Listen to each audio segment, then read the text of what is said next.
So I think we should be live now.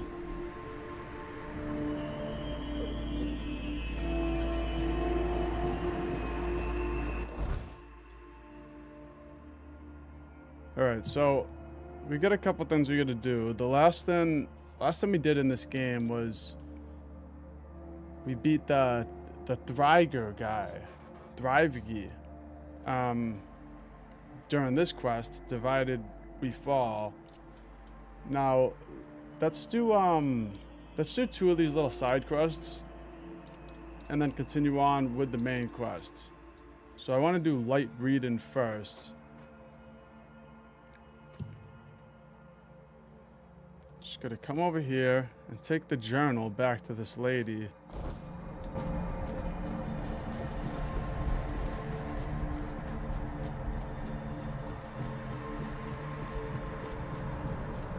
Also, hope you guys are having a good day.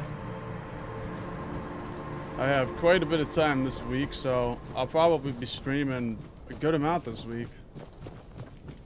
Hoping I can finish up Tainted Grail, the Fall of Avalon, and Baldur's Gate 3.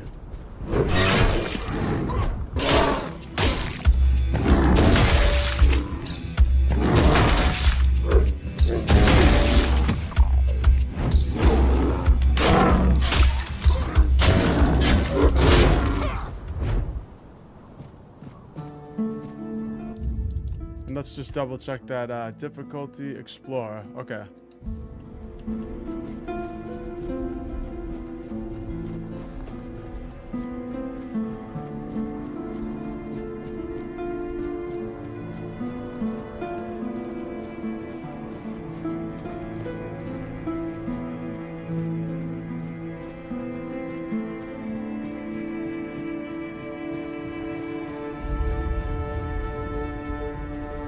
Womb of the mate there discovered.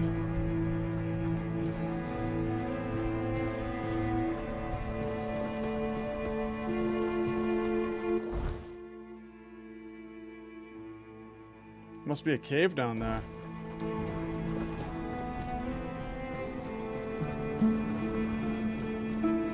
Oh, there it is.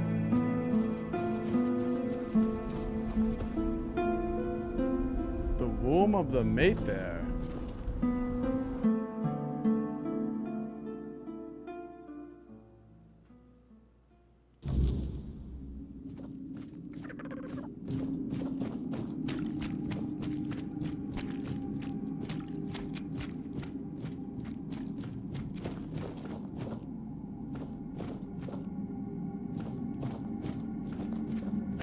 This looks like somewhere where there was a boss fight.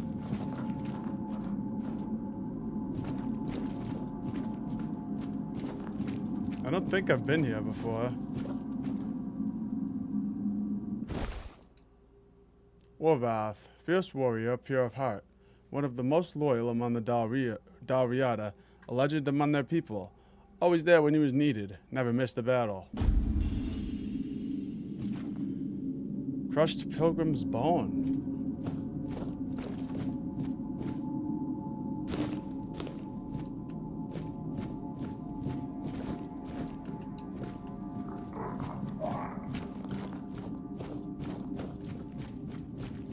Looks like we got 6 different ways we can go.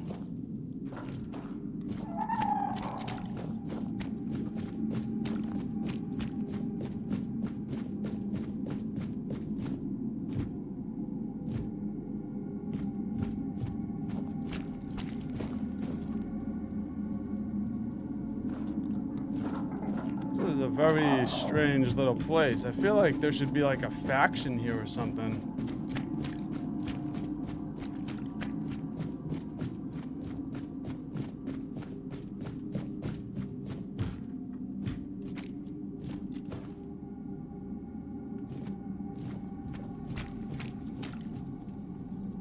The amputation knife? I'll take that.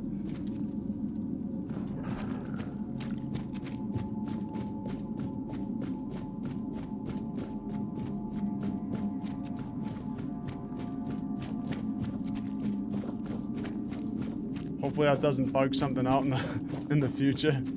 be like, come to this location and grab the amputation knife. Oh yeah, you grabbed that like 3 hours ago. Now you ruined it.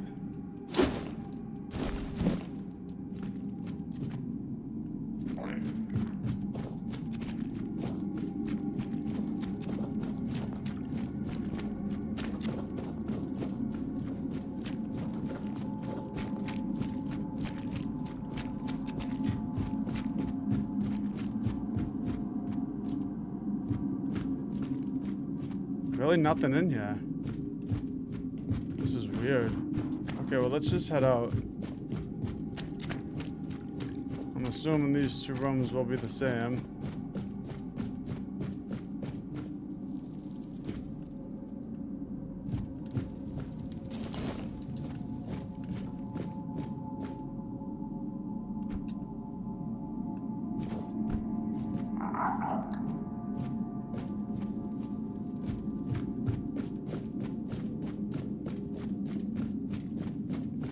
Alright, 1 more room.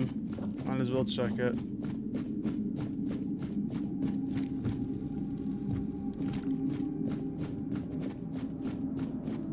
Well, this is an interesting place. I'm sure we'll have to come back here at some point.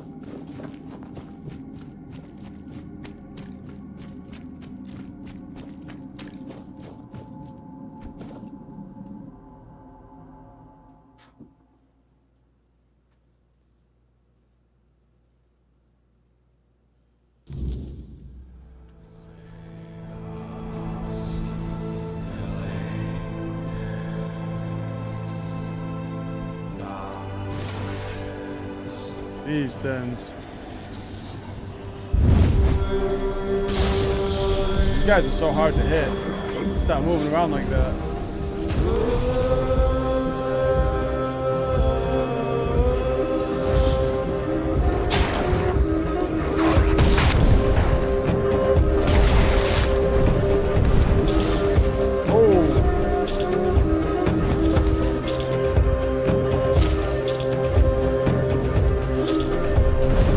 Serpentine.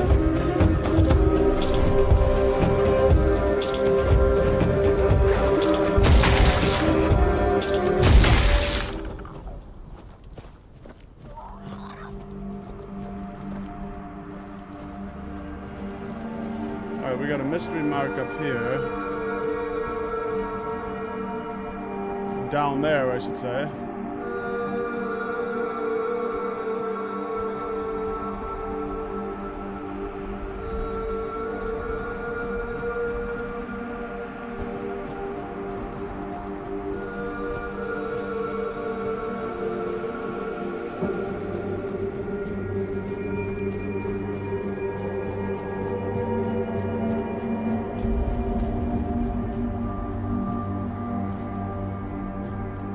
Shrines down there. That's probably what the other thing was. That's usually what it is. There was a door down there, though.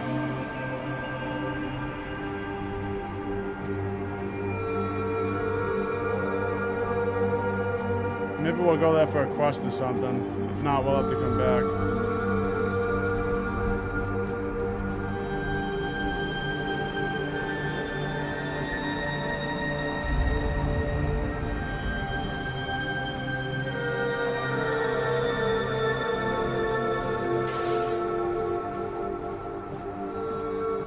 Halt! No entry, outsider. I'm here on behalf of the voice of the tribes. And you've got the seal. Funny how he only remembers us when he needs something. Fine. Go on then, and speak with our chieftain, Angsfer. Just try not to piss him or anyone off. The only other way out of this village is a long drop straight down. And that gives us another new quest, Mad Men.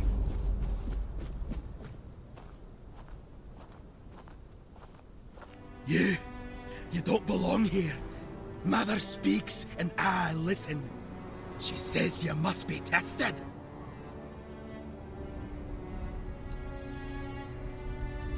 Fine. If it's a fight you want, I won't hold back. That's more like it. A true warrior doesn't shy from battle. Come on then, let's see what you're made of. Mother watches. Prove yourself, or fall like the rest. Let's see.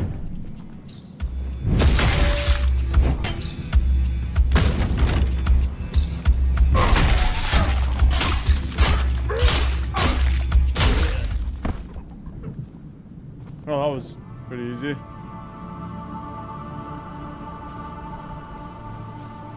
It's too bad that we had to kill the guy right away. Oh, that's the same symbol we found in the Mathers. Ah, so you're the one who lit up this sad old pillar. You almost caused a stir among those sad lumps. Almost. So, I guess you're not exactly what they've been waiting for. But you've certainly piqued my curiosity. What are you talking about? This tribe. Once hailed as mighty warriors. Now they're just sitting around, waiting for someone to save them. If it's not their matron they're hoping for, then it's for the pillar to flood the village in scarlet light. They've lost their purpose and are desperate for someone to give it back to them.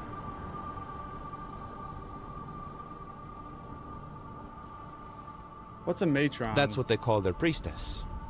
She disappeared long ago and never returned. The Volker claim she took Mater's favor with her, leaving them cursed.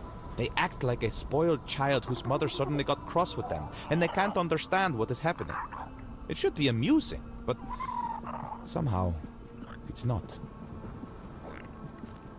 What does the pillar glowing even mean? That's a good question. The pillar reacted to me when I first arrived, although very faintly. And now it's reacting to you for some undeniably fascinating reasons I'd love to hear about. But here's the real puzzle. Why does the pillar respond to creatures touched by the weirdness? And what exactly are they waiting for if nothing is ever enough? I doubt even Angsvar could answer that, but you should ask him anyway. I'm quite curious to hear what he'll tell you. Meet me later at the temple, fellow brother in the weirdness. I have a feeling we'll have plenty to talk about. Fellow brother in the weirdness.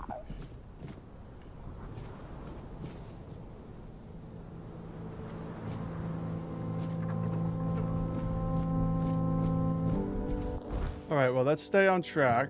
We were here for this quest, the light reading.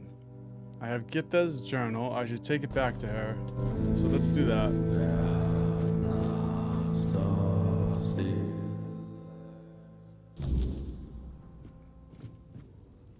Gitta. Come closer, dearie.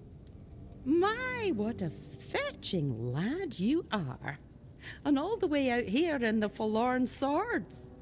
Tell me, have you come looking for a strong Del Reader wife? And what if I have? Are you offering? Ah, you're a real charmer, aren't you? That's one of the things I miss about traveling across Avalon. Men outside the Forlorn Swords know how to use their words, make a woman feel special. The Del Reader don't put much stock in talk, especially the Volker. But it's still nice to hear something kind now and then. You seem very friendly for a Volker. If all the Volker you met were like this sorry lot, then I'm not surprised I seem like the odd one out. I remember the feasts we used to have, the celebrations. Any excuse was good enough. Then I left for a couple of decades and came back to this. We were never the cheeriest folk, but now it's like they've all got a frost grot up their arses. You said you traveled to Avalon? Aye, ever since I was little, I wanted to see the world.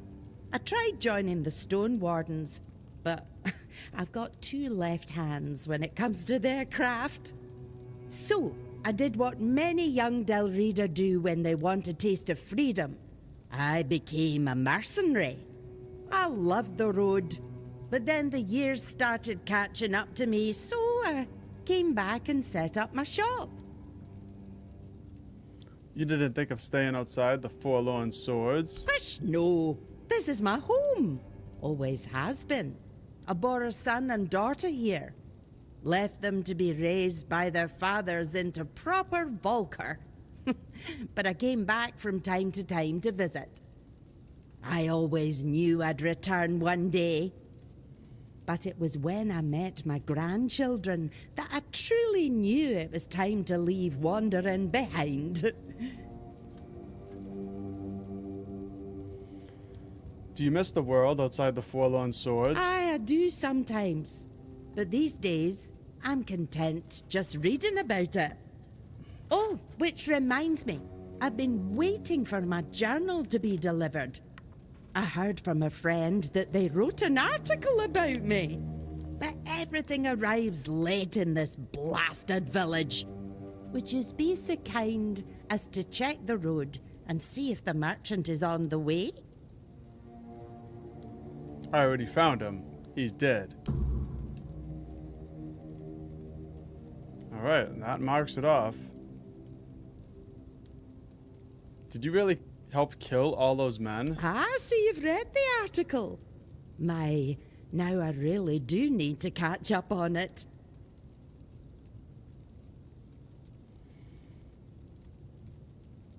How did it start? Well, one day, I was standing by the caravan, minding my own business, when a woman came up to me. She had a black eye and a look of pure desperation. Said she didn't know who to turn to, but since I was a mercenary, she wanted to hire me. Told me she'd caught her husband hurting their little girl.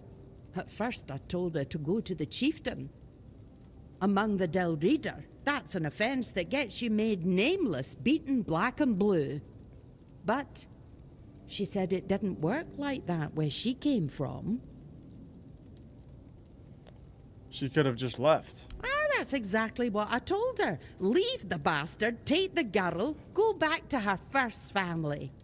But she said if she went back to her father, he'd beat her too, and then send her right back to her husband. That's when I said, enough is enough, and I took matters into my own hands. The Dalrida don't have problems within families. A child may not yet have a name, but a child is still weak and defenseless.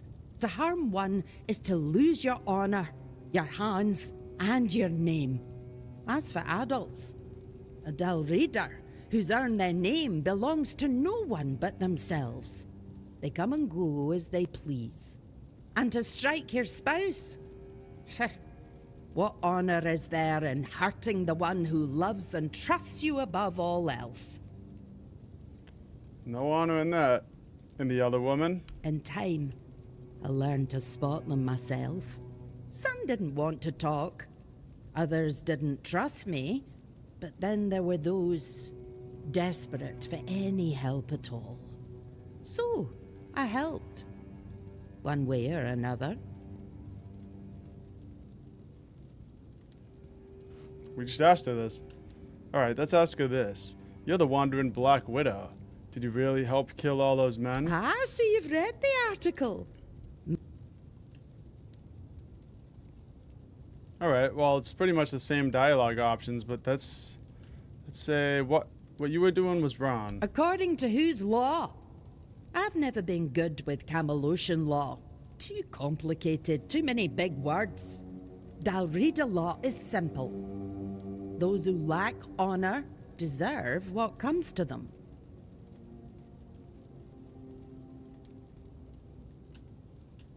You have a very simplistic view of the world. Maybe I do. But some things don't need to be complicated. This is one of them. And again, we can go back into that dialogue. Let's see what happens if we say I should kill you. I should kill you. Well, you can try, if that would make you feel better. But then you'd have to fight the rest of the village, and I doubt they'd be as understanding. And besides, I'm old. I've already lived my life to the fullest. I don't think it's worth it. but it's your decision. All right. Ask? Now let's ask her the final option. You sure left your mark on the world. Ah, thank you, dearie. And it is in print, after all. That counts for something, eh? But I'm a Volker. Change is like a mother's anger. It comes and goes. And in the end, no one remembers what started it. All right, well, that's it. That completes the quest, Light Reading. So she is the Wandering Black Widow.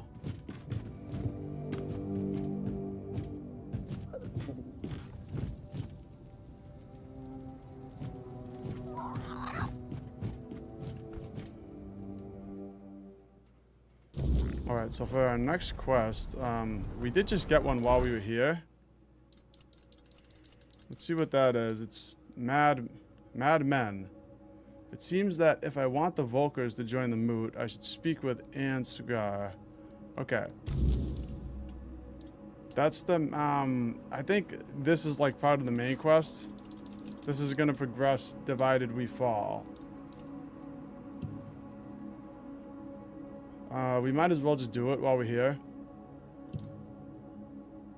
So let's do it. Mad Men. Speak with Ansgar.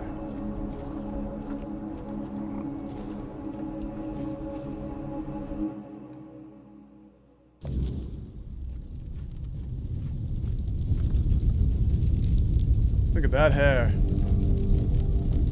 Greetings, stranger. I'm Engsvar, the chieftain of the Volkio tribe. What brings you here?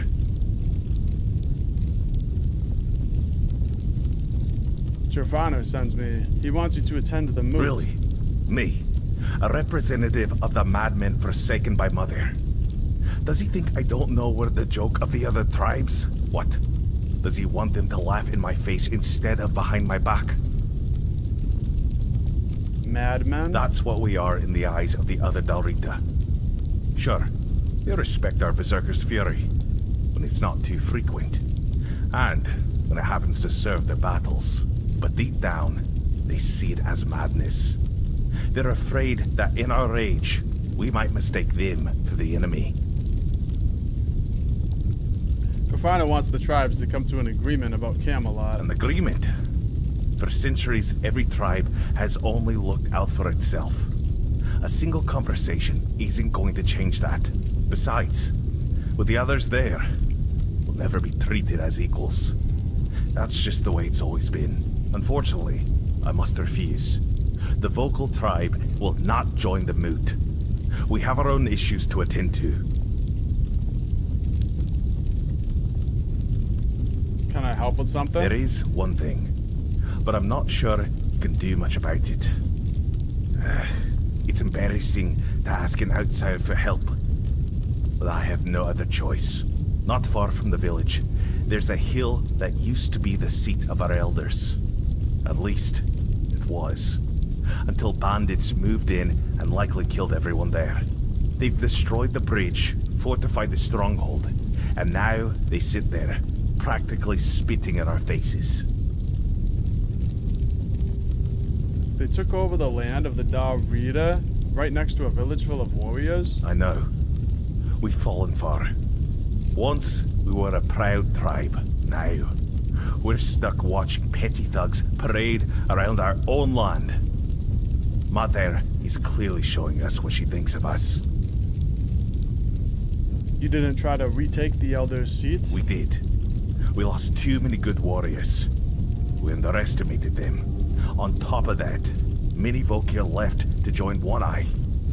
So our numbers are thin. We don't even have our Berserker potion. We lost it, along with Mother's grace. Yeah, that was kind of my fault. I think, because I gave that Berserker potion to somebody in one of the first streams. I take it you want to reclaim the seat of the elders. Yes, but if my warriors couldn't do it, I don't expect you to manage it alone. Still, maybe if you could sneak in there somehow and... I don't know. Either way, anyone who helps drive those dogs off our land will be rewarded. I'll take care of it. I appreciate your courage, though I hope it is courage and not just foolish bravado. When I entered the village, one of the warriors challenged me to a duel. Ah, Tig. Tig was a problem. The poor man had gone mad. He claimed to hear Mother's voice, that the goddess was commanding him to fight and die a noble death. Someone would have granted him that death long ago. It would have been kinder than his torment.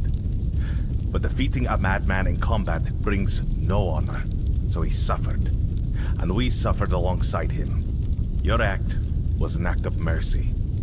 It's good that someone finally took it upon themselves to do it. We'll need to inform Helmi, Tig's widow. It's best if you handle it. Offer her your condolences. And don't worry, she'll understand that it had to be done. Okay, that completes the quest, Mad Men. Shattered Pride. Let's go and apologize to this guy's wife. Sorry I killed your husband.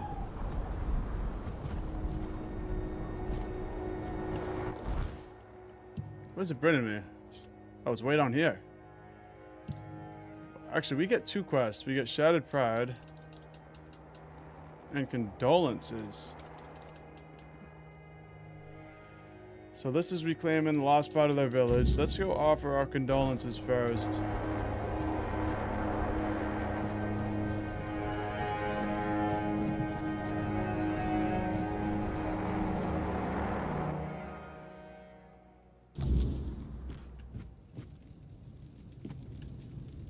Helmi. Oh, Tiga. What have you done? Why did you leave me like this? So brave, yet so foolish. What am I supposed to do now? Are you Taigi's wife? Oh! You startled me.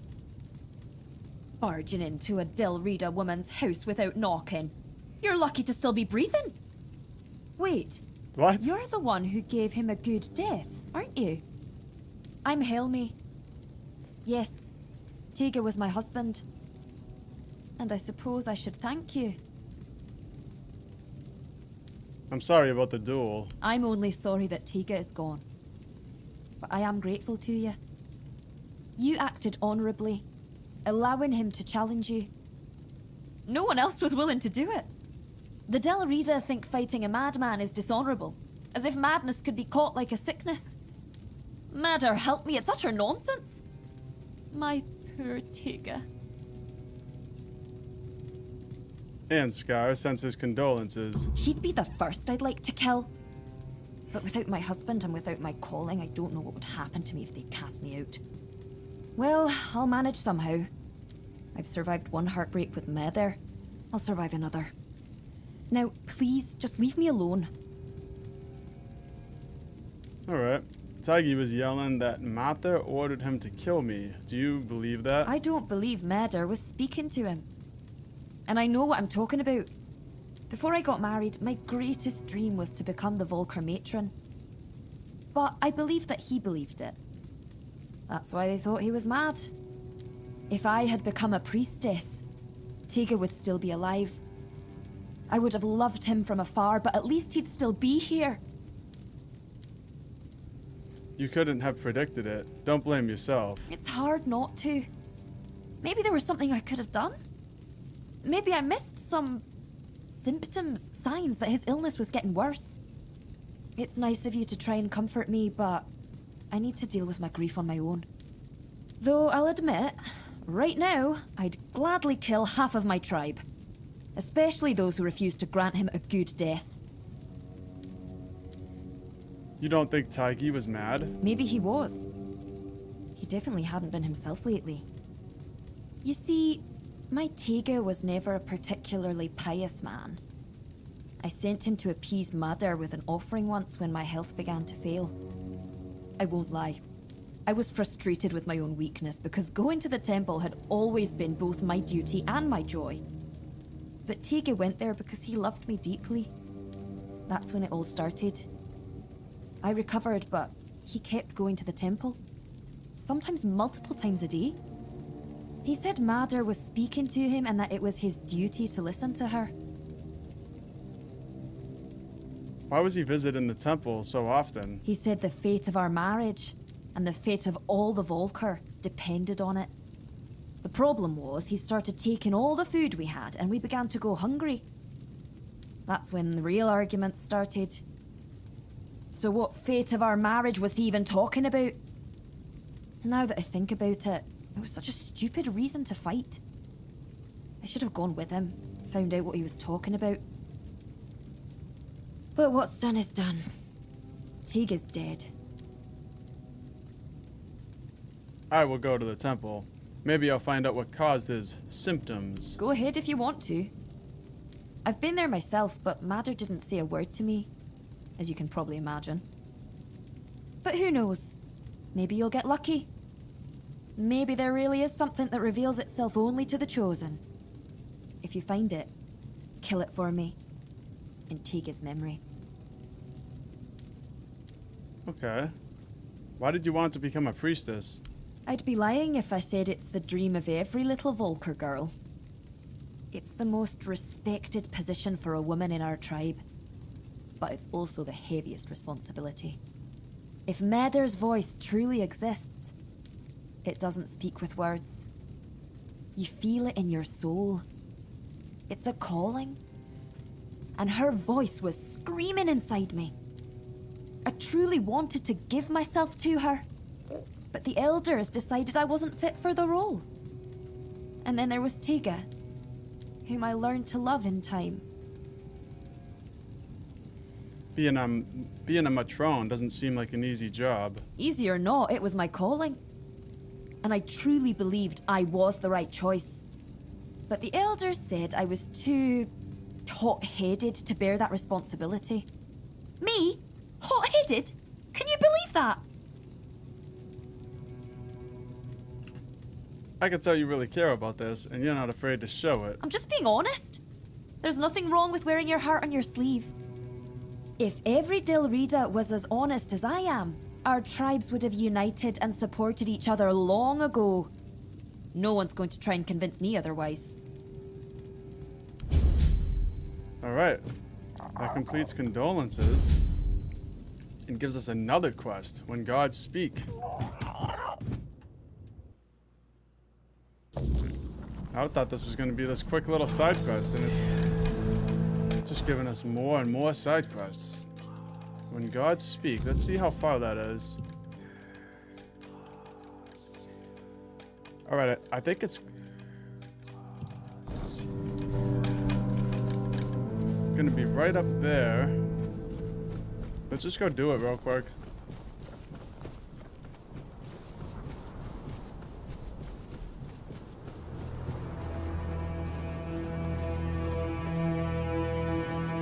Frigg's house.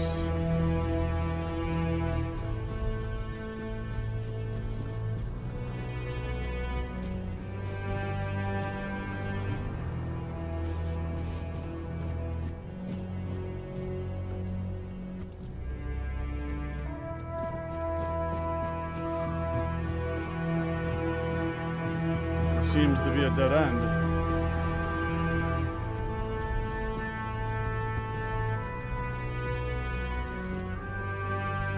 Akey's house.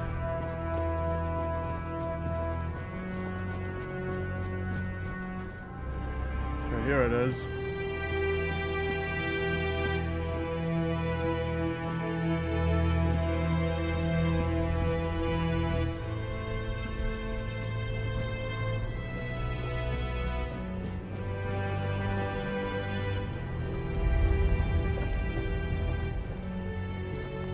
Into Mayter Temple.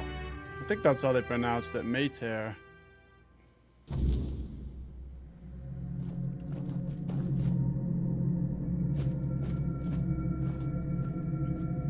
The hell is that? Bridie? What's a Pict doing? I'm on the Dalrida. Why? Chasing mysteries, of course. You know what I find most fascinating about the Volker? Almost all of them carry the faint scent of the weirdness. The traces of it run through their veins, like tiny sparks lighting them from within. That caught my curiosity, so here I am, trying to satisfy it. And Ansgar let you stay just for that? Angsvar let me stay because the pillar glowed when I arrived, and everyone decided it meant something. Salvation, a new beginning, anything to pull them out of this mire. I turned out to be none of those things. So I promised him I'd at least try to figure out how to open these damn doors without the matron's totem. So far, I've failed spectacularly at that too. They let you live in their temple? There's no priestess, no goddess, and barely any believers. Hardly enough to call it a temple, is it? Faith breaks so easily. That's why we don't believe in locking it away in buildings. Or people, for that matter. What mysteries have you uncovered so far? Other than their famous battle rage being less about their goddess's wrath and more about the weirdness churning behind these doors? Not much, sadly. The mysteries just keep piling up, as they always do. Speaking of which, there's something I want to ask you. You're not one of my kin, yet you almost feel like one. It's a bit distracting. Tell me, what's your secret?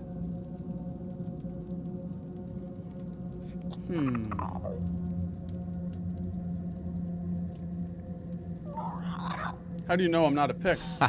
I did say almost, didn't I? I may not know every Pict on Avalon, but I know my own when I see them. What does this guy sell? Random wards. It's one thing I haven't really used magic much in this game. Soulstone. While I'm in here, I do think I got a couple things I could sell. Saw that knight's helmet.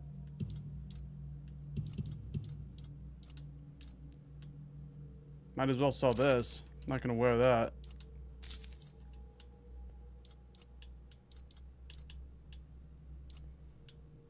Yeah, that's... I don't want to spend too much time here on the inventory, but at least we sold a couple things. Alright, well, there's something weird going on here, and we gotta figure out what it is. So something made that guy mad. And used to spend a lot of time around this little temple. And that's all we know.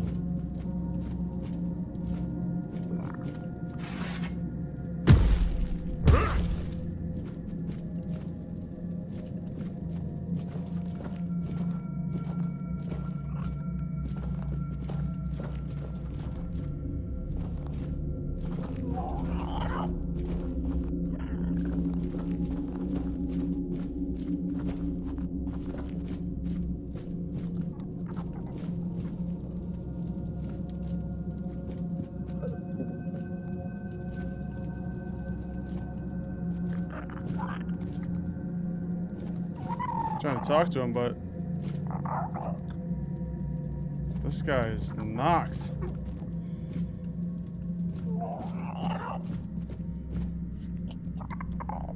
Wow, I really don't know.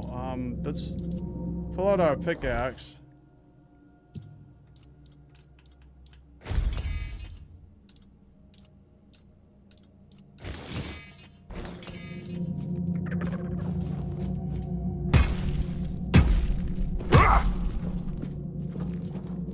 Sometimes we can like pick through the walls.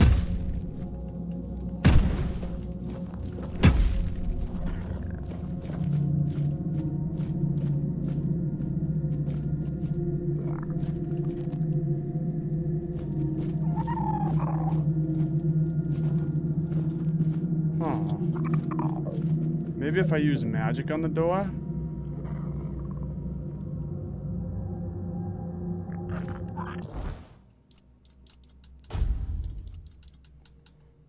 Try to use Scorch and Blaze.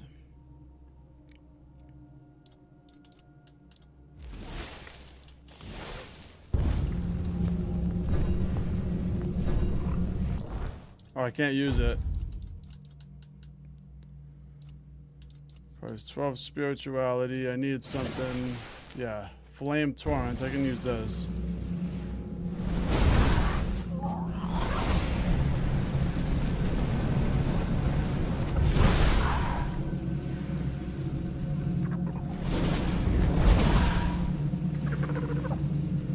definitely did nothing.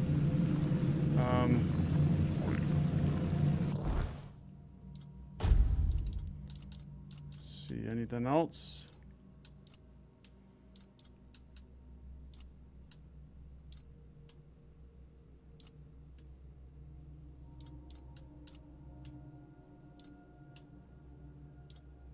Summon Keeper. There's a lot of random things here that I haven't tried. Summon Grindy, though. I can actually do that.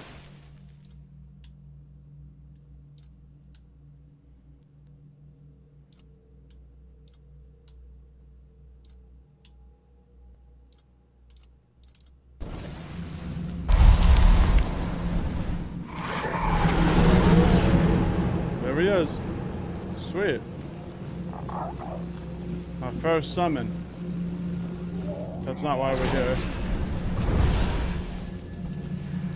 Honestly, I have no idea how to get into this.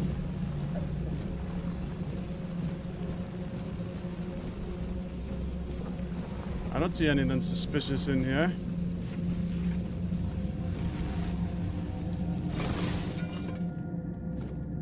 Maybe there's like a button or something?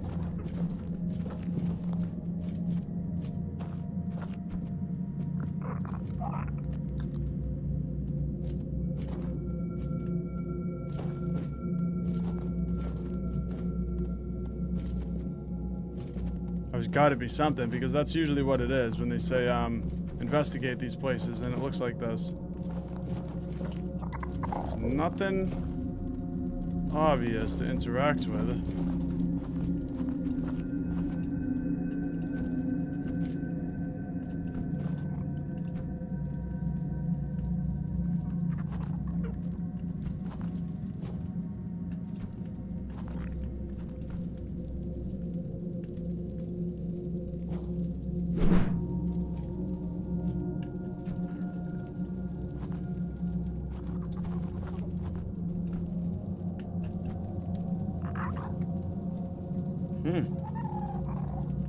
I don't see any buttons or anything.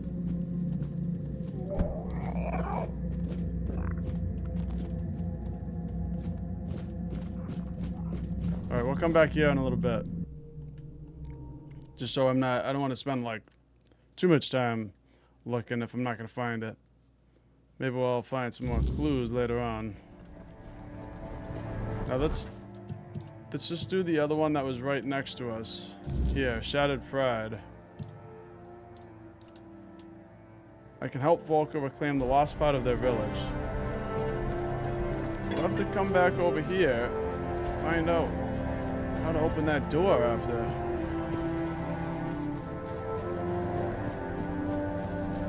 Also, I think that guy who was sleeping, it seemed like he would have told us something, but I couldn't wake him up. It's not like Skyrim where like when you go to talk to them, they just wake up. You actually have to wait for them to wake up in this game.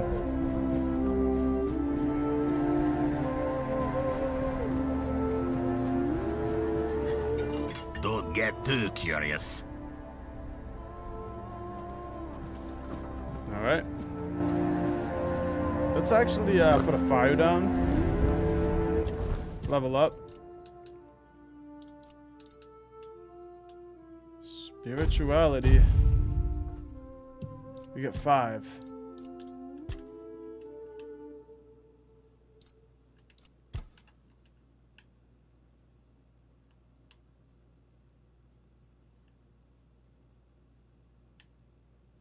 Increases critical chance for each consecutive one-handed hit. Yeah, we'll do that.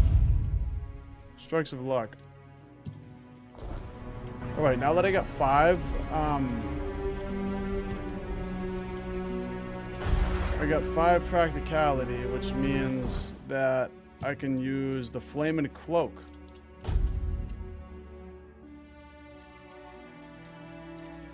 Oh, no, it's practicality. I thought it was spirituality.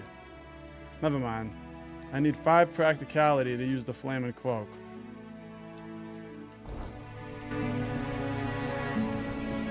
Watch your step. Wouldn't want you to slip. Alright, I'm not gonna slip, buddy.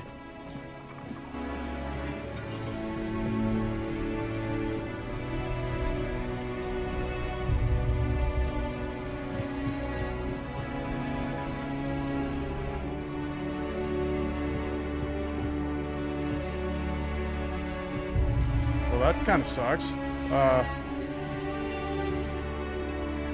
Alright, I guess I'm going down there.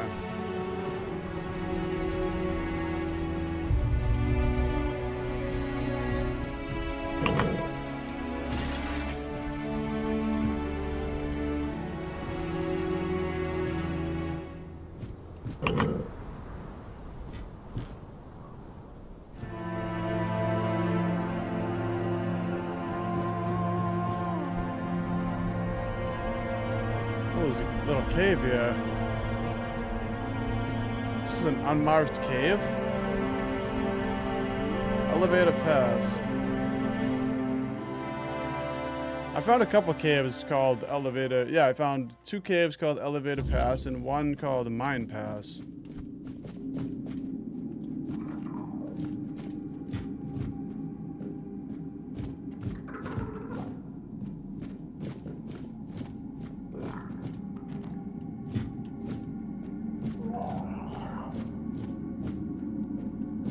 Where's the, there's supposed to be a lever here? Fool's Rush.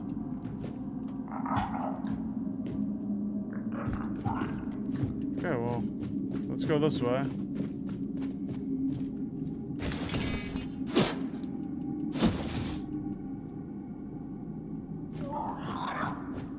Unstoppable.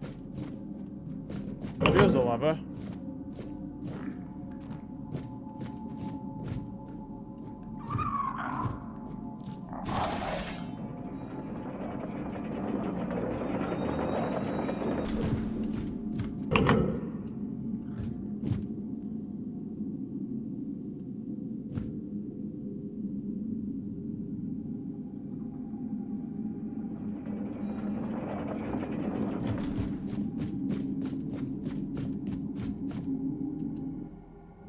I think this should run us around where we need to be.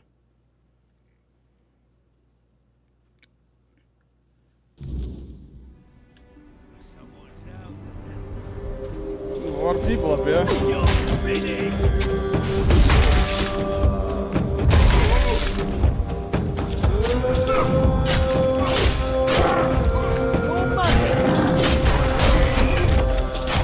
This is gonna hurt. Your gold belongs to us.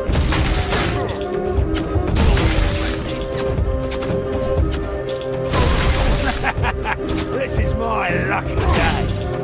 We'll make short work of you. This is my lucky day. Your gold belongs to us now. I don't think so.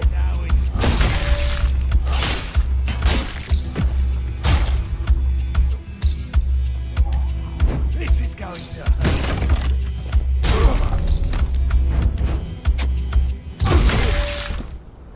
Nice.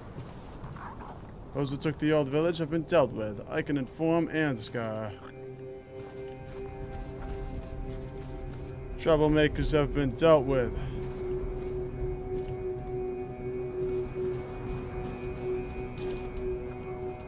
Twin cast twig. Dude's mystic totem. Let's just see that.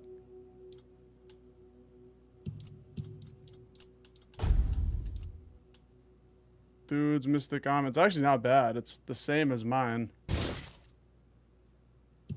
Doesn't look bad.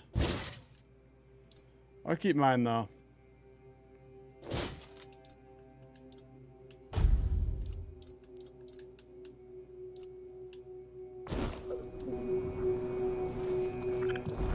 Oh, he also had... What else did this guy have? Shoes? Oh, this. Dude's mystic gauntlets, which are the same as mine. They're not bad looking.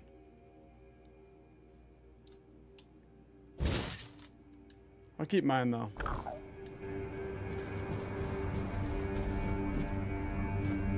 Seat of the Elders.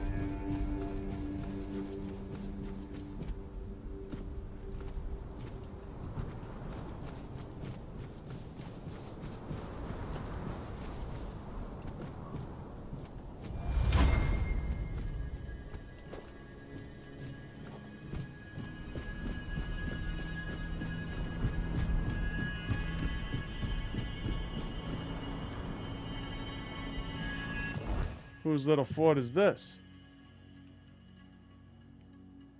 So we got another bandit camp over here.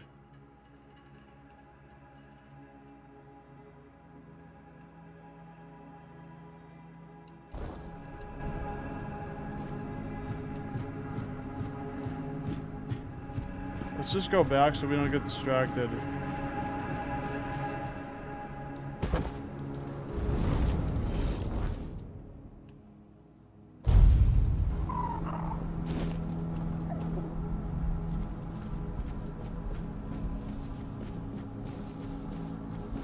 Watch your step.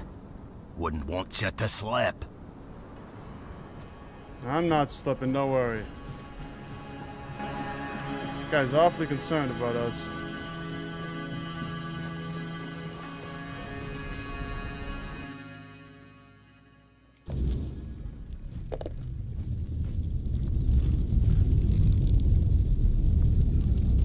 I've reclaimed the seat of the elders for you. Really? How? No, don't tell me. Let it stay between you and Mother. I feel she has a hand in this. Thank you for stepping up for us. I promised a hefty reward, and now it's yours. And since Mother helped with reclaiming the seat of the elders, maybe her grace will also guide us with the matter of the empty temple. The empty temple? Frigg, the matron who served there, disappeared one fateful day. We searched everywhere, but it was no use.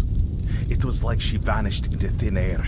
The sacred totem of Mother, passed down from matron to matron, disappeared with her. Without it, we can't appoint a successor, and the temple has remained empty ever since. Why did she leave? It's hard to blame her. She left after the massacre of Gunvalder. Her daughter was with a man from that tribe, and was in the village when it happened. Frigg was furious that we didn't come to their aid. But tell me, would anyone have helped us if the situation had been reversed? Of course not. I've spent years questioning whether I made the right decision back then. Even now, I don't have an answer. And I no longer have the strength to dwell on it. I take it she's important to your tribe. You're right. Only a matron can brew the sacred potion that allows us to enter the battle frenzy. Without it, the Volker tribe isn't worth much. If you want to find her, I can help. We gave up searching for her a long time ago. It's pointless. Mother made her judgment clear. But if you're set on trying anyway, speak with Bride. He'll know more than I do. Alright, we can try to find her. Follow her path. Okay, let's go meet with Bridie.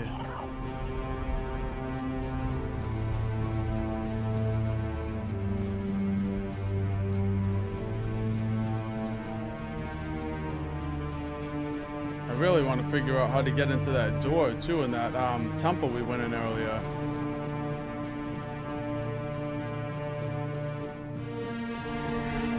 Maybe this is gonna tell us more.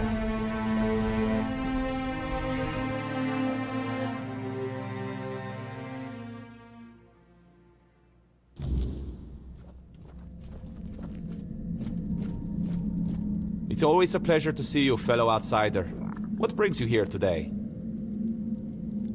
Ansgar said you could tell me more about the missing matron. Matron Frigg. I doubt she'd have been pleased to see me here, in a place that belonged only to her and those who came before. The Volkers say she cursed them and left, that Mater herself hid her tracks so she could never be found. They're wrong. At least about finding her. She may be gone, but her presence is everywhere.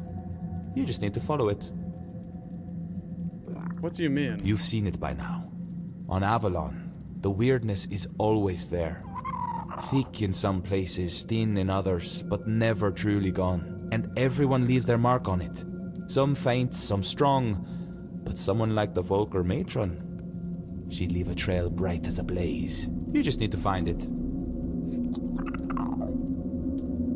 Why haven't you tried doing it? Oh, I have. but she never showed much of herself to me. Maybe I wasn't to her liking. She was a serious person after all. Me? Not so much. But you're here for a reason. She might favor you more, or perhaps the weirdness itself will. It's worth a try, isn't it? Okay.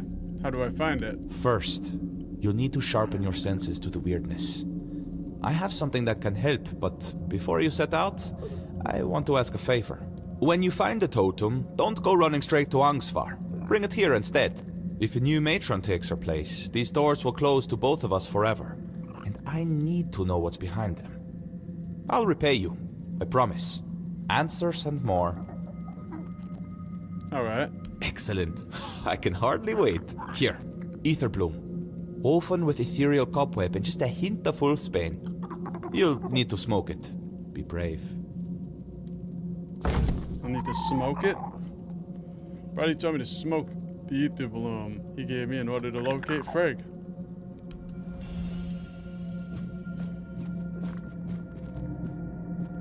Oh, you want to find this guy? Take this pipe and smoke this. I don't even know how to do that. We gotta... Alright, take this, consume.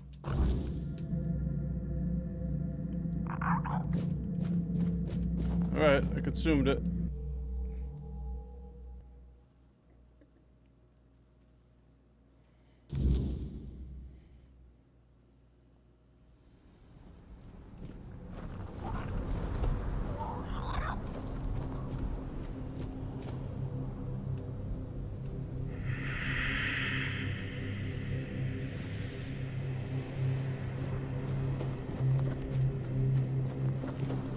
Alright, well there's no map marker.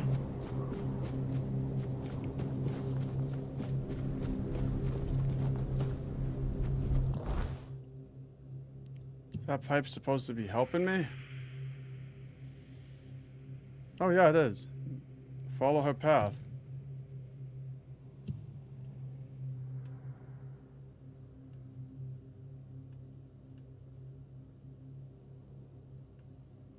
Trying to think of the best way to get over there. I think would be to fast travel to here and then walk up around this way. So let's do that.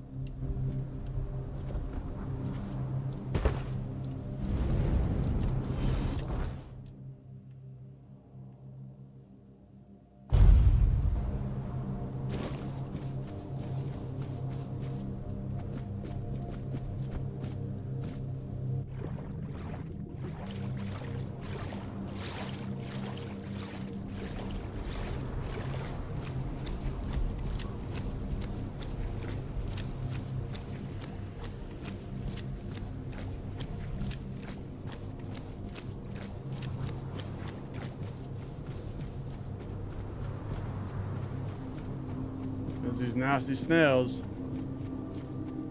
I don't know what's up with those things. I've only seen a couple of them.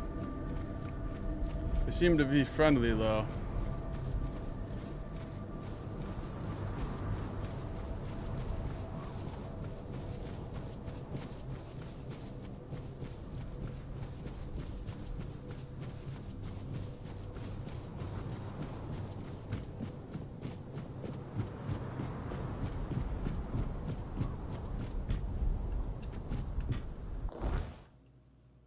Yeah, I think this is gonna bring us right to where we need to be.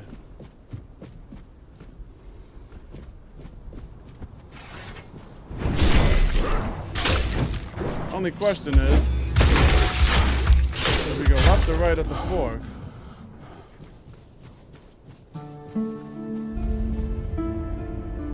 Probably right.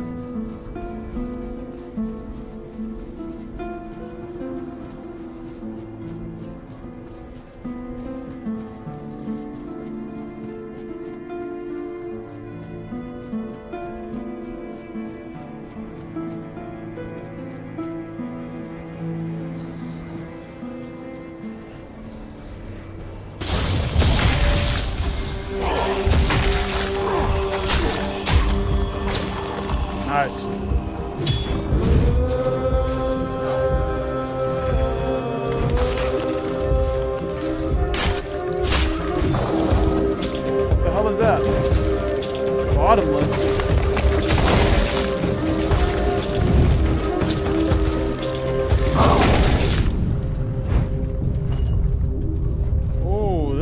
almost killing me over here. Hold on. We need to pull out some health. Let's see. What do I got? I got...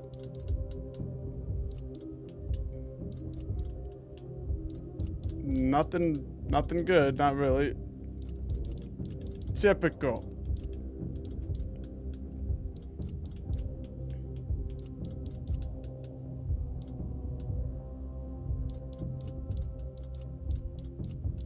Yeah, I don't really got anything. I got some health.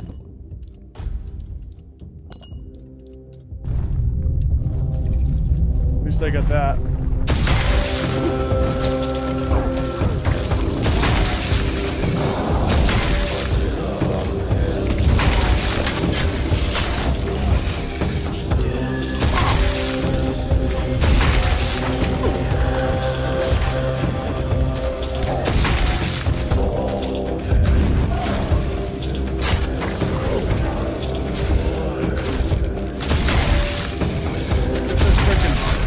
Bottomless guy out here. That guy was tough.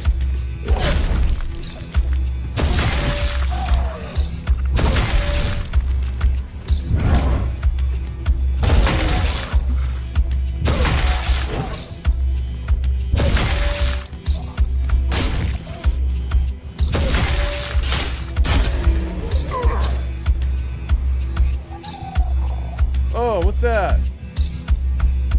You're getting attacked by Flubber.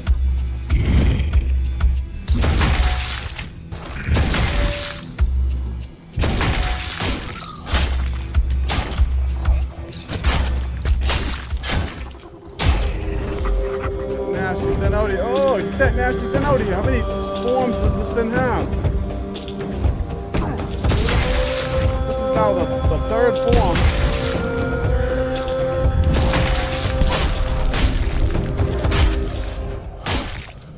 Get that thing out of here.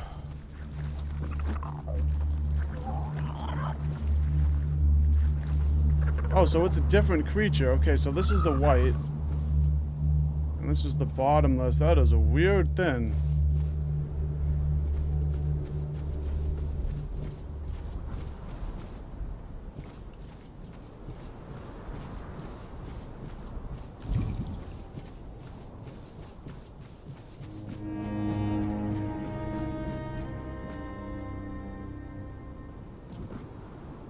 And we get something else over here.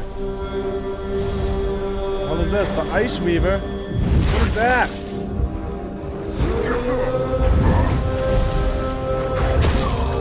I've never seen an Ice Weaver before.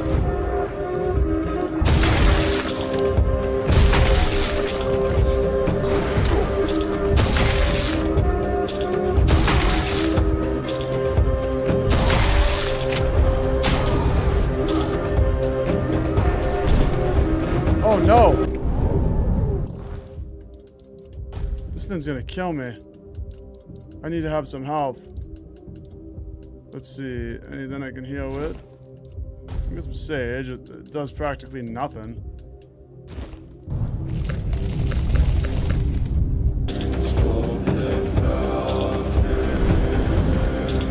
Getting sketchy. Oh no! Shouldn't have fought this guy.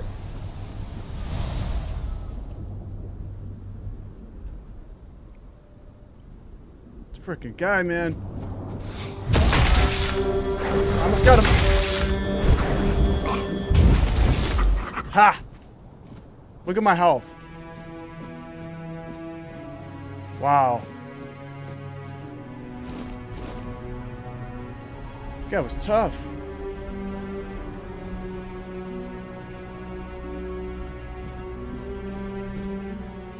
Okay, let's put a fire down.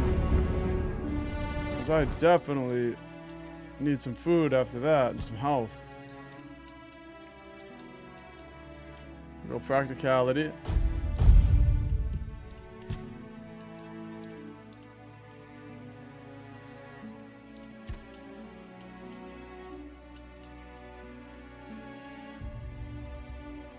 Heavy attacks with one-handed weapons have a 5% chance to stun. I'll take it.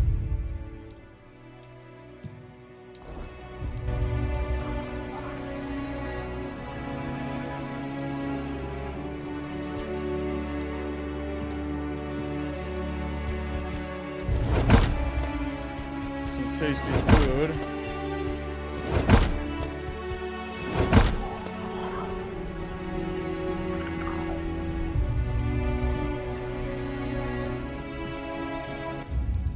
Let's do a hard save right here as well. Just because. Haven't done one in a while. And let's see. Follow her path. That's right. Forgot what we were doing over here because of that fight. I need to locate the matron's insignia.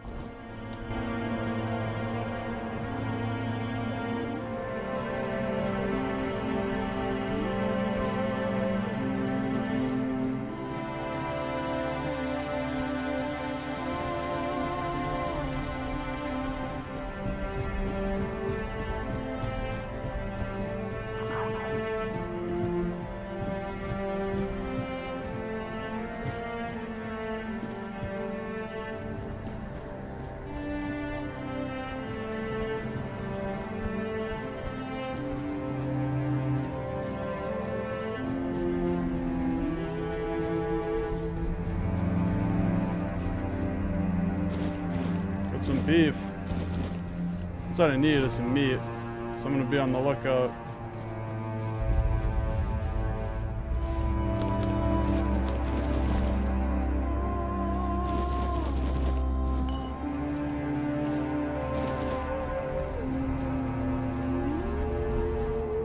Shrine cellars.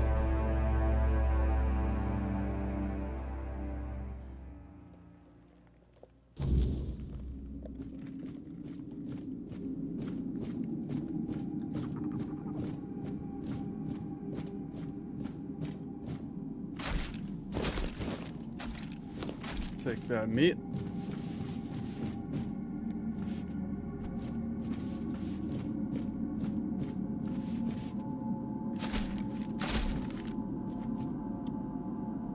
It's not looking good. We don't really have that much health. I really just wish I had more health.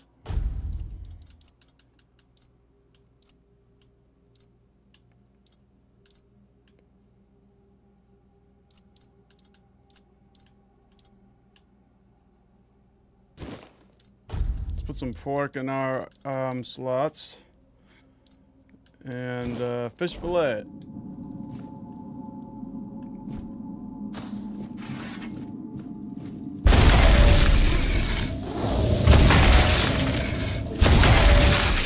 Damn Yeti Wendigo.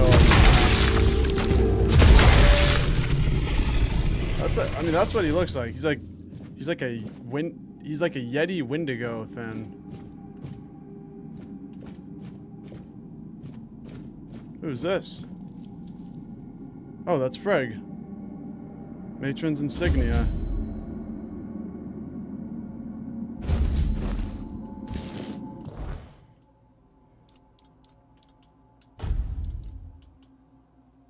Elusive robe. And she had the elusive cowl.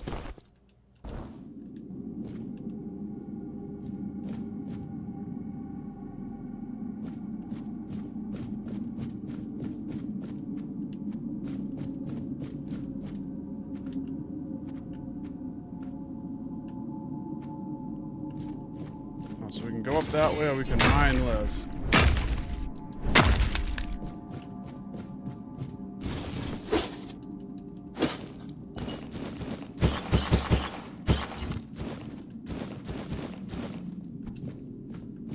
What's this?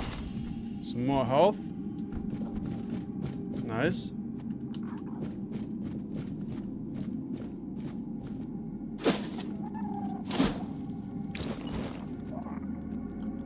Quiet death. We already have that. Speaking of, I think that's actually better than what I have. Twin cast twig. That then looks lame as hell, so I'm not going to use it. And it requires 10 spirituality, so it's not going to work good anyway. Let's just stick with our sword.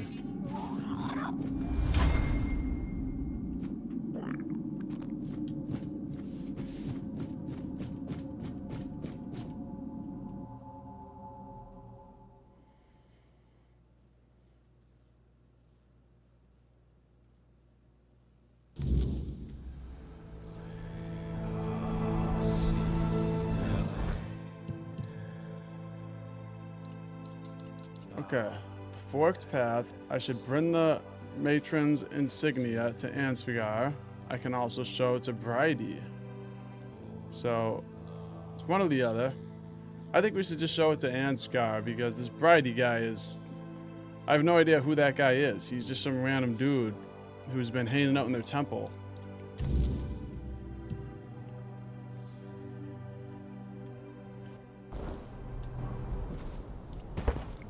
So I'll put a fire. And we'll fast travel over to there. And this guy's gonna tell me to not slip, probably.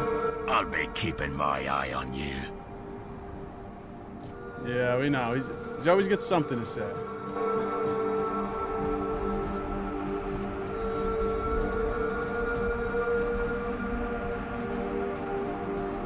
Wait a second.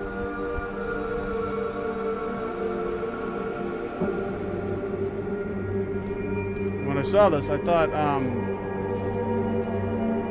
when we started this game, there's like a dock, and it says that you need wood to build the dock, right? Well, here's the wood, but it doesn't let you interact with it, so I don't really know how to get wood to build that dock, but maybe at some point we'll have enough wood to go back and build it.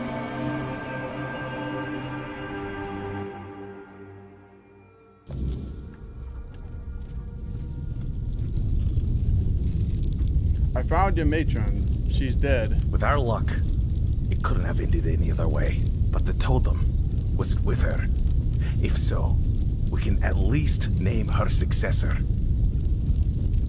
Yes, here it is. Could it be that Mother is finally smiling upon us? Thank you. Feels like seeing the first light of dawn after a night that refused to end. But this isn't the end of our misfortunes. Elspeth, the girl chosen to be the next matron, took her own life today.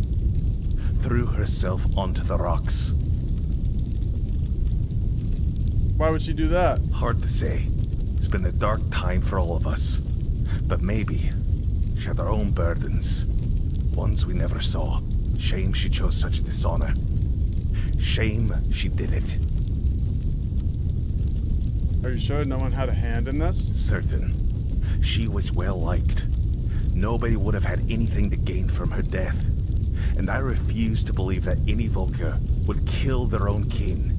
Especially not a matron-to-be. What now? We need a matron. And if she won't name one, I'll have to do it myself. It goes against tradition. But I don't have a choice. Maybe you should check Elspeth's hut. See if she left any notes or hints about who should follow her. Wow, so she threw herself off.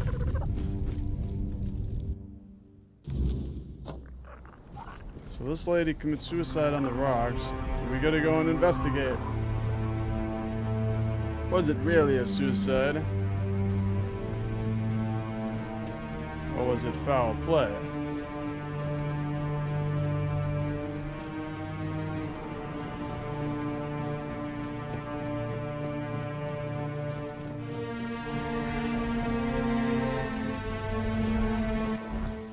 Let's just make sure this is bringing us to the right quest.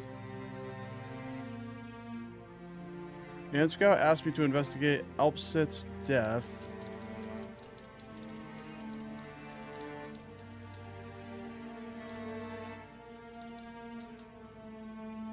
Yeah, we just need to find Elspeth's body.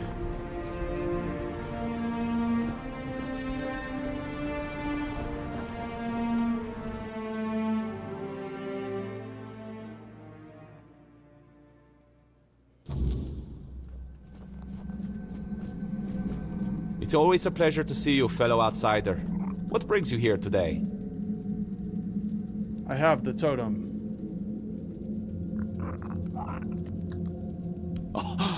Now that is exciting. But please, the honor should be yours. You're the one who put in all the hard work, after all. I'll be right behind you.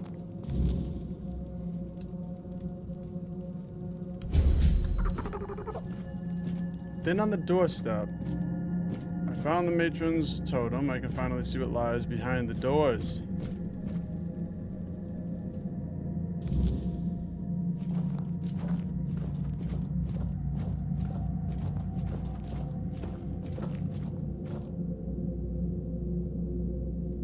Looks like the type of thing I wouldn't want to drink from, but here we go. Yeah, that's... Should have done that. I got no help. I'm not gonna beat this guy.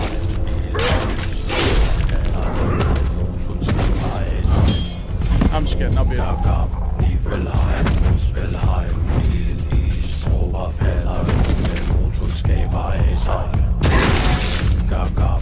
Oh, once they stop playing the music, now I'm gonna lock in.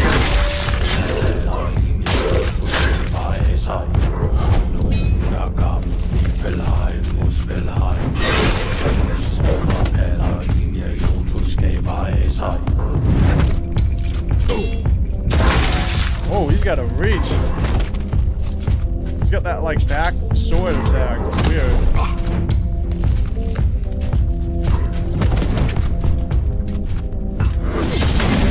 Whoa! Holy hell! Can't even get near this guy. Oh yeah, the power of Ken Arthur. Gotta have that.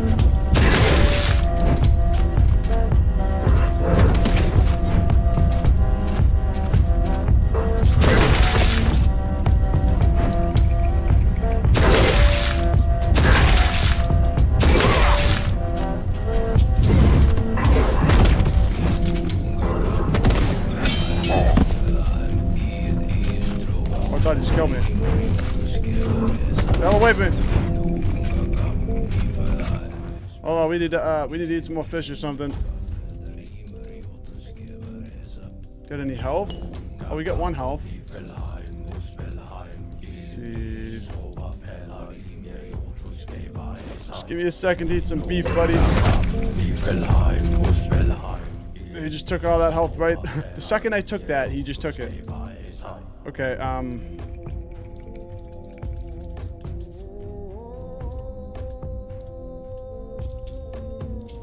anything I can eat here? Could be something.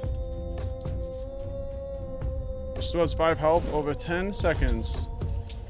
Looks like I'm gonna be loading up on daffodils.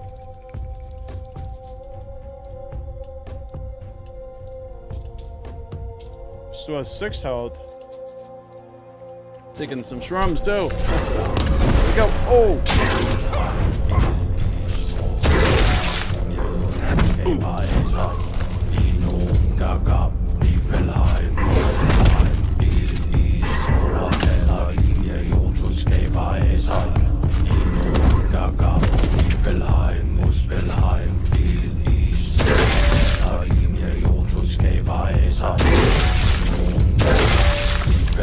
You're all done now. You're all done now. That's right.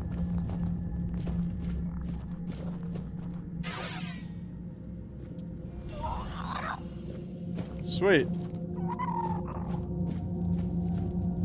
Oh, you're back. I tried following you, but the door shut right in front of my face. Almost on my nose, to be honest. Maybe I could go in now, but first, I'd rather you just tell me what happened in there. I fought and killed a Fort Dweller. A Fort Dweller? Ah, so it's just as I suspected. But why would a Fort Dweller be in what's supposed to be the Temple of Meter? Wait, you suspected? Mm-hmm. Angsvar told me the pillar in the village was ancient, and that back in the day, it would blaze scarlet with Mater's true fury. But we both know that it simply reacts to creatures touched by the weirdness, and it hardly ever blazed for either of us. That's because it's tuned to react specifically to the Fort Dwellers. I know that Alrita fought alongside King Arthur against them, but it still doesn't explain why this one tribe has a pillar like that.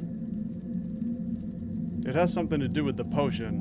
What's beyond that door is the main ingredient. Oh, I see now. According to the Volker legends, the first berserkers were born on the battlefield during the war with the Four-Dwellers. Mater was supposed to lend them her anger and strength, but maybe the truth is far more visceral. Blood has power.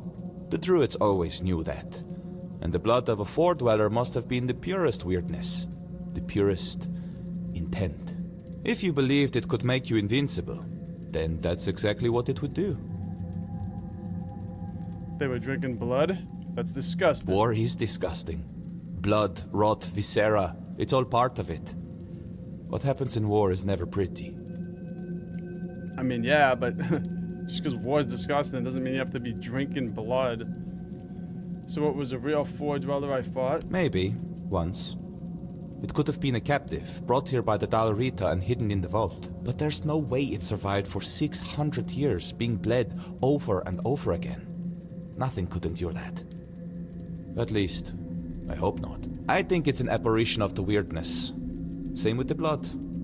But with intent that strong, sustained for so long, it's probably indistinguishable from the real thing. So there is no Mater? Well, I can't say for certain. Although personally, I don't believe she's truly on Avalon. As for the potion, her wrath isn't really hers. It's born of the weirdness. That's why so many of the Volker still have its traces coursing through their veins. Once someone drinks the potion, it stays with them. But that much weirdness all at once for someone so unprepared? Well, it can't be good for them. No wonder other tribes thought they were madmen. And no wonder there are so few left. Should we tell Ansgar? You will do with this knowledge what you see fit. Angsvar and I, we've had our differences. I doubt he'd believe me. And honestly, I'm not brave enough to try to convince him. Now, I promised you a reward.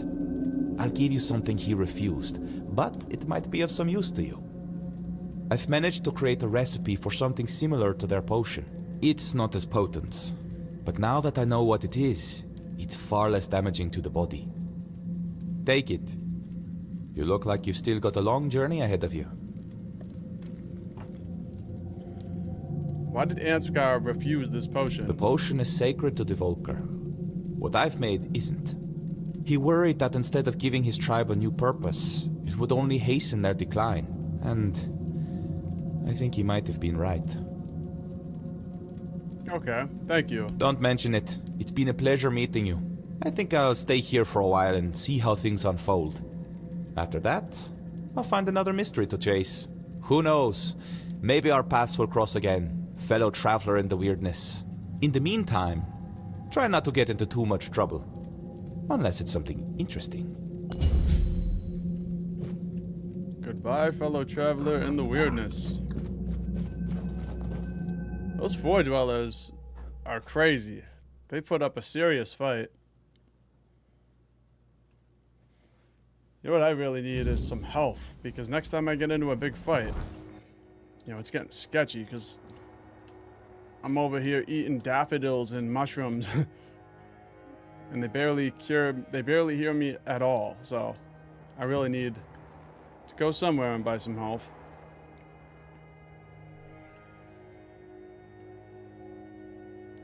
Over here we got When Gods Speak. Yeah, we still got this. Helmi said Taigi was often near the Temple of Mater. I should have a look around there. I feel like this should have been marked complete, but maybe not. Maybe it will be marked complete once the forked path is done.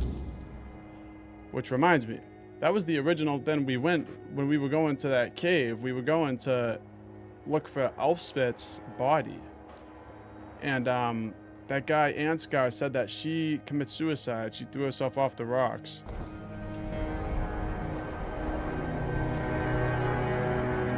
These rocks, I'm assuming. So maybe we'll find a body down there. I just want to rest till the morning.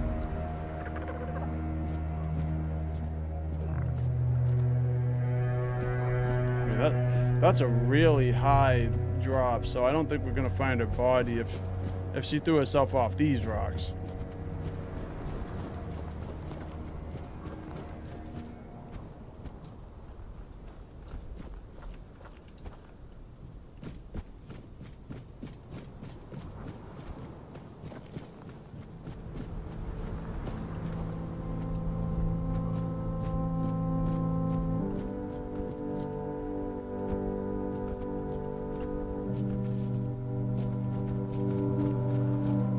I want to try to look over the edge.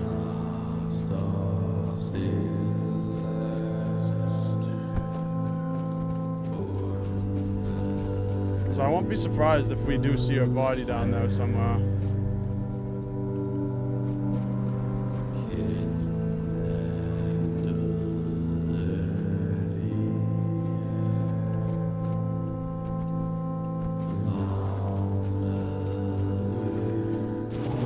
Take that. Just snatching people's meat.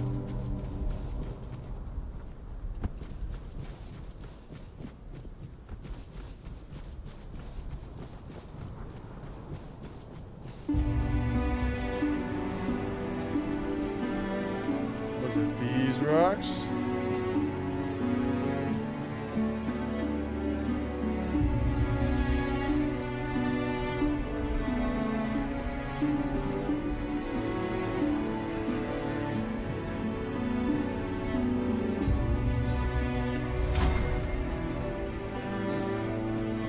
Bunch of titanium up here.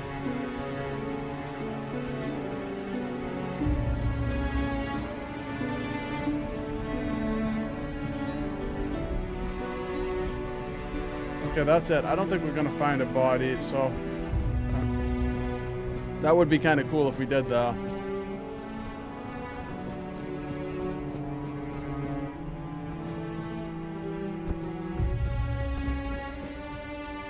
However, it did say we need to investigate Elpsit's death, so we're still on this quest. It's just that it's not really giving me an objective anywhere. So I guess we're just gonna have to walk around this village until we find Elpsit's house. Well, there it is. That's in Elpsit's house. Okay, let's talk to Nessa. You? What you doing here? Haven't you done enough? You're the reason Elspeth is dead now. If you hadn't pried into Volca business, she'd still be here. I'm the reason. I haven't done anything. You brought back the matron's totem. We hoped it would stay lost forever. But now the doors are open again and Elspeth's worst fears have come true. Elspeth didn't want to be the matron? No. Frigg had chosen Elspeth's mother as her successor, but then Frigg disappeared and Elspeth's mother fell ill. Everyone feared that even if the totem was found, we'd be left without a matron. On her deathbed, Elspeth's mother named Elspeth as her successor. She never wanted it. But you don't refuse your dying mother, do you? We thought the tribe would eventually move on, find new ways to worship Mather, and leave this madness behind. But then you showed up. Couldn't Elspeth just refuse to become the matron? And bring down the wrath of the entire tribe on us both? After everything that's happened in Volca, do you really think they'd calmly accept her saying no? They wouldn't care about our plans for the future. Plans that don't involve Elspeth being stuck in the temple forever. To them, it's an honour. This entire tribe is worthless. They all see themselves as Mather's chosen, yet they act like sheep who can't survive without a herding dog. What was Elspeth so afraid of? You don't know? They didn't tell you? Being the matron is torment. It only ends in death. When a matron undergoes initiation, it's said she becomes a living vessel for Mather's wrath. It's like drinking that cursed potion. Your veins burn and your mind screams for blood. Our matrons spend their days isolated, barely holding back the berserker madness that threatens to consume them. They rely on calming herbs, meditation, whatever they can, but they need an iron will to endure. Elspeth wasn't like that. She wore her heart on her sleeve. She loved people. She loved the mountains. She wasn't meant to spend her days alone in a dark room, hovering on the brink of madness. Why didn't the two of you just run? I wanted to. I would have become nameless and lived among the non-reader, anything to stay together. But Elspeth, she couldn't. She said she couldn't break the promise she made to her mother. And what about her promises to me? How would they any different? A broken word is a broken word, whether it's to me, to you, or to Mather herself. She didn't want to live without honour. But she died without it anyway, and I couldn't stop her. I couldn't do anything. I'm sorry. Yeah, me too. Now you see why we don't like outsiders prying into our business. Here, I see. Elspeth left this letter for you. I found it among her things. She must have written it when word got out that you were looking for Frigg. Take it and go. There's nothing left for you here. It's all my fault. Outsider, if you're reading this, it means you have succeeded, and I am gone. I couldn't tarnish my honor, or Nia says, by running, so I chose the only path that is a little less dishonorable and affects no one but me. I had faith you would find the matron's totem, and it was the kind of faith that filled me with dread. I know I wouldn't have been a good matron. In truth, I didn't think anyone really is, because there is nothing good about being the matron. What goddess, what mother would condemn her daughter to a life of near solitude, filled with suffering? It's cruel, and I don't want to believe Matyr could be so cruel. I wish there was a way to end it all. No matron deserves her fate. It isn't a blessing, it's a curse, and the only way for our tribe to be truly free is to break it. But if someone must take my place, please, let it be someone with unshakable resolve and nothing left to lose. Let it be someone without regrets. Let it be someone who fully understands the magnitude of this choice. Let it be someone who is nothing like me, Elspeth. Well, that's a bit sad.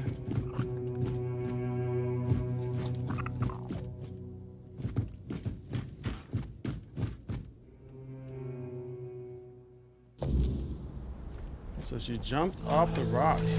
Still feel like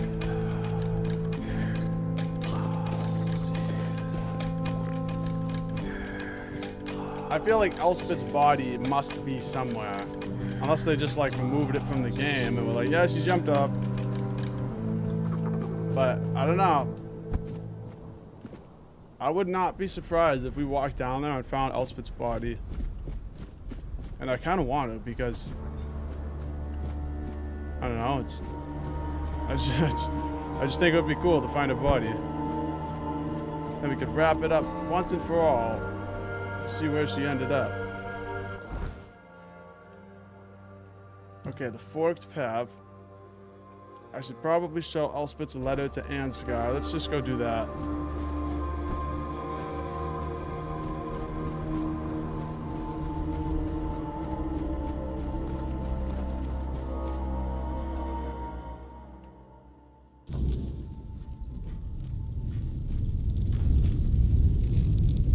Elspeth had some very harsh things to say about being a matron. See for yourself. Dead by her own hand, rather than serve as matron.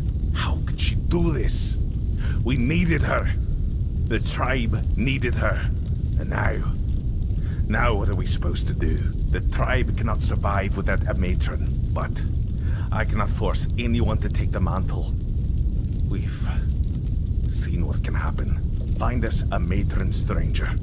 Someone willing. Someone with strength. I can't ask them myself. They will obey. Find us a matron stranger, and I will attend the moot. That's a promise of the Volkir. About the new matron for your tribe? Yes. Have you found the right candidate for our new matron?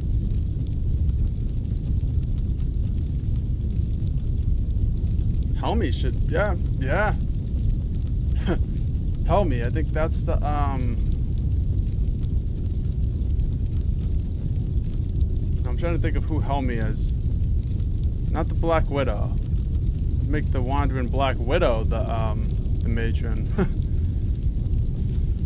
You know what, let's just say there should be no more matrons. What in the blazes are you talking about now? This tribe fell apart without a matron. How are we supposed to move forward without one? Now that the totem is found, why would we stay as we are? Read Elspeth's letter again. Nobody deserves this kind of suffering. I know the matron's role isn't easy. And Frigg showed us just how ungrateful we've been for their sacrifices. But the women were always willing. They saw it as an honor. Elspeth's case was different. And it's not like she ever complained. How was I supposed to know her mother pressured her to agree?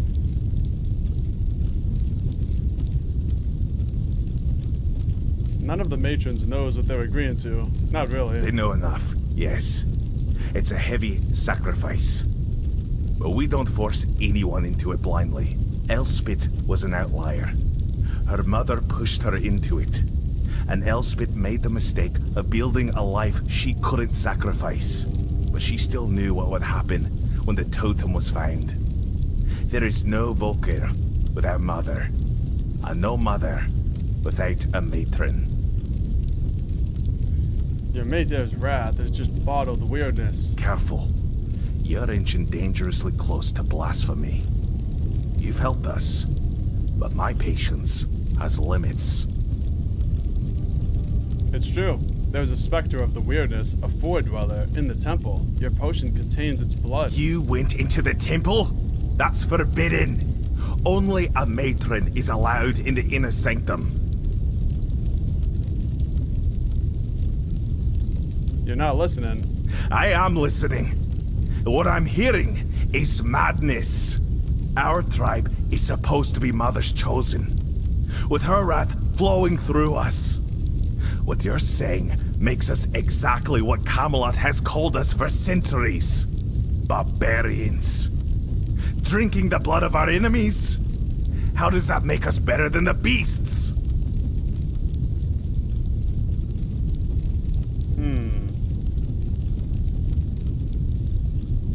Since when are you worried about what Camelot thinks of you? I don't. It's just... I don't even know what to think anymore. The Camelosians call us savages, and the rest of the Dalrita think we're madmen. And now, it feels like they were right. Should we change, or should we accept that this is who we are? And then there's the moot. Without the Berserker's rage, what do we even have to offer? The potion is harmful. Bridie said it's concentrated weirdness. Oh, he's never going to let me forget this. I know. I've had my suspicions for a long time. Even before everything with Frigg. There were never that many of us. And the madness people claimed we suffered from. It's true.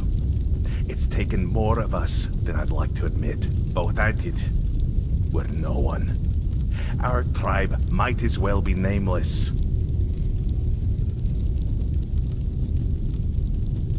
Bridie could help you. He made his own potion. I know. I only hope he doesn't gloat too much when I come begging. But you're right. This could be a new start for us.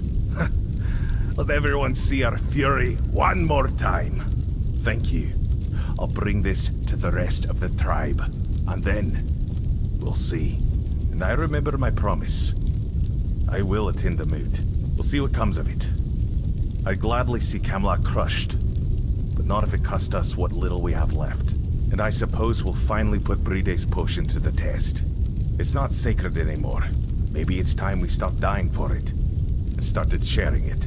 Bride will be delighted. Smuggler arsehole. Nobody gets on my nerves quite like he does. Whoa. I didn't mean to whip away like that. Okay, well. That was nice. We made some progress there. So we convinced the Volker tribe to take part in the moot. Now we just need to convince the Thuid tribe and the Sveen tribe. Let's just see if there's any... Yeah, we still got When Gods Speak, which is weird because Helmi said Taigi was often near the Temple of Maydair. I should have a look around there. We've already had a look around there.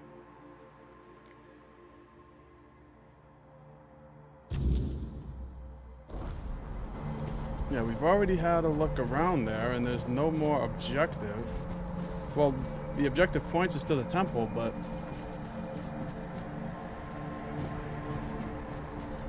a little bit confused on this one.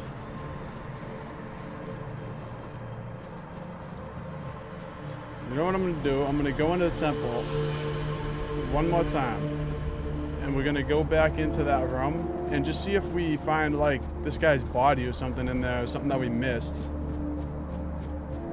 Because I didn't really look around after I killed the Four Dweller, I just left.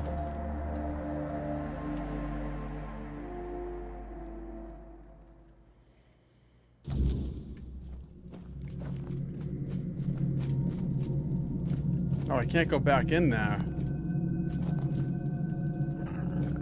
So what's a one-way ticket? Yeah, I'm not sure. It says, It's always a pleasure to... And I don't see anything, so let's just move on to the next quest.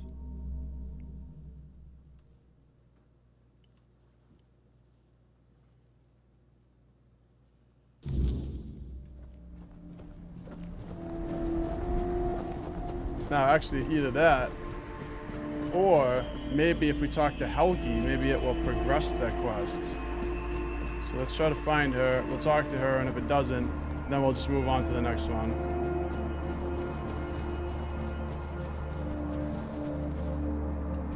I just gotta find where Helgi is.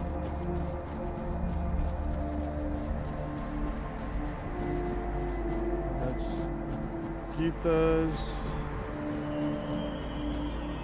I think it was this one. Yeah, Helmi.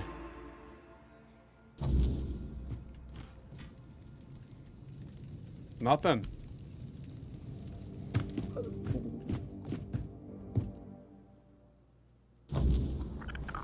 It's weird. Alright. Well, we got this side quest next. The Sleep That Never Comes. At the entrance of Thuid village, I was stopped by Skuld, who told me to speak with the Elder of Thuid. So this is a village over here, and everybody in this village is asleep. They're in like a permanent sleep. It's really weird. So let's head over there and investigate. I also gotta find out the best way to get over there. I think that I gotta find out how to get over here and go through this pathway. So I'm gonna fast travel to here and I'm gonna walk all the way around.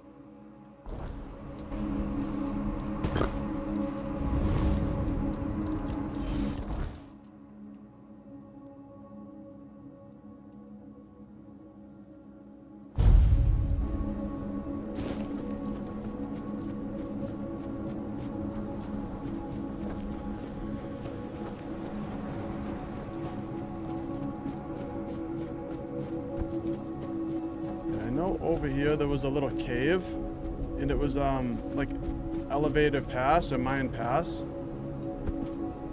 Yeah, a little house over here. There's a little secret passage down here.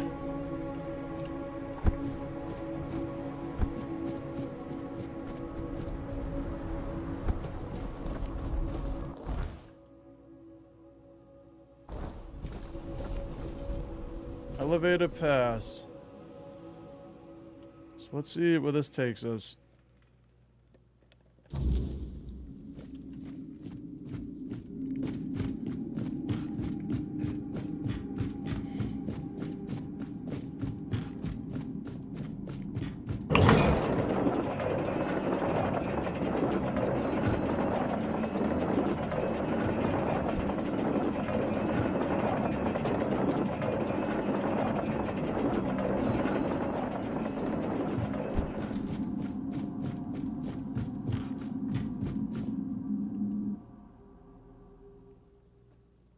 Now, hopefully, this brings us right out near the beach.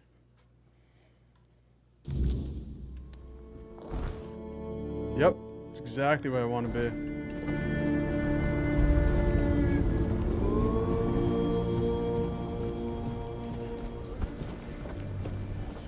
Somebody's got a little camp out here.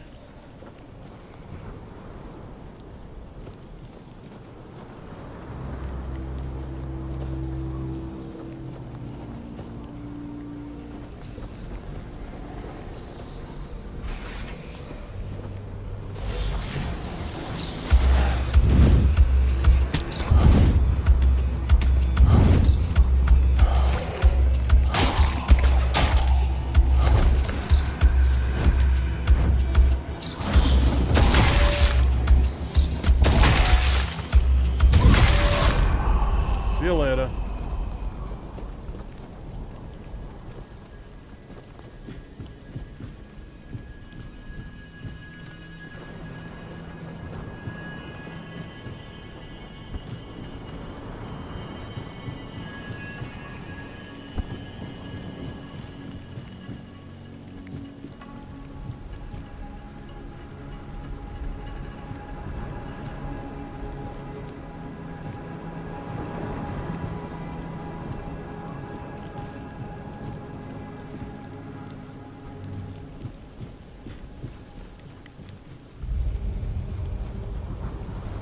Shrine of the Crocodile.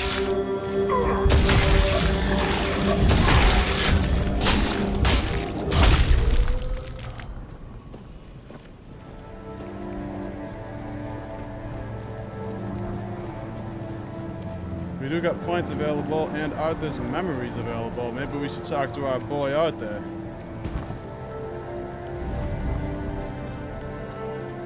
We'll do a level up real quick. Let's level up practicality. There it is. Now I can do the flaming cloak. Skill trees. I'll go general. Well, I won't. I'll go one-handed. Heavy attacks. Now let's talk to our boy Arthur. Did you know about the Stone Wardens before? I heard rumors. The Delrita chieftains spoke among themselves of the Stone Wardens they brought from the homelands. Yet when I asked, they had little to say. It seems their brotherhood has found a way to bend the weirdness to their will. That is good, I suppose. If you have the chance to learn from them, do so. We need every advantage to restore peace to Avalon. Did you know some of the Dalrita were drinking Forge Dweller blood during the war? No. How would I? The tribes were our allies, but they commanded their own forces. The truth is, that war made monsters out of us all. The Four Dwellers weren't just any normal enemy. The way they looked, the way they wielded the weirdness. To many, they seemed almost godlike. I don't condone what the Volker did, but sadly, I understand it. How do you think Thrivegi managed to merge with the giants? That is without a doubt the work of the throne he sat upon. It is carved into the Lone Pillar, a very powerful artifact. More powerful than I had ever imagined. The Lone Pillars have long emanated a powerful energy that we never fully understood. At first, we thought they worked like menhirs.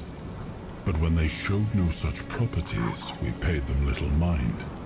And once I gifted those lands to the tribes, our access became limited. Still, I know the Lone Pillars once served the giants as a conduit for the Four Dwellers' will. When the time came for them to depart, the giants would approach a pillar and surrender their life force to it. They believed that by doing so, they would merge with the weirdness and become immortal. And after what happened to Thrigva, I'm beginning to believe they might have been right. Yeah, that's weird. They became immortal, but why would you even want to be immortal if you had to be like tied up into the rocks like that? I don't see the point of being immortal if you lose your freedom of movement.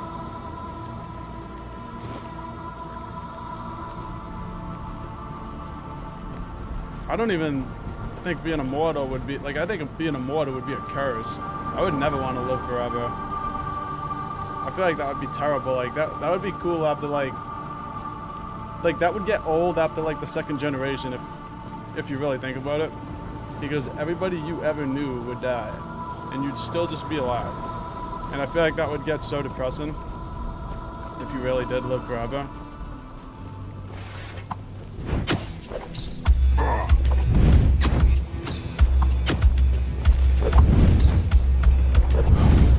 Damn, these guys are like ninjas.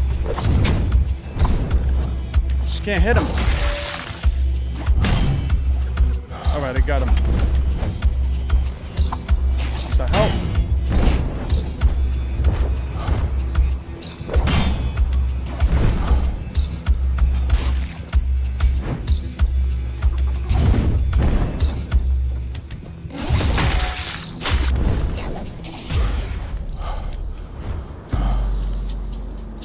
Remember Shaman Staff. Oh, we don't need that. Oh.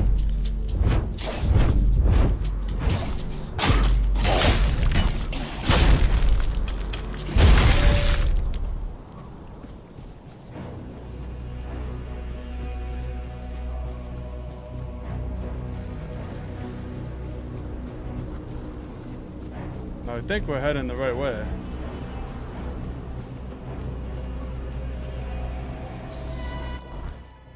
Let's just double check the map here.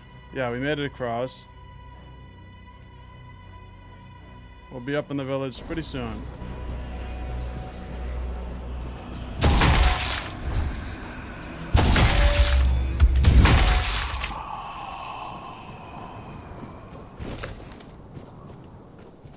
I really need some health. Stone Warden's Vault.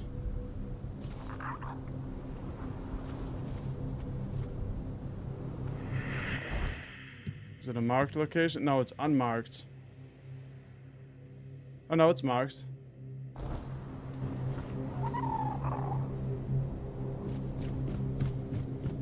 We won't go in it yet because a lot of times with these quests with the villages, there's been caves next to them, and almost every time we've ended up going in the caves for the quest. So we'll just go forward with the quest, and we'll probably end up going in there at some point.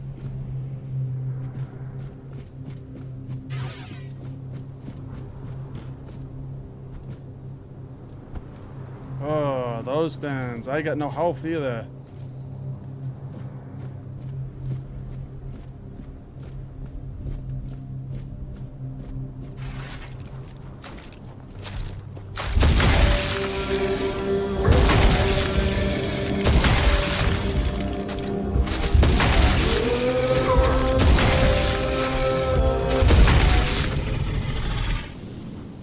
Alright, well, you only get one hit on me.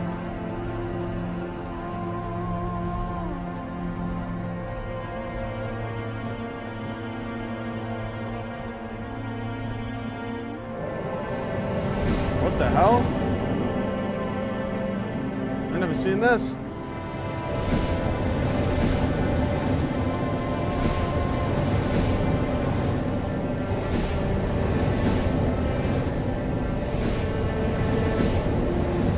Okay.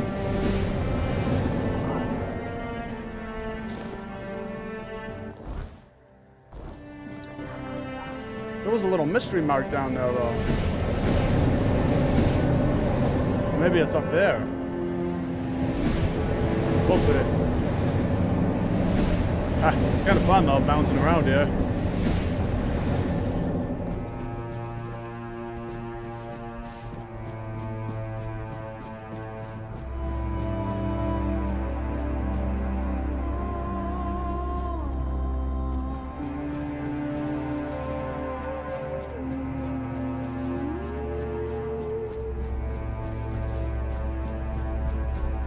Okay, here's the mystery mark.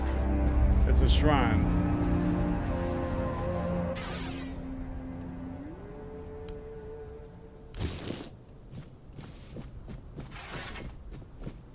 Say a prayer to the shrine. Heal up.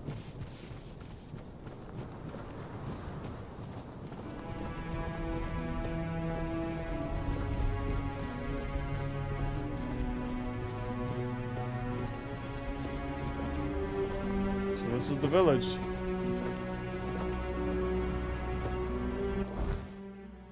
Let's just double check here. So I gotta speak with the Elder of Thud, Yenvigi.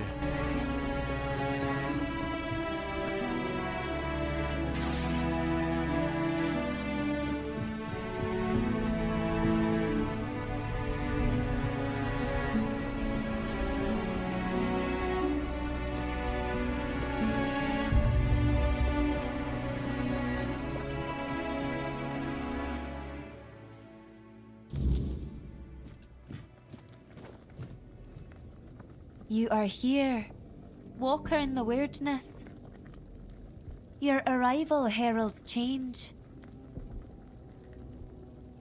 I'm looking for Chieftain Yenvi. I am Ingvi. May my stature not surprise you. For the Thoid, it is what you bring to the tribe that matters.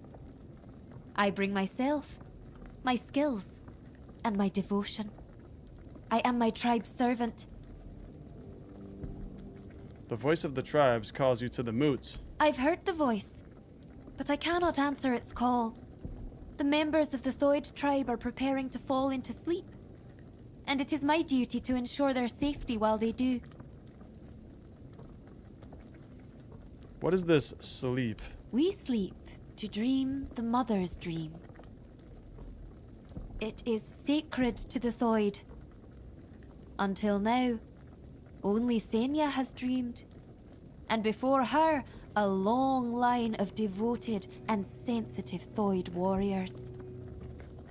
Through the dream, we commune with our guardian giant, the one we call Mother. Now Mother wishes for all of us to join her. She promises to protect us from the weirdness. How is the dream supposed to protect you from the weirdness? Mother promises that the strength of the Thoid's united dreaming will repel the weirdness and encompass the entire Forlorn Swords. By embracing the dream, the Thoids will protect not only themselves, but all of the Delrida too. The Thoids have long believed the world is heading towards self-destruction, and we are now on the brink of the end times. If there is a way to prevent that, we will do everything in our power to make it so. What makes you so sure that the dream will help? We are not sure, but we have faith. It has to be enough. Why are you so sure the end is near? We became certain the moment you set foot in our lands. Your arrival was foretold by Mother. She said that when the Walker in the Weirdness arrives, it will be time to fall into the sleep. Through our dream, we will save ourselves from the end of days. Is that the only way to help the tribes? I'm trying to do it differently. You are the Walker in the Weirdness. You can do far more than we ever could. We have tried everything. Magic, diplomacy. Some of us even joined One Eye's rebellion. But it wasn't enough. We needed Mother to show us the way. She said that only by joining her dream in another realm can we truly affect the reality we know. Okay. The Thud tribe worships a giant? The Gunvalder tribe did the same. They worshipped their giant too. We believe King Arthur entrusted us with his crown for a reason. There's always been a special bond between the Delrida and the giants, going back to the Age of Legends. Perhaps Arthur could prevent you from falling into sleep. Perhaps. He was the only man who could speak to the giants as an equal. But how could we find out now? The king is dead, and he's not coming back. This is our last chance to make a difference. We need to trust Mother. How does Arthur's crown work? That's not widely known. But we have our own theory. We believe Arthur bound his essence to the crown, which allowed him to communicate with the giants and gain their allegiance. However, you can't bind your essence to another being without mastering the weirdness first. That's why we believe Arthur must have uncovered the secrets of the weirdness, unlocking the mysteries of the Four-Dwellers long before he forged his allegiance with the giants. Do you wish to join them in the dream? I will keep watch until everyone enters the land of the dreaming. Once they fall into sleep, I'll decide whether or not to join them. I may simply become a nameless, tribeless Delrida. So you'll put everyone to sleep and disappear? I did not say that. I'm only saying I haven't made my final decision yet. If I help your tribe, will you come to the moot? How do you think you can help us? Can you do more than walk the weirdness? Can you walk through dreams too? If that's the case, I won't stop you from entering. Mother will decide if you're of use to her. But don't you dare harm her, even if you can. If you do, you'll have the entire Thoid tribe against you. That much I'm sure of. Ooh, so scared. I'll have an entire sleeping tribe against me. I will enter Mother's dream and find out how to help the Thood tribe. As you wish, Walker in the Weirdness. I won't make any decisions about the dreaming until you return with answers. Or the will of the Mother.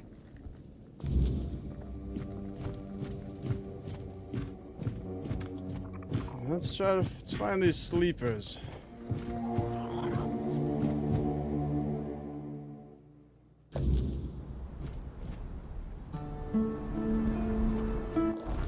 I must enter the dreaming. Alright, we do that over there.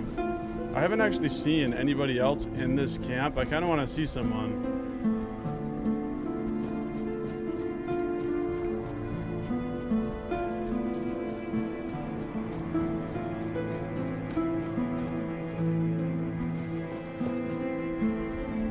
House of the Kin.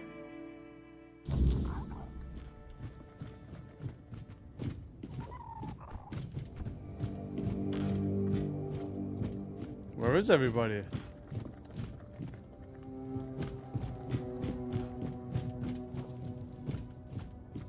She said everybody's getting ready to sleep. Maybe they're over there.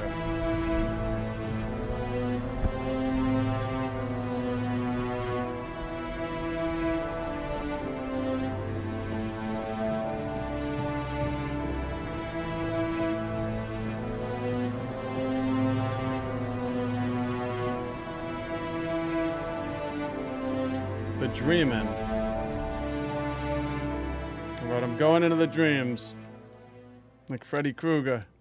It gladdens Skull to see you here, for it means we draw ever closer to Sonder. Behold the dreaming, our true home. Walker in the weirdness. As I greeted you in the waking world, so do I welcome you once more. Why do you call this place your true home? The world that withers is no home to us. It is a fleeting mirage where nothing holds, nothing remains. There all crumbles, without meaning, without end. But the dreaming is eternal, and it has a purpose. The deepest of all layers, Sonder. You spoke of something called Sonder. What is that? When your arrival ended the vigil, the dreaming began. The final phase of our dreaming is Sonder. Sonder is the moment when we shall become one with Mother's dream, forever entwined. Sonder is also a place deep within the lowest layers of the dreaming. There at last we will be safe, far from the world ensnared by the weirdness. What is my role here? Ingvi believes you may unravel the burdens that weigh upon some of the Thoid. Without freeing them from these burdens, they cannot enter Mother's chamber, where each of us must drift into ever deeper dreaming, until at last we reach Sonder. And what of Yenwigi? She is not here, Amanyo. Ingvi's burden is to guard the village of Thoid, to safeguard Mother, and to ensure that all members of the Thoid tribe journey towards Sonder. She awaits the right sign. When it comes, only then will she choose her fate. What exactly are these burdens? Life, unfulfilled duties, feelings that tether the soul, keeping it from sinking into the dreaming's embrace. Each of us carries burdens. Once, we of Thoid would end our vigil and return to wakefulness, striving to cast off these burdens through life itself. But your arrival ended the vigil. It began the dreaming, and Thoid may no longer wake, not unless such is Mother's will. Dudes carry burdens that keep them from entering the Mother's chamber. I must help them first. Let's go to number one first. You, don't just stand there. Help me find Vilekin. I know that filthy swine is hiding somewhere around here. We have to find him. I don't even know who you are. They call me Alfhild. I have sworn to watch over Sinya while she dreams Mother's dream. Now you know who I am, so help me find Vilekin. Who is Vilekin? A filthy beast. A mongrel who tried to put his hands where they didn't belong. Oh, how I wish I had cut them off when I had the chance. But he fled. And now he's entered the vigil and I will not, let him go any further. If he dares try to harm her again, I swear... Who did he try to harm? Senya. I swore to protect her, but I failed. I chased Vilekin from her bedside, then from the tribe. But he still managed to worm his way into the vigil. I need to find him. As long as he's out there, Senya will never be safe, and I will never be able to join her in Sonder. How do you know this Vilekin is here? Because I saw him. I tried to give chase, but he's surprisingly good at slipping away in this place. He cannot be allowed into Sonder. There is no place for the likes of him among the dreaming. His very presence would be like poison. I will find Vilekin for you. Good. I'll wait for you here. Bring me his head so I can finally dream in peace. Easy prayer. I must find and kill Vilekin. Cast out of dude. Okay, let's find this man. Behold, Walker. This is one of Mother's earthly faces. She watches over us now in the dreaming, as she once did in the waking world. I believe Mather watches your path with great intent, as do I.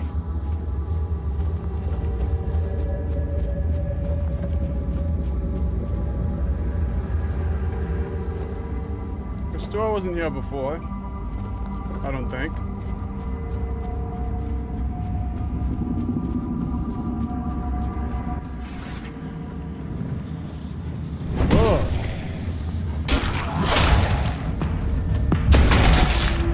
Wendigo over here.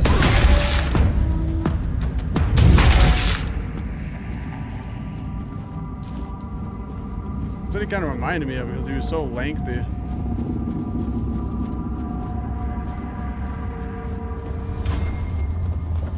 don't think this door was here before.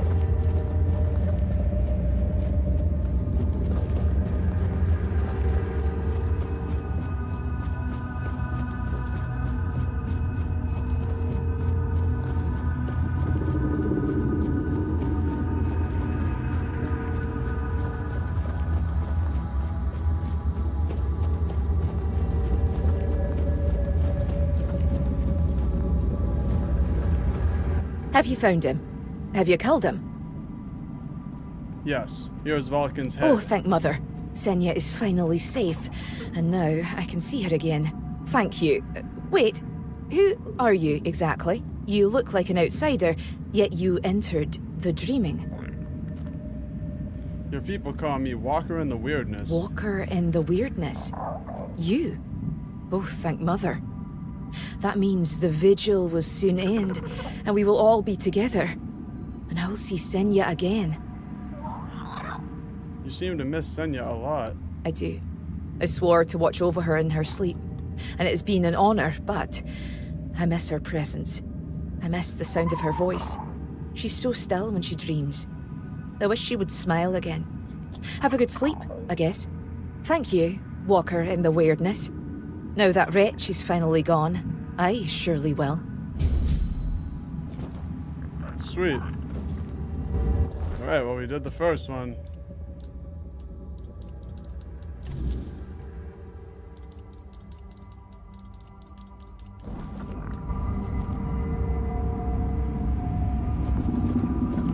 We've still got 3 more people to help.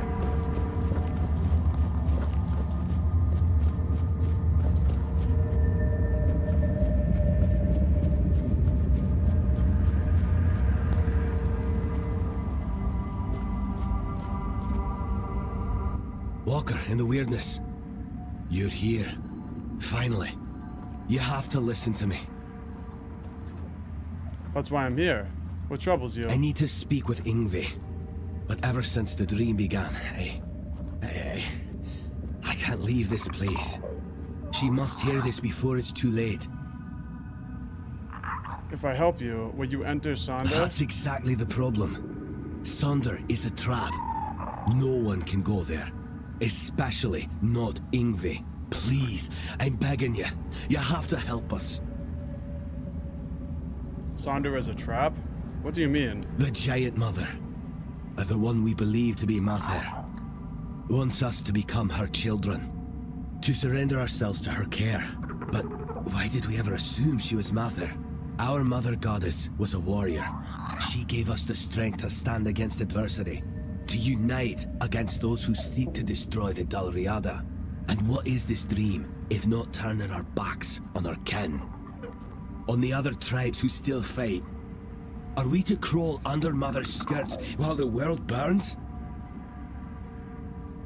I thought Sonder was every dude's purpose. Sonder is an escape.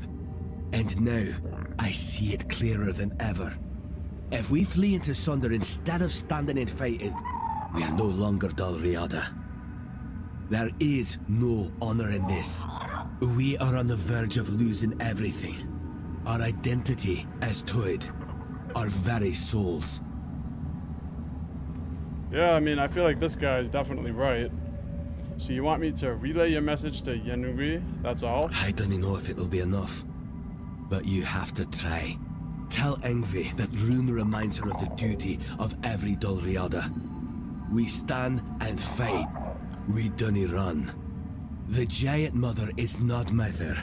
She's nothing but a weak, selfish wretch who would see the Tuid destroyed. If I refuse, you won't enter Sonder anyway, and you don't want to? I know my plea must sound desperate. If you grant my request, I'll enter Sonder. I'll be thrown into it whether I want it or no. But if that is the only way to save the tribe, then I will do it. I will sacrifice myself for them.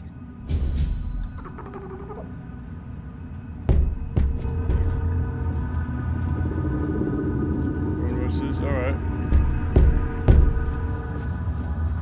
And this would be Yngvi's house.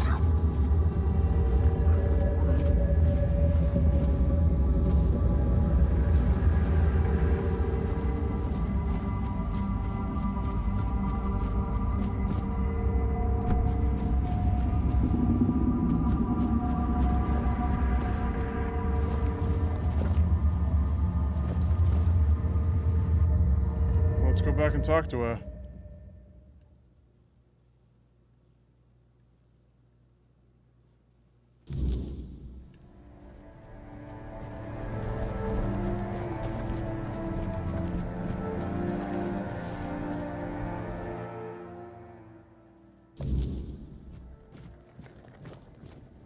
Walker in the Weirdness, you return.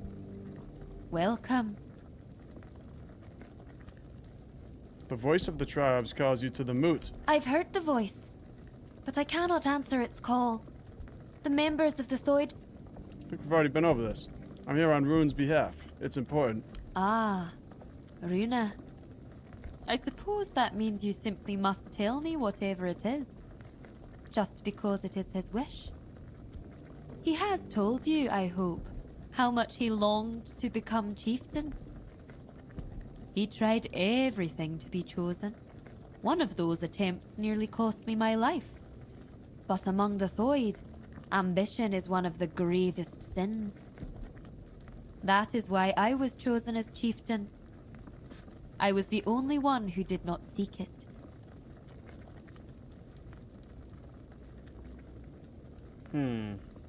Rune believes Sonder is a death trap for the Thuid. Does he now? And he's only just come to this realization.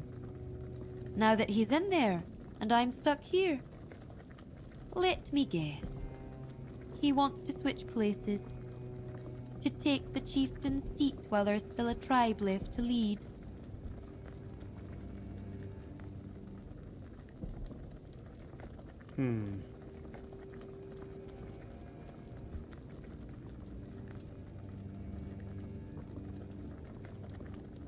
Rune believes that the giant mother is not Matar, and that Sonder is a shameful escape. An escape? That is what I feared. I never would have thought Runa and I could be of the same mind. You're voicing my own concerns. Thoid, the forefather of our tribe, was a warrior. We have never forgotten his teachings. And Mother? Who knows? Maybe we've given too much meaning to something that, in the end, is just another creature. Immortal and mystical she may be, but she still has her own goals and desires. What will you decide? The difference between us is that I face my challenges, while Runa flees from his at all costs. Taking him at his word would be naive, but I cannot ignore what he says. I bear a great responsibility. On the one hand, there is the myth the Thoid have followed for centuries. On the other, my own doubts, and the opinion of a man who's known to work against me. Tell me, Walker in the Weirdness, you do not share our burdens. What would you do in my place?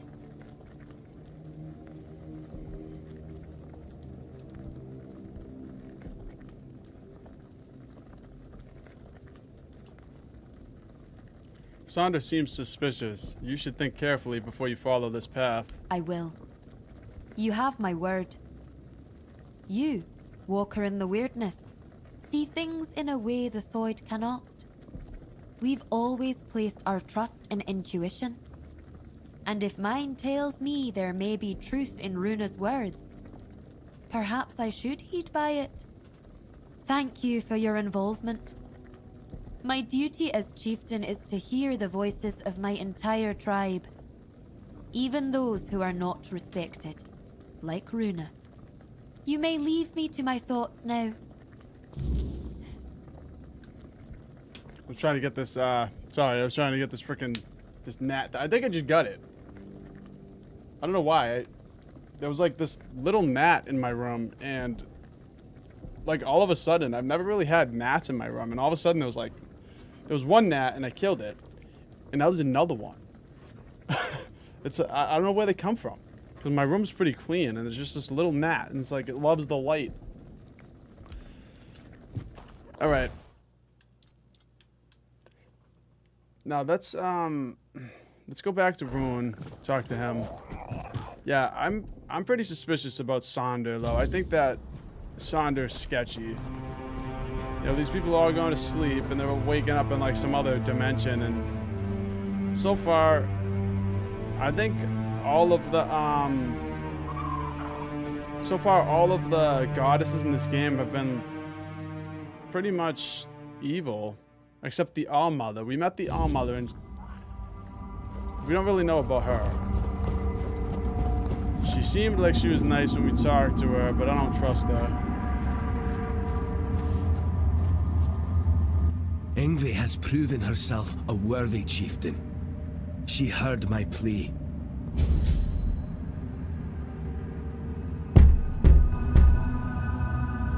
Okay. Now let's do the next guy. So before we continue this, I'm gonna step away for a second. I'm just gonna run to the bathroom and shut my AC off because my house is getting freezing because this is like the coldest room in my house, and the AC, I think I mentioned in like a stream, I think it was the last stream, but if you're watching, you might have not heard it, but my thermostat is screwed up, so when I turn my AC on, it just keeps going, and I have to like manually get up and stop it, or else it'll just get so cold in here. So I'll be right back, and just give me a couple minutes.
Alright.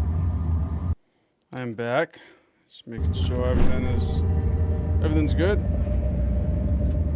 Alright. Thank you guys for waiting.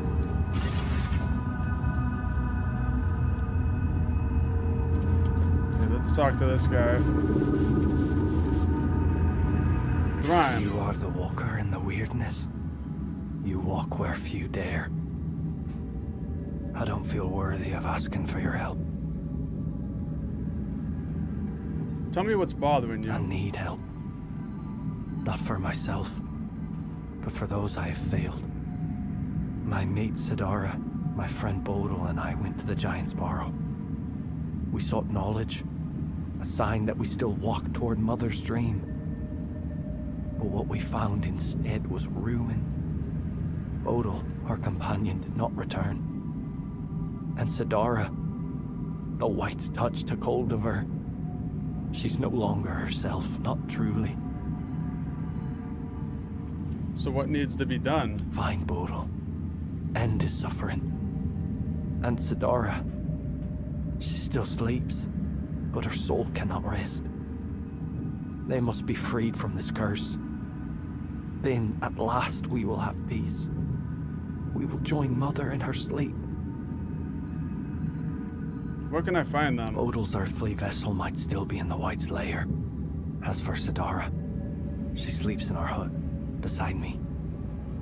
I feel her. So close yet so distant. Please, bring back my loved ones. Free their souls. Then, maybe we can find ourselves again. Join the Mother. Enter the void. Giant's Barrow key. Alright, we finally get the key to that door.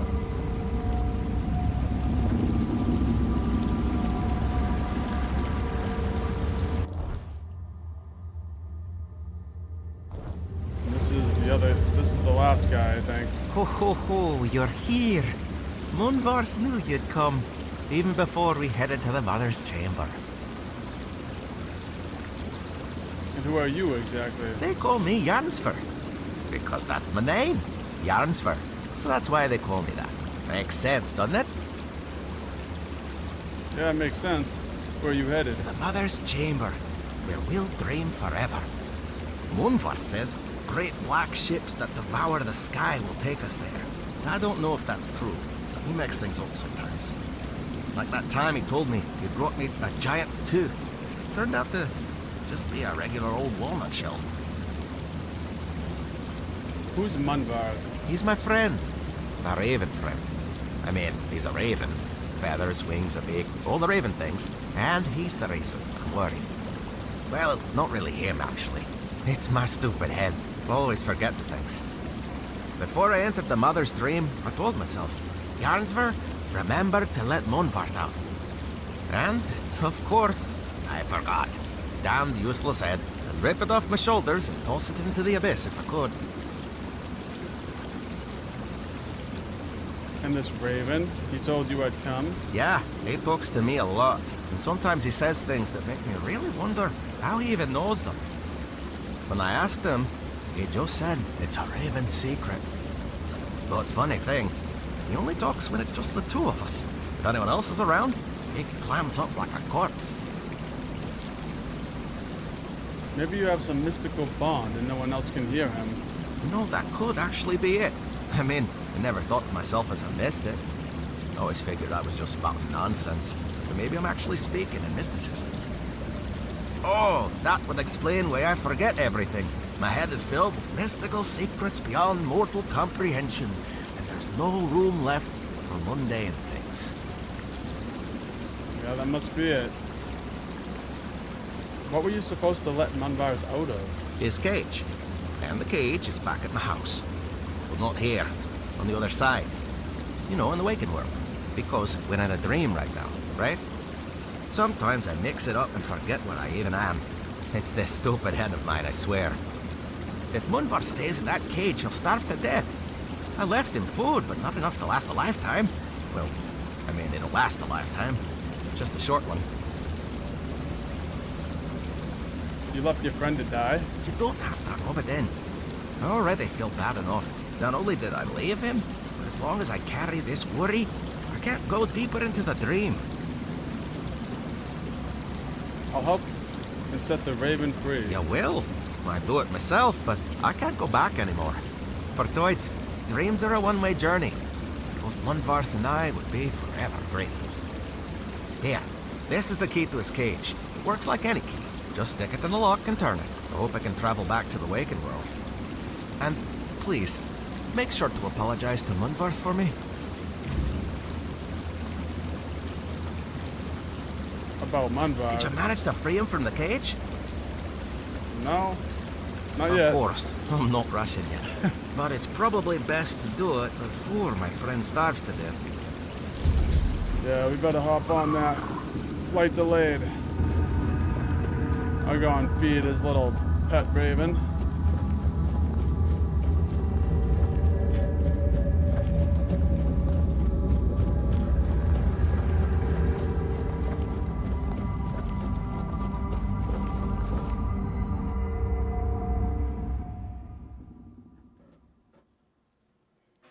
Yeah, so we'll do this one now that we started this. We'll just do the raven, and then do the next one, and that should be it.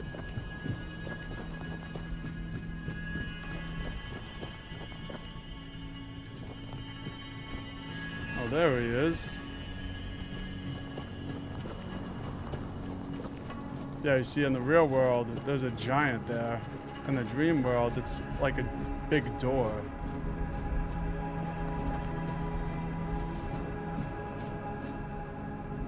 Here he is.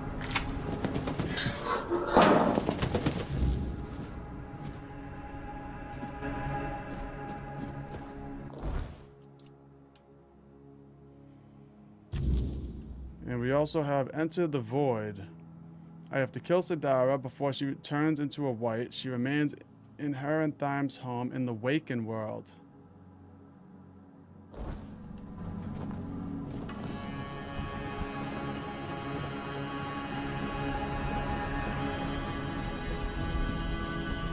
So kill this person in here, and then go into the Giant's Barrow and kill the other person in there.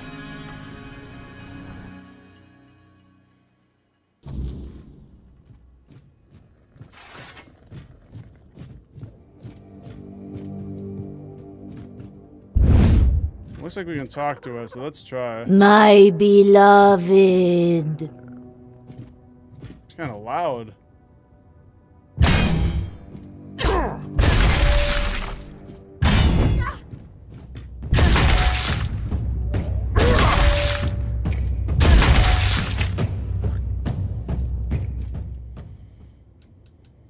All right.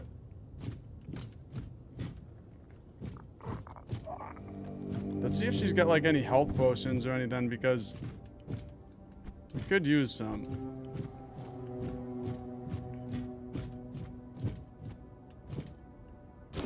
She's got some apples.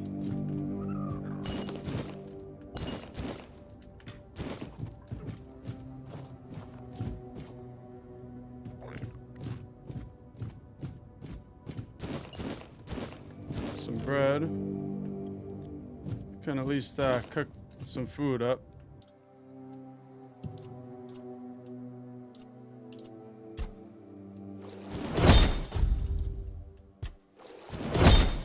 Some damn good fish.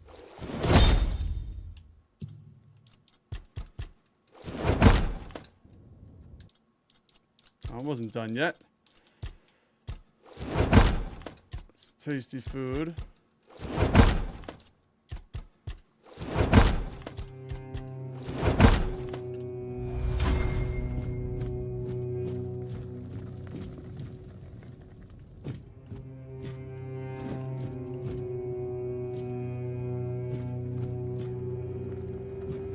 Okay, well, I think that's it.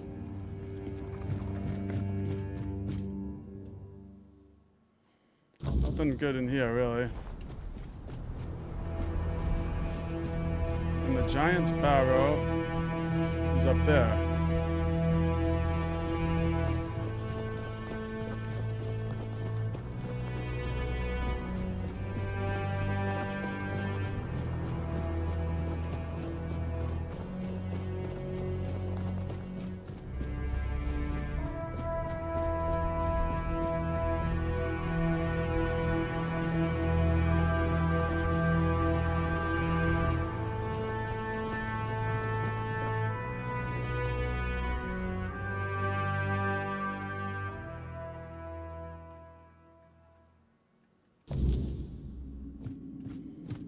Now turned into a wight. I must kill him, so we're gonna have to fight a wight in here.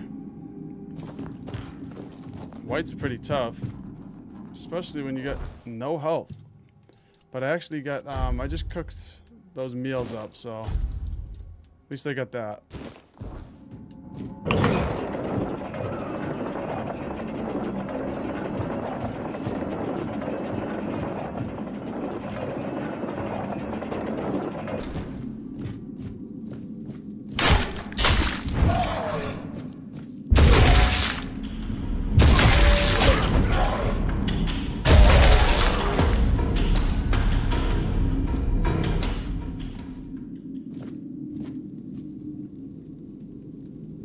Yeah, that giant looks like he's gonna grab me or something if I even go near him.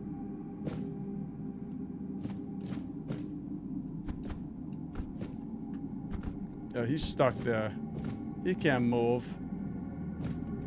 Plus, the giants like me because I did their little trials. I have the respect of the giants.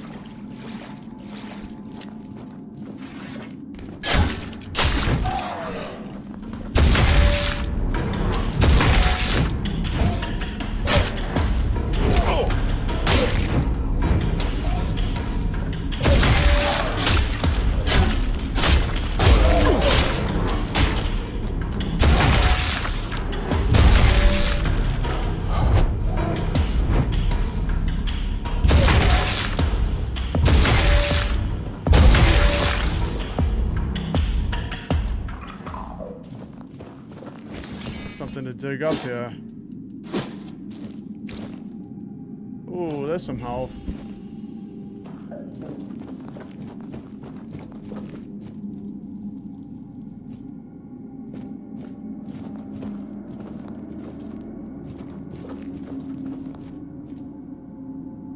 These giants are crazy.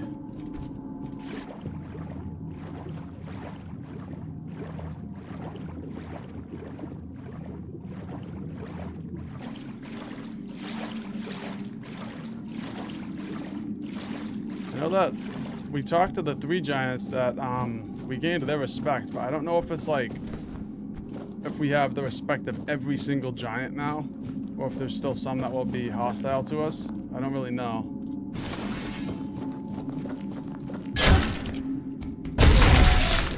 And I haven't actually seen any giants that can move yet.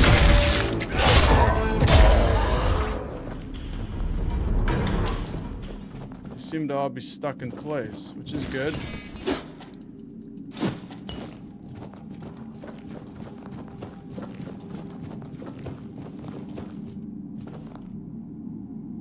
That must be the white.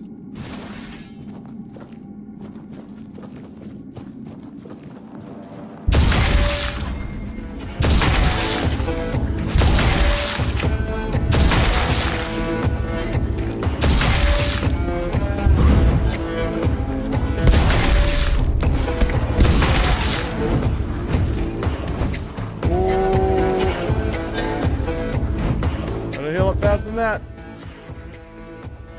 I gotta switch this for a health potion. There we go.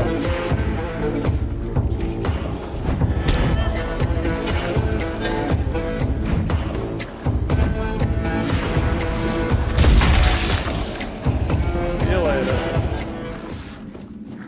That was close.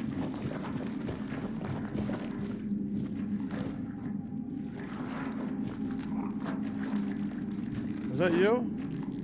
Okay, I think that's him making this noise.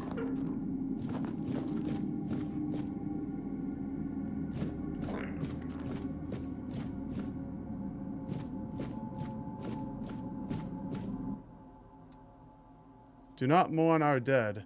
Just as in childhood we did not understand sleep, so through life we edge towards its final form. Departure is natural.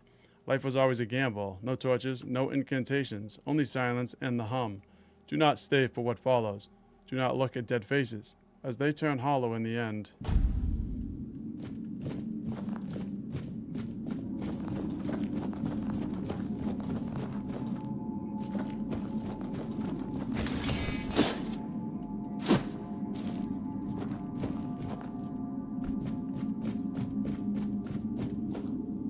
Pops us right back out here.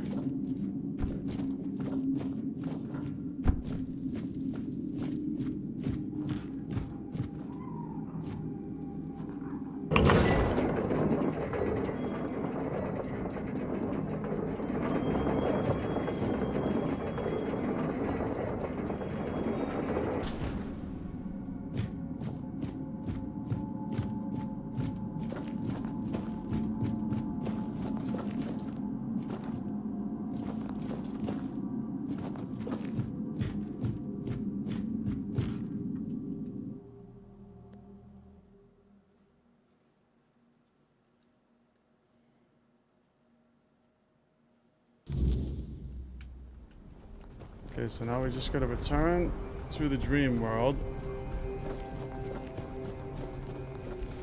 And we can complete both of those guys' quests.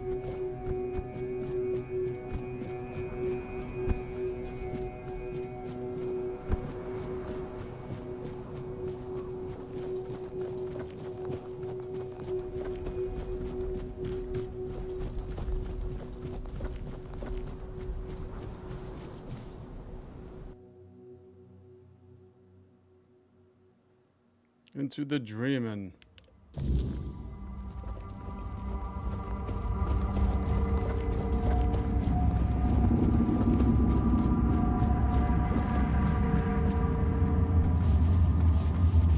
I felt it. The weight, it is lifted. Their souls are free, and now there is only one more task to be done. You must send me to her.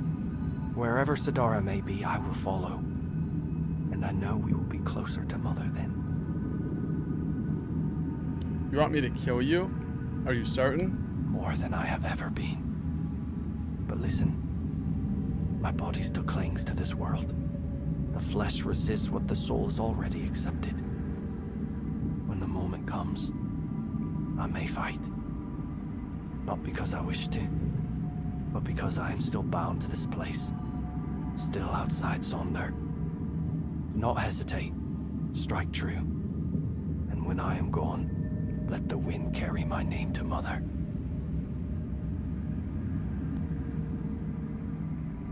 If you truly want now, yeah. I don't want to fight you. You've been through enough. And yet, there is no other way. If you will not raise your blade, then I must raise mine. Not out of hate, not out of fear, but so you do not have to make the choice yourself. Forgive me.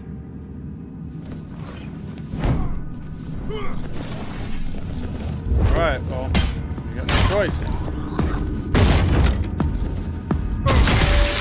I want to do this, Thrym.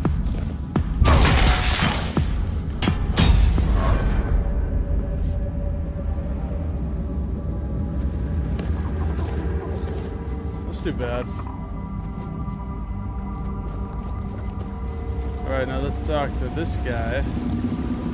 Hello, it is you. About Munvar. Did you manage to free him from the cage? Yes, I freed him. Thank you. I hope he finds a new home, or at least some other ravens to keep him company.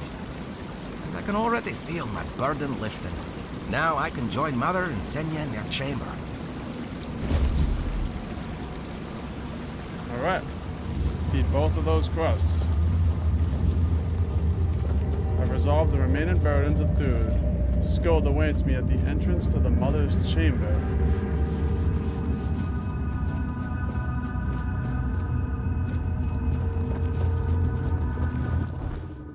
I really wish I had more health. Hopefully this isn't like a real difficult fight or something. We'll go get some health after this.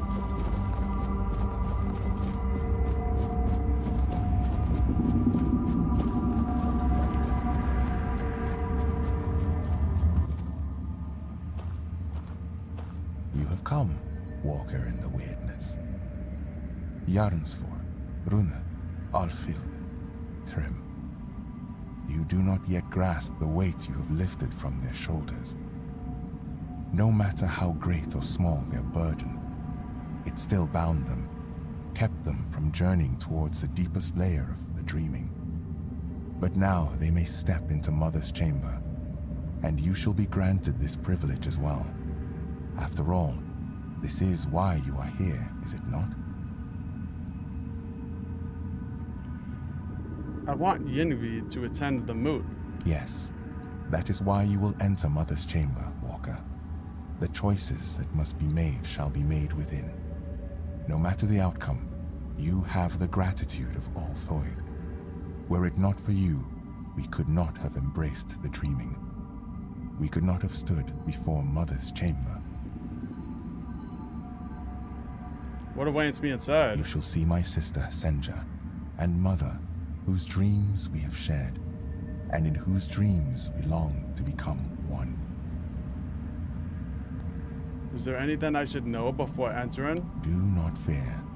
No harm will come to you in the dreaming. I know that you are expected, Walker. Indeed, the time has come. Okay. Oh. Hopefully I won't need health potions.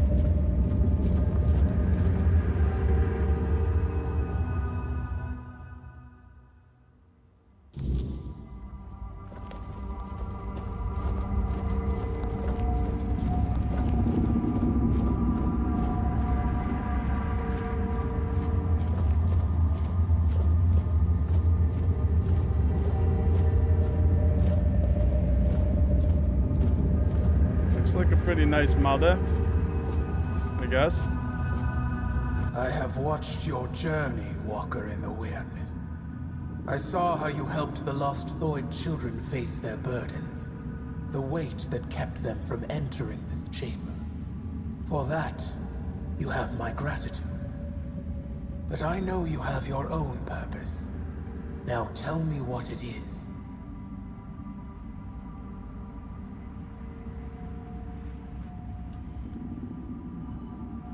I want Yinbi to attend to the moot. So you have chosen to follow the voice of the tribes and his fading hope. Gerfan, a man who so desperately wished to be a unifier, who carries such a deep thirst for retribution. While I strengthened my bonds with the human children of the Thoid tribe, I learned much of his mission. He believes tradition can be a driving force. That some things must unfold as they always have. That is why he waits for Ingavi. But Ingavi's place is here, among us. And when her kin entered my chamber, the Thoid Elder's burden was lifted. She has no reason to remain in a world crumbling into ruin, all for the ambitions of one old man.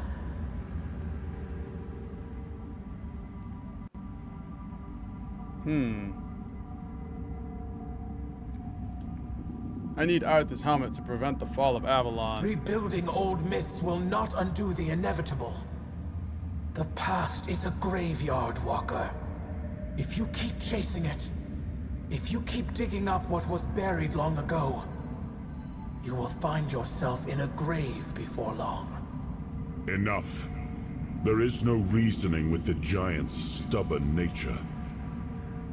No matter what you say, she'll keep dragging you deeper into the labyrinth of her mind. That is why I ordered the giants to sleep. Their nature was unpredictable. They reveled in strange manipulations, willing to wager their own lives in primitive bets and frivolous games. And so, I speak. Whatever this one demands, grant it. That is the order of the king to whom you swore fealty. I was wondering how long you would stay silent, letting the human whose body you stole speak for you. You have lasted surprisingly long. I suppose emptiness and oblivion have taught you some humility. Nevertheless, greetings, Arthur. I am glad I have finally dreamt of this moment. The moment I can tell you, face to face, that everything is your fault. Avalon is falling because you existed. Because you continue to exist. This is also the moment I accuse you of murdering my children. And the children of the other giants. What's going on here? Your human king got to know us well. When he ordered the giants to sleep, he knew that our children could not dream. Dreaming is something giants grow into with age. Having no choice but to obey, we left our children behind in the waking world. Alone, defenseless, condemned to the coldness of death. Quiestra, the child I once held in my arms, never dreamed with me. While I built layer upon layer of my dreaming, she was dying. But I had time. Enough time to dream of Sonder. A place and a state where death holds no power. There, I will dream Quiestra. I will give shelter to the entire Thoid tribe, including Ingavi. I will not abandon any more children to the waking world. Is this true? I have made many terrible mistakes during my reign, but I always considered what was best for my people. At least, that was my intention. I wanted to make Avalon our home, free from the plague, free from forces that would seek to oppose us. I thought that my return would restore balance, that I could prevent Avalon's fall. Your idea of what is good is twisted, human king. As for you, mortal, yes, you need the blessing of the tribes to claim the crown. Those were the terms of the sacred pact, but you will have to manage without the Thoid. They will all come with me into Sonder. I will care for them as if they were my own children. And I will save them from this world's corruption.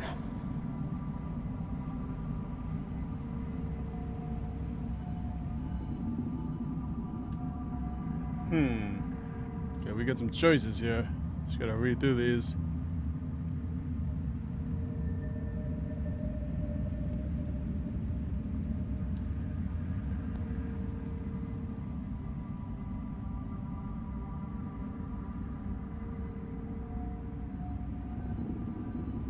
Say this. Yenvi has fulfilled her duty to the tribe, and now she must fulfill her duty to the Dar Rita. I demand it, as one who has aided the Thud. Indeed. You have the right to make such a demand. The role you played in the fate of the Thoid grants you that authority. And Ingavi, she will accept the path laid before her without protest. Perhaps it is only fair that the last of her people remains awake. That some trace of the beautiful children of Thoid may endure until the end of time. Very well. So be it. The way to Sonder is closed to Elder Ingavi. Her duty now is to carry the legacy, tribe. Walker. Although you carry fragments of the King's soul within you, the choices are yours to make. I entrust you with the blessing of my rune, hoping you will choose wisely. And you, Arthur, do not think you still command everything. You are a prisoner of your own legacy. It is done. Our long-dreamt-of meeting has come to an end. And I am pleased with the outcome. Leave now, and let us dream. Let us dream.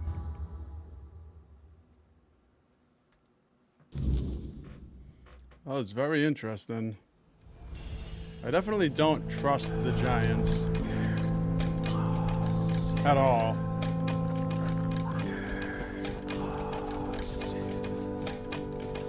Now it looks like we got points available and we can talk with our boy Arthur again. Let's do that.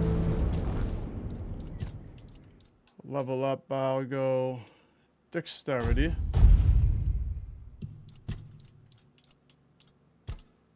Let's increase that one-handed. Heavy attacks with one-handed. I'm just going all out one-handed. Armor and one-handed is just like... My guy's a tank. This is why he can't be stopped.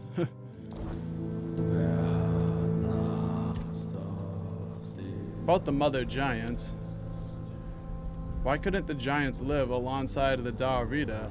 Why did they have to sleep? And what do you think would have become of Avalon if the warlike Daurita, already revering the giants as they are now, had the chance to worship them as living, active beings?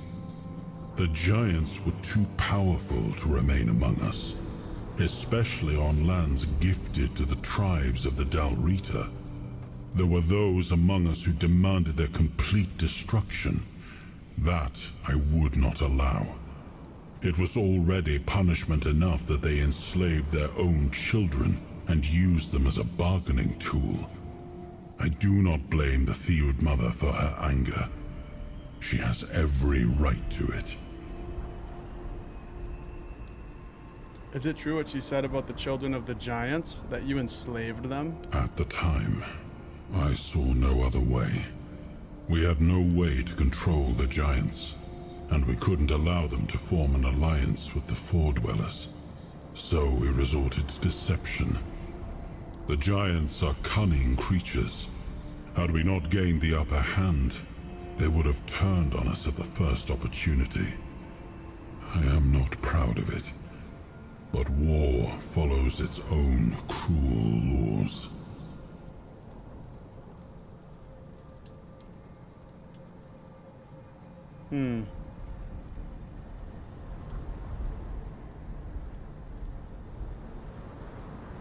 I mean,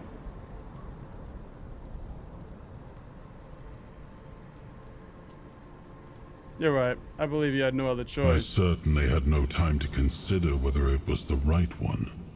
Time cannot be turned back, nor can the decisions made. Let that be the end of it. I have nothing more to add.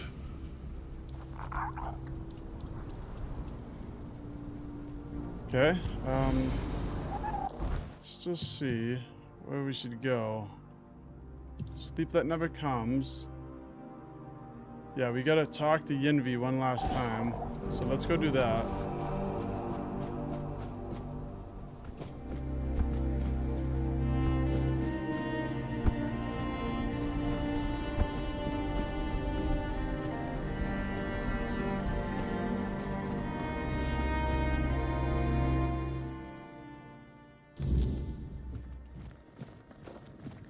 Walker in the weirdness, you return. Welcome. Mother releases you from the obligation to enter Sonder. You may join it, but you do not have to. I don't know what to say. Has Mother sensed my doubts? My true burden? Deep down, I've always felt that Sonder was not my destiny. I envied Therov for joining One-Eye's rebellion and getting to see the world. I envied Taranis for his work with the Alchemists Guild. Now I will have the chance to know real life. But I cannot be the elder of a tribe with no tribe. Perhaps I will join those who refused Mother's call. For the first time in my life, I feel free. What will happen to the Thuda tribe now? The Thoid. We have long been divided between those who follow Mother and those who are deaf to her call. Or at least, that's what we believed. That they were cowards, unfaithful, ungrateful wretches. But I was never convinced by those words. To me, they were simply brothers who dared to walk their own path, even at the cost of eternity. Deep down, I admired them. I am still Thoid, and I am young. When I come of age, I can bring more Thoid into this world, perhaps even with the help of those who return home one day. Are you not afraid they will be different from the Thoid you know? I am certain they will be. They will believe what they choose to believe. It will be a new beginning. My role as elder was to guide the Thoid of old to the dreaming. but those who come after them will live in the waking world, and I will guide them too. At last, I will be allowed to grow up, and I'll admit, I cannot wait. How do you think the rest of the Daorita will react? It's hard to say, but I don't truly care. They will either accept us, or they won't. But who knows? Perhaps this time we will grow closer to them. I've always thought they envied our direct connection to Mother. With Mother gone, perhaps we will finally build a true rapport. Can we count on your presence at the moot? I don't know how Gerfan will react to an elder without a tribe, but, well, he summoned me, so I will come. There is a reason why the Thoid made me their elder. My power, despised by the other Delrida, is truly unrivaled. And on the battlefield, a skilled Thoid is worth 10 Volker warriors steeped in Mather's fury. Do you regret not entering Sonder? I know I will always wonder what Sonder would have been like. And I know my heart will grieve for my kin. But something tells me this path is not closed to me forever. If there truly is a place we go after death, perhaps it is Sonder. That would also align with Runa's claim that Sonder is a trap, and that, in truth, everyone dies before entering Sonder. Maybe he was right. If so, then when I die, my soul will awaken in Sonder. I will see my tribe again. And finally, I will meet Mother. That is what I have decided to believe. See you at the moot, Walker in the Weirdness. Thank you for everything you've done for us. Nice. Alright, finally. Divided we fall. Complete. I can enter the Kin's Threat dungeon. Oh wait, no. Oh, we still got one more. We get the Sven tribe. What is that? The Sven tribe? That must be way up there.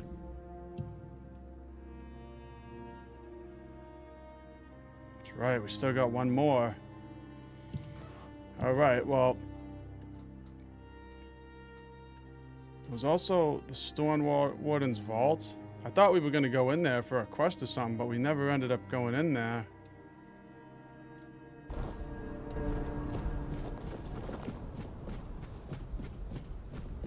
Gonna go check it real quick. I think maybe I'll check the Storm Warden's Vault. And then we'll go to the next village. Hoping that we can at least get all of the people agreeing to go to the moot in this stream.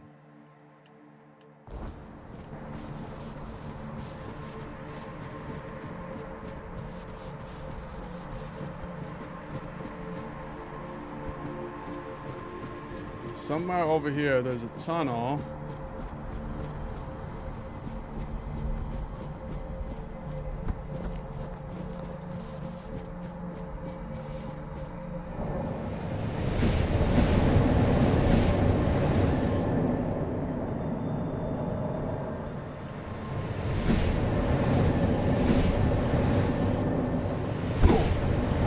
Damn! Damn! No! No! That was sketchy. Alright.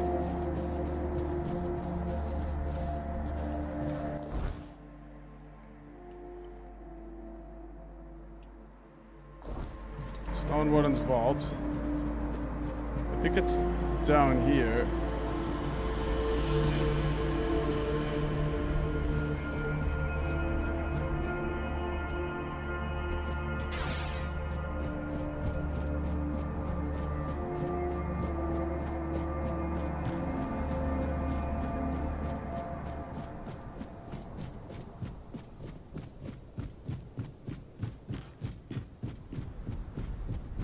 Should be right around this corner. Yep. Now, what is this? Stone Warden's Vault.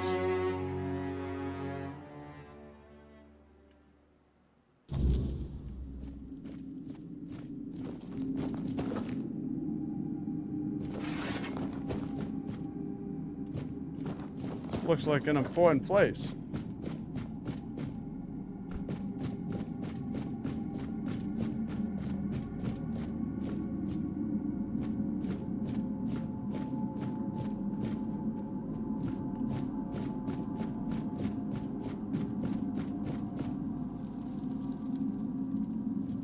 The door remains locked. Only a specific key can grant entry.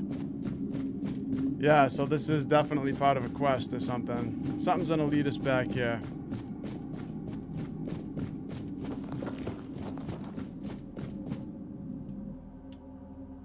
So let's just fast travel to the next village.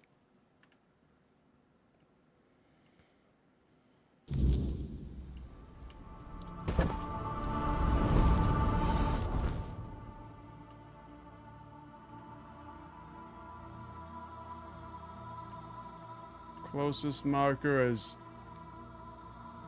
way over here. Let's go there.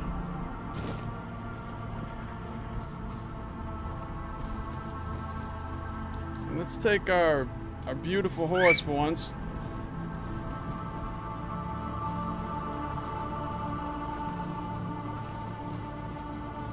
Man, this freaking gnat. This thing is so annoying. It's driving me insane.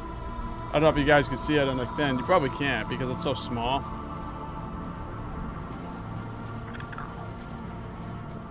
I don't know where my horse went. Let's just go over here and try to call him again.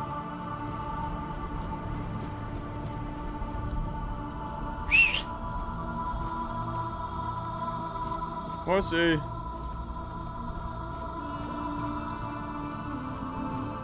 What happened to my horse?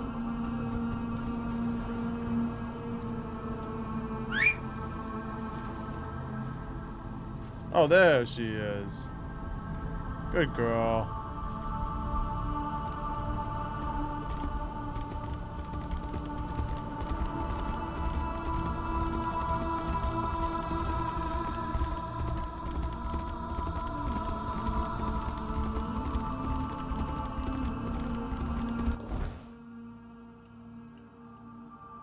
Alright, I'm gonna stay on the left.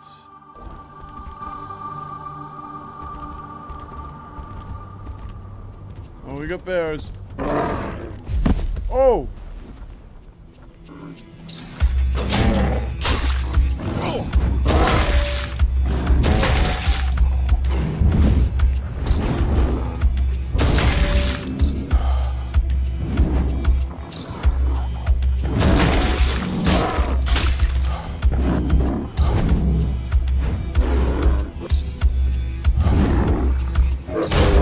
That?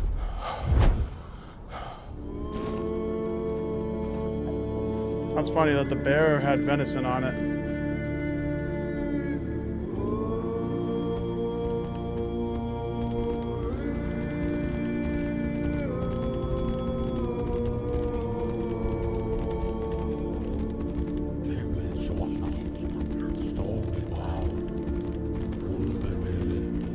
What is that?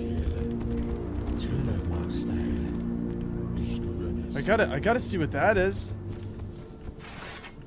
This guy looks like he wants to fight. Eldritch Reaver. It's a frickin' Reaver.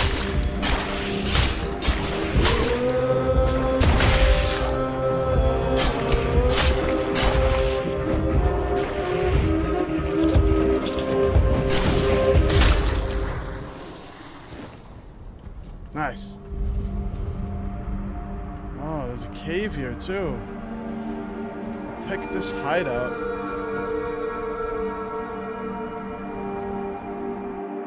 Okay. I'm getting distracted. It's alright though, we'll see this, and then we'll just go right back to the quest we were on.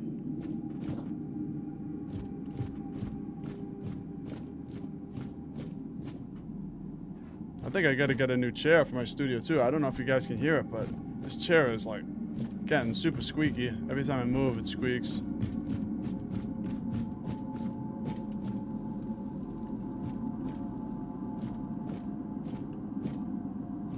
Messed up.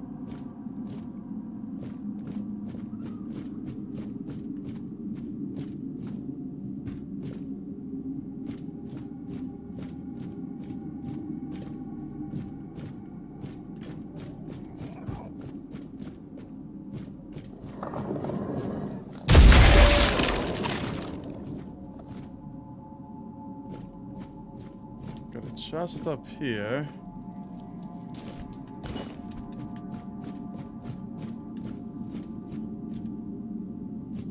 Little kid skeleton.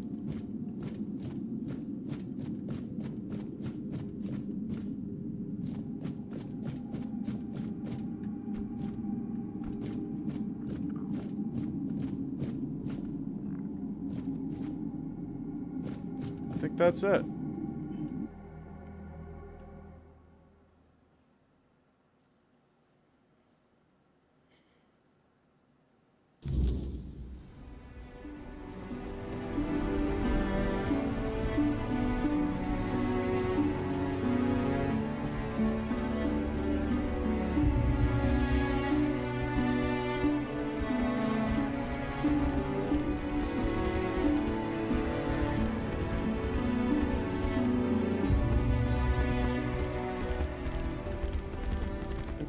Keep following this path, and this should take us.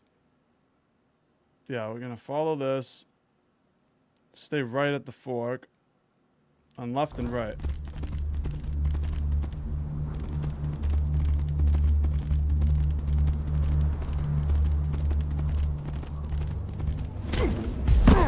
The hell was that? Oh, I just get knocked off by angry bees. Those frickin' bees are angry. I don't have any health.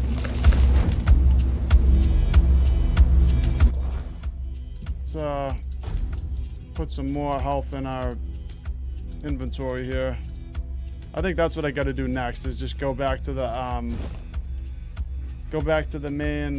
fortress in the Horns of the South and buy a bunch of health potions. I do that periodically.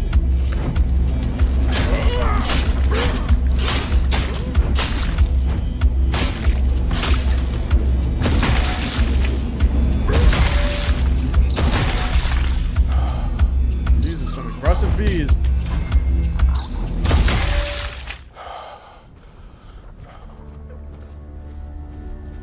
All right.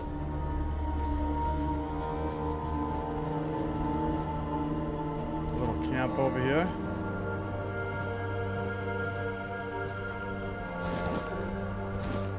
Well, we could probably cook up some food here anyway.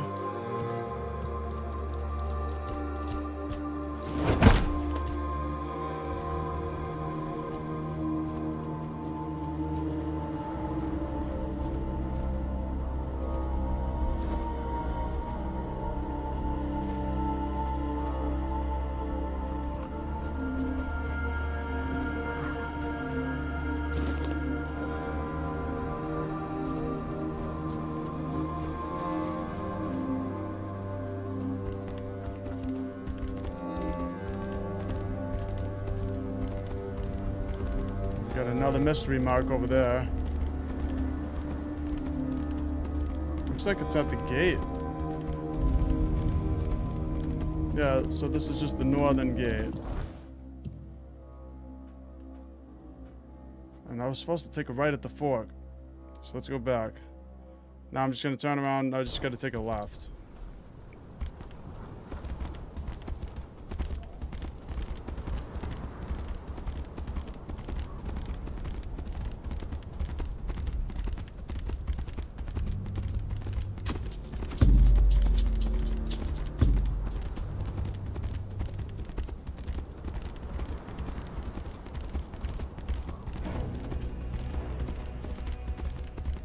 Oh no, not one of those things.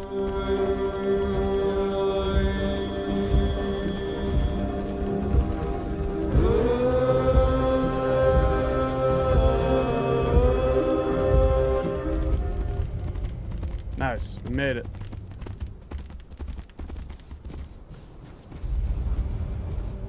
I think you lost your way. Turn back and be on your way. Where am I? This is the village of the Sven tribe. Whatever you're looking for, you won't find it here. How do you know what I'm looking for? Listen, I don't know. I just have orders not to let anyone in. So unless you have real business here, go explore other parts of the swords.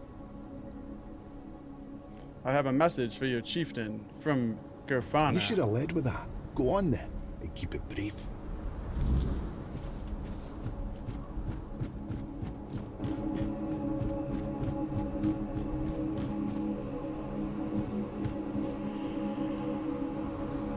Oh, this place looks like they just went to war or something. It's all burnt down.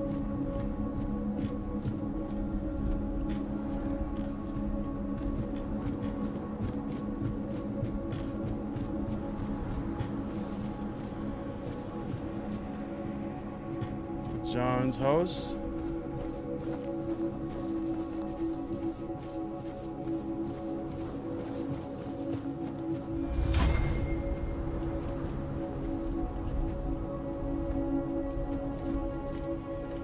I think it wants me to go up this way.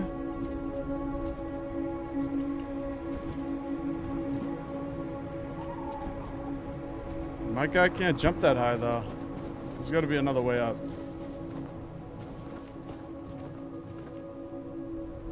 Horrendous. You came late. Some of us stayed. Most of us didn't. If you're looking for survivors, you won't find many. What happened? Our god rose and tore the ground open. Half the village went with him. Half stayed behind. It's these gods, I'm telling you. You said people went with him? Away forever. Into the lands of the eternal hunt. What are you praying for? My sons are gone now. Both of them. I buried what I could, and the rest I left to the sky. Now I pray so that I remember how to live without them. After all this, you're still praying? I was raised to worship, not to cry. If a god calls you home, you answer. If he leaves you standing, you pray harder. What will you do now? I buried the bodies. I will mend the roof. I will plant what seed we have left. There's nothing else to do. Go safe.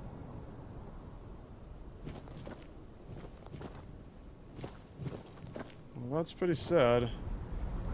God tore the ground open and killed everybody. Gods in this game are not very nice. Got a chest here.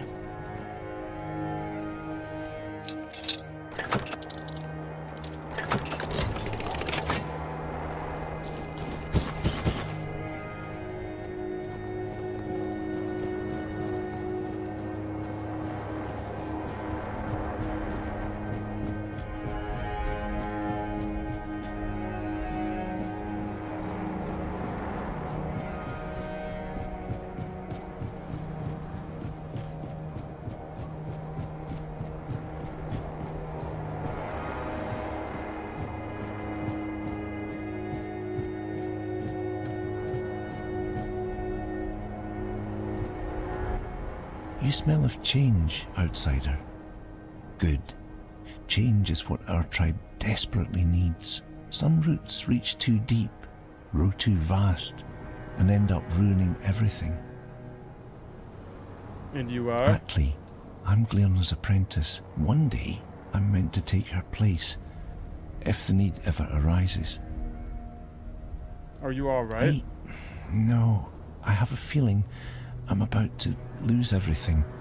My tribe, my past, myself. The Stagfather tainted everything. Even the one thing I hoped would always remind me of where I came from. Where you came from? You're not Svein? I am. My father was Svein, and I was given a Svein name. But my mother was Thewd. She brought me here when I was still an infant, told Glairna it was because I deserved to live my life wide awake, whatever that means, and then she left. Never came back. I gather the Stagfather destroyed something important to you. Yes.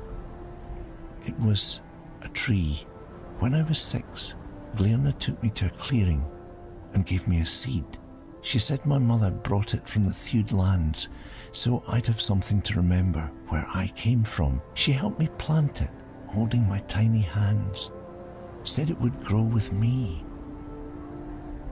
And what happened to the tree? It got twisted. It's all wrong now. I wanted to fix it, but I can't even get close. It keeps bearing monsters, and I'm no warrior, only Glairna's apprentice. I'm afraid those things will come here one day, and this village can't take any more losses. I can help you heal the tree. Really? You would? Here, I created a sigil, but it has to be written in blood on the bark. It should stop the corruption, and maybe I can still heal it. Thank you. This means the world to me.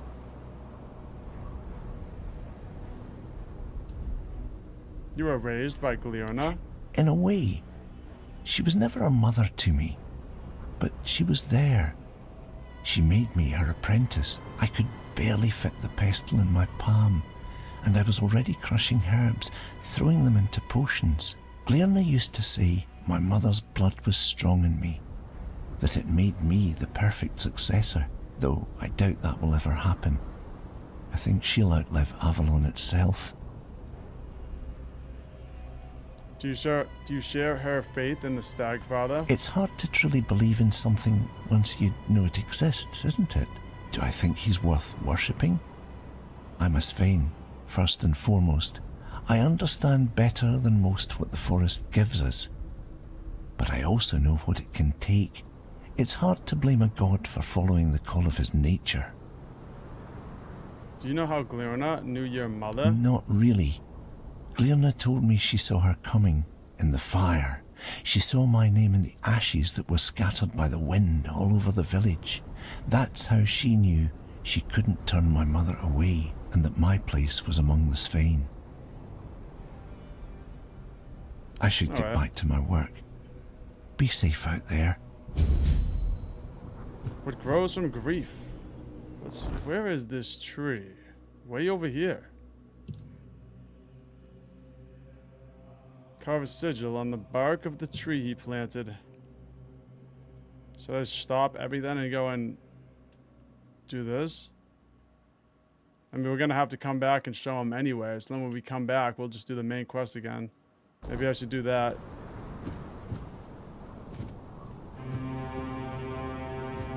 I gotta rest till the daytime though.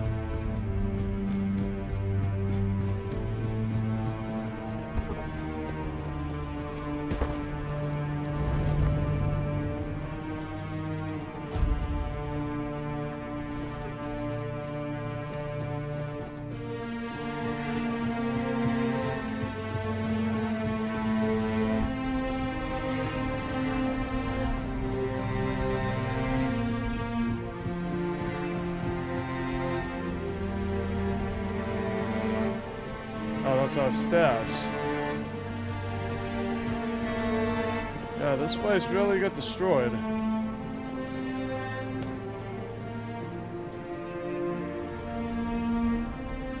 Okay, well, let's go get the tree. We'll come back up here after.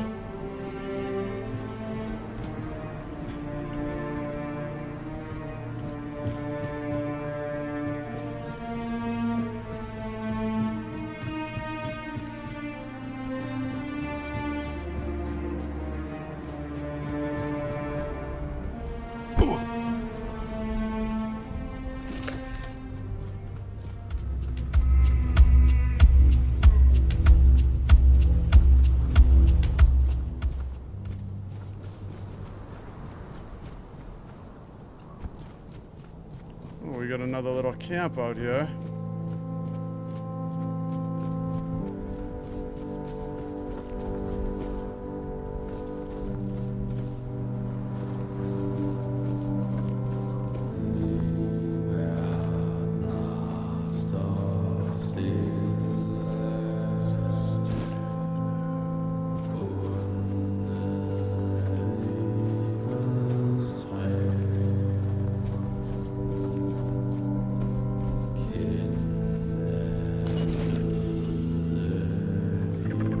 There's any like little notes around here or something.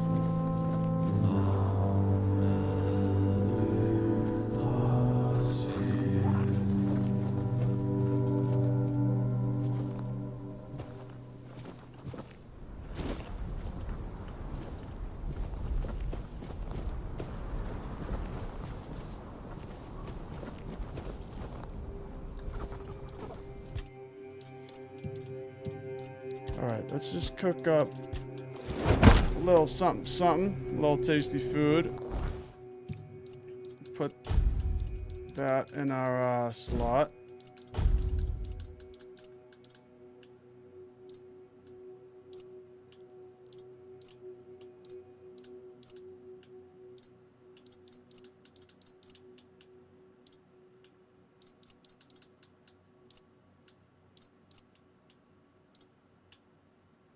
Restores 10 health over 10 seconds.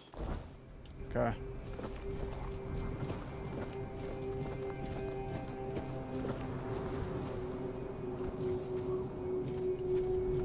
Oh, those are those tough guys. We got them. Ice Weaver.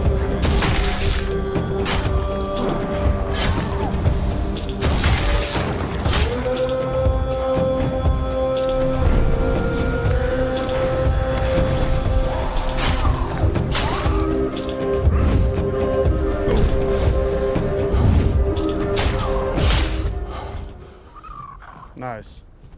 Yeah, it's tough because they disappear into that smoke and you can't really see them. Okay, heal up there.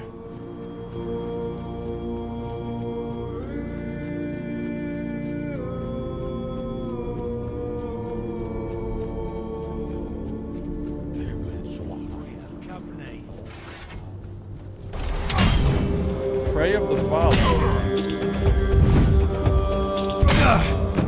This guy looks like he's a bounty or something.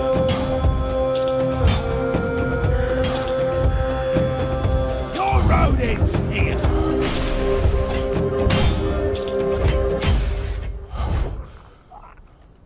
Yep. Doombrenner's hook.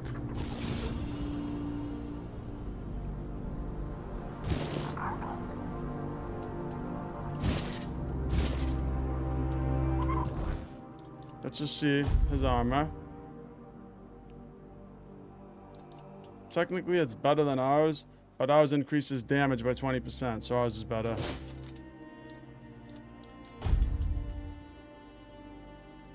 His armor is better, though.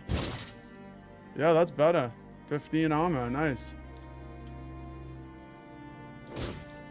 Okay, let's get his other stuff then.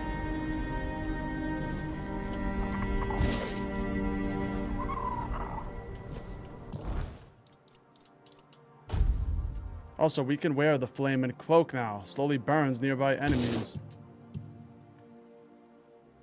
Finally. Or we could wear this guy's then. Increases max stamina by 10. Can't go wrong there.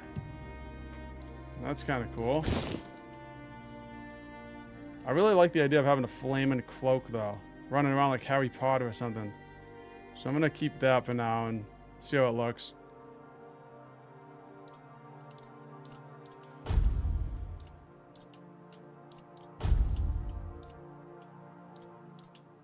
Wasn't wearing any good pants. Yeah, our gauntlets are actually better than his gauntlets were.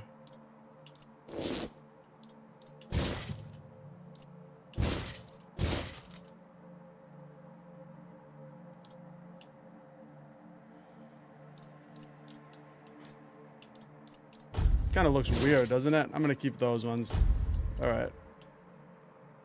And then he had these boots. All right. I'll keep what I got. Let's just check our rens, though, because we haven't looked at these in a while.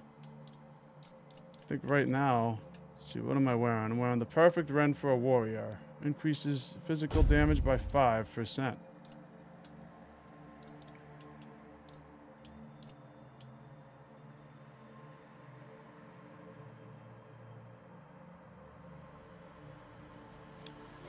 This ren seems a lot better, actually. The Ren of Despair. This has, like, way more effects, so let's switch it to that.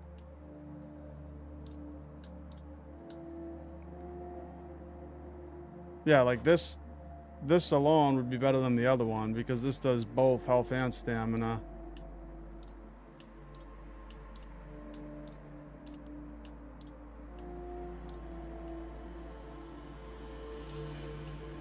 Increases the encumbrance limit. Okay, you know what? Let's keep what we have.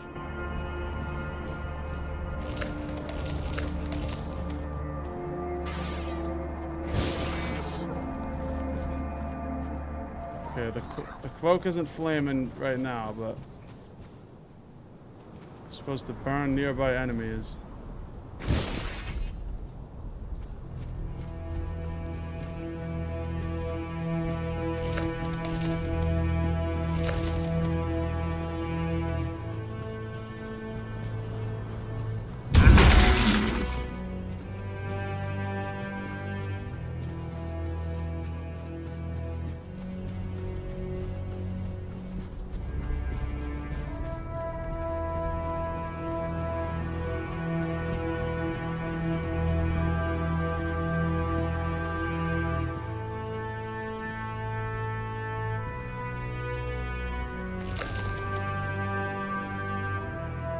I don't trust this. I'm doing a hard save just in case something bad happens. Because I don't have any health here. Let's try to dig this up. That's going to be my next objective, is get health. There it is. Yeah, I had a feeling. I had a feeling something was going to happen.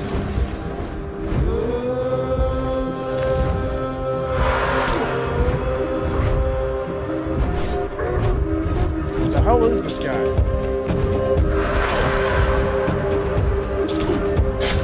Whoa! This guy's looking up into the trees.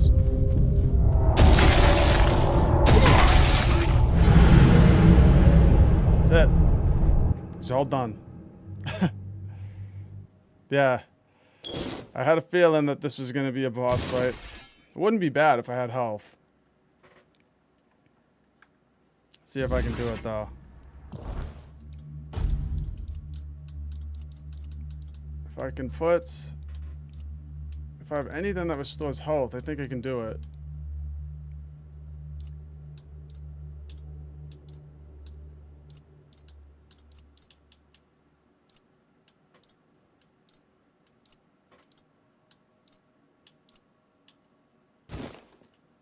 Alright, we got some rows.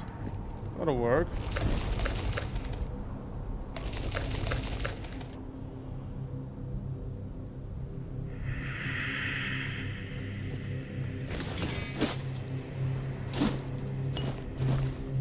Alright, we'll try it one more time.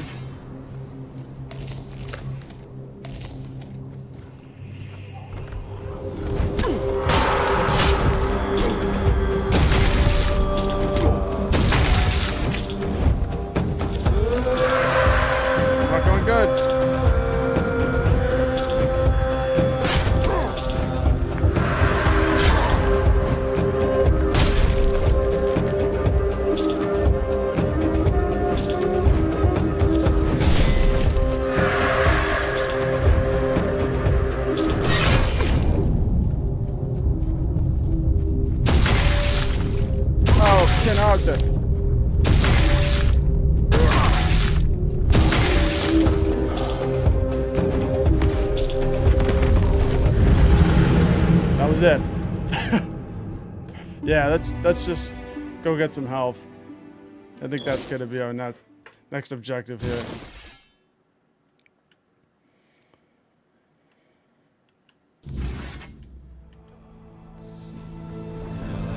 put the fire down. I know exactly where to get some.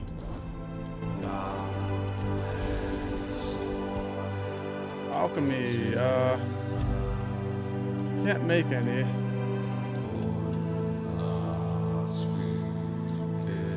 If I was smarter, I would have made some health potions instead of just eating my sage like a pig, but too late.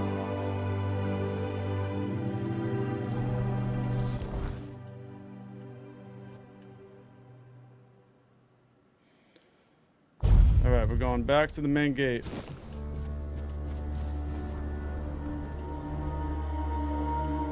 It's knocked, and we gotta go back to the Horns of the South real quick. There's probably somewhere closer that you could get health potions, but I know that this guy has a lot of them in the Horns of the South.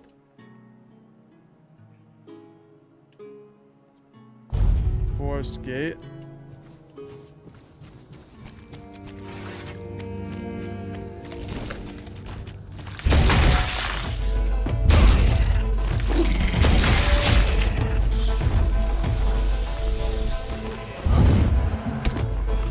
That sucks.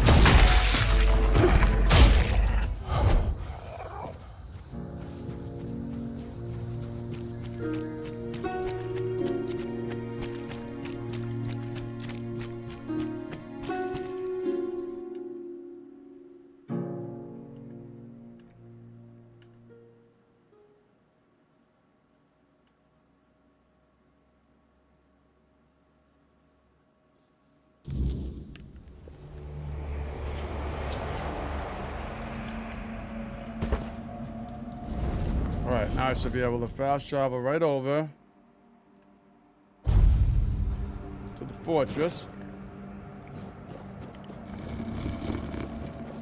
Run in here and just grab some potions. I'm just gonna buy every potion this guy has.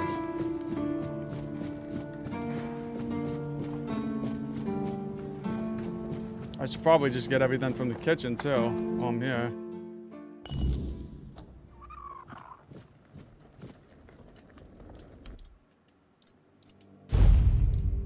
Look at all the meat anyway.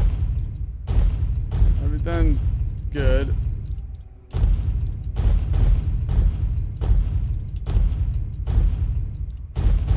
Yeah, we'll just take it all.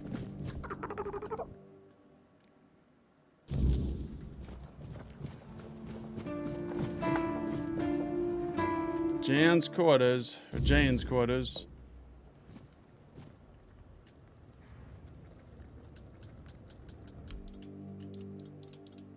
There it is.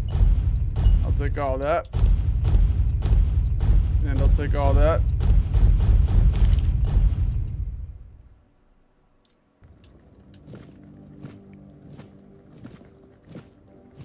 Over encumbered, really? Oh yeah, by 2 pounds. Well, you know what? Let's drop.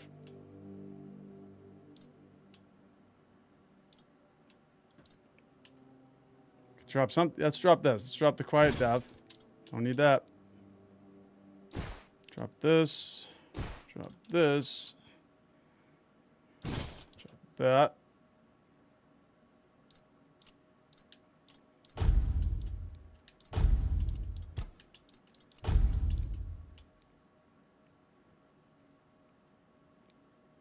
We'll drop.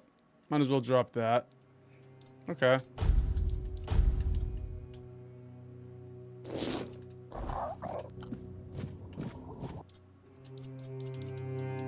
Now I'll make even more health potions.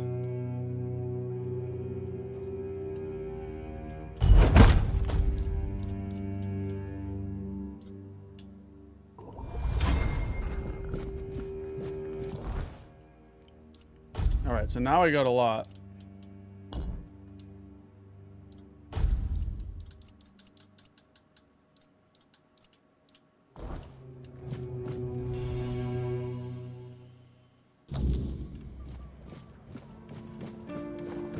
We got health. Now I'm just gonna cook up a bunch of food.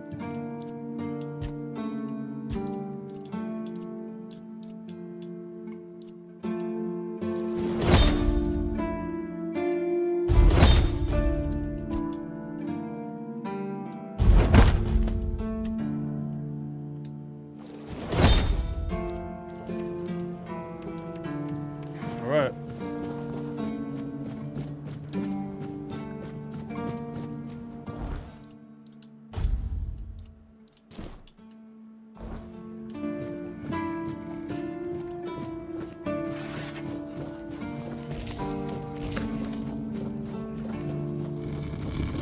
At least now we got plenty of health.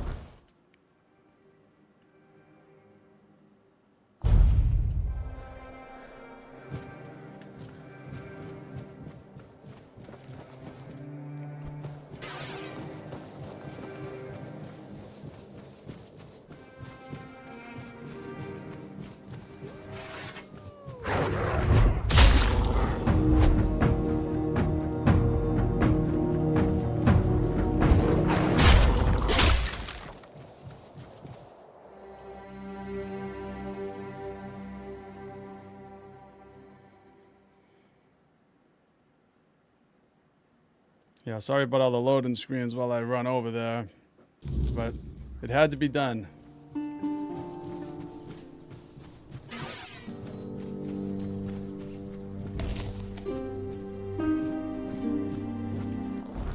So I wish it would keep the food favorited and stop deselecting it.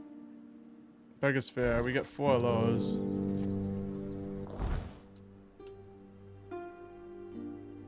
Okay, come over to this one.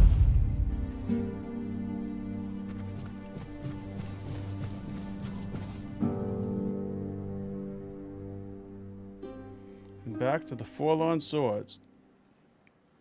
Now I'll just fast travel one more time up to that village and then we'll be right there again.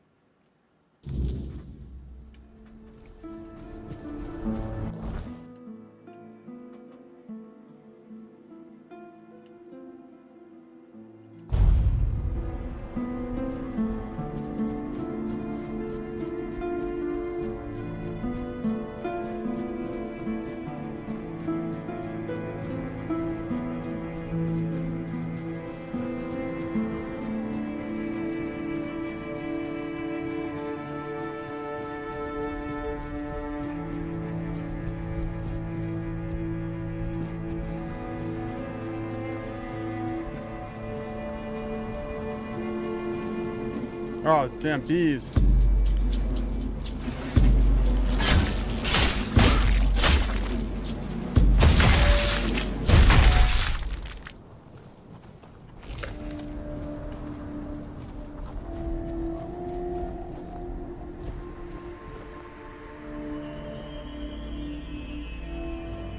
Still don't know what these little floating lights are.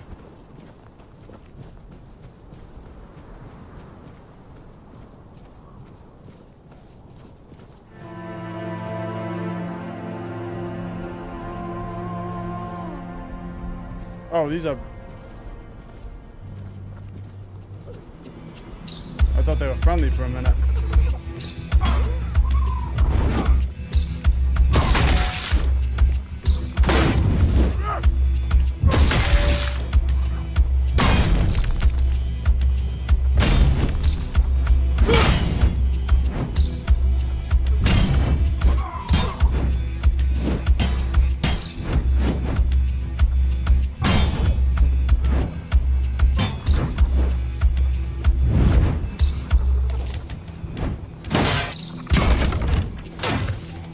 Oh, these guys can really do some damage. Hello, dear.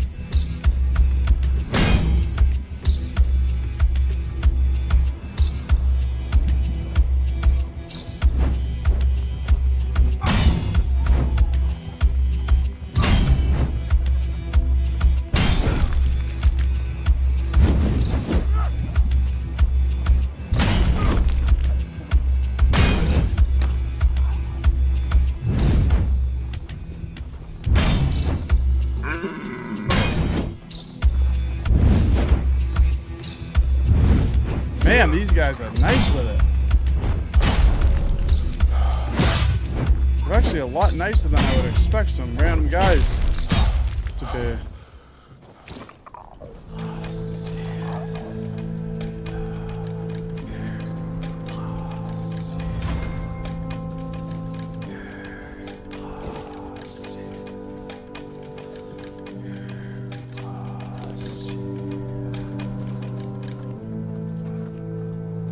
little camp.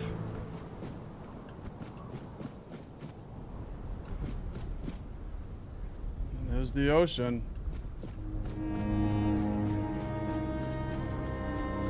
So let's just keep going. I think it's right up here.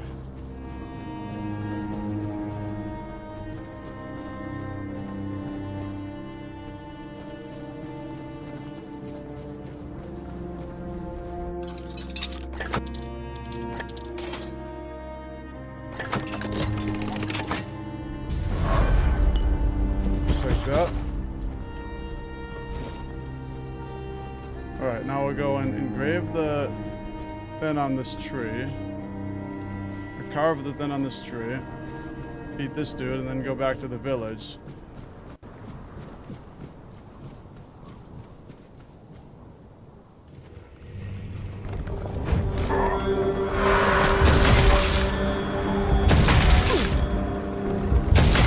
This guy is really tough to dodge though. Because he's got such a long reach.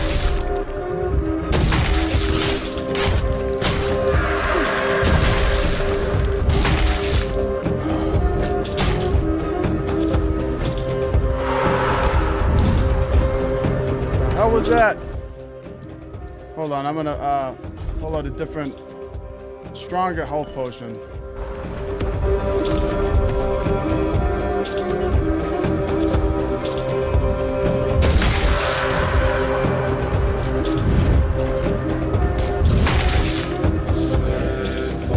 Man, those health potions ain't doing nothing.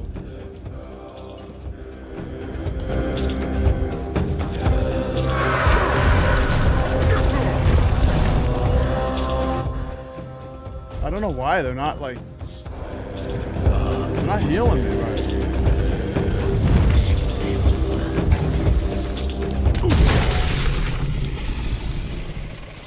And look at our health. Wow. That thing was ridiculous. I just used up every single health potion that I have. Not even kidding. That was all of them.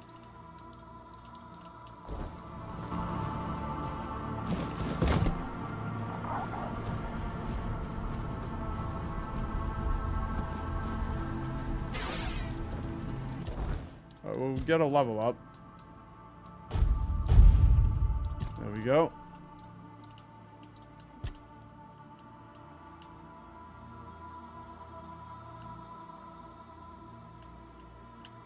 Let's see, what's this one? Reduces stamina cost for each consecutive one-handed hit. Let's do that.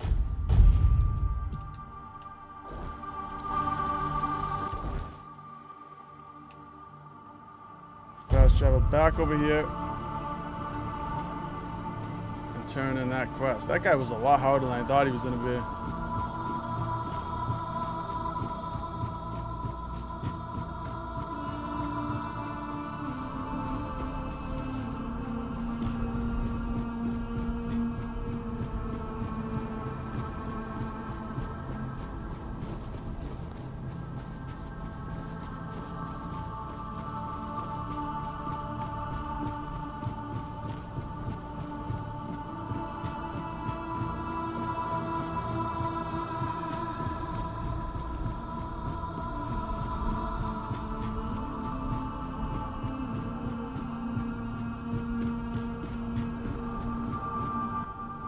You caught me in the middle of something, but that's all right.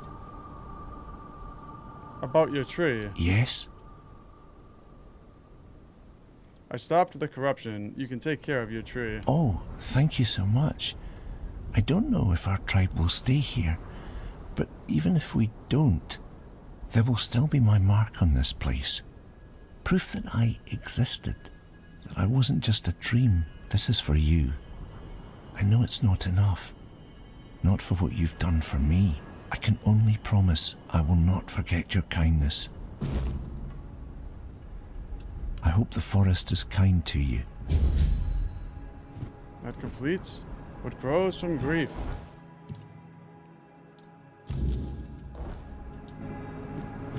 Alright, we still need to convince these people.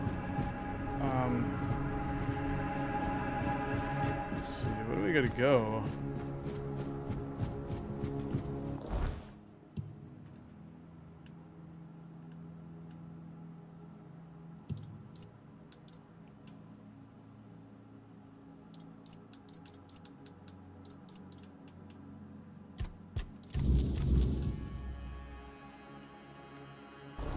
Yeah, we haven't convinced them yet. We helped that guy, but I don't think that was like part of the quest to convince him. Viewing his house. We gotta find the leader of this tribe.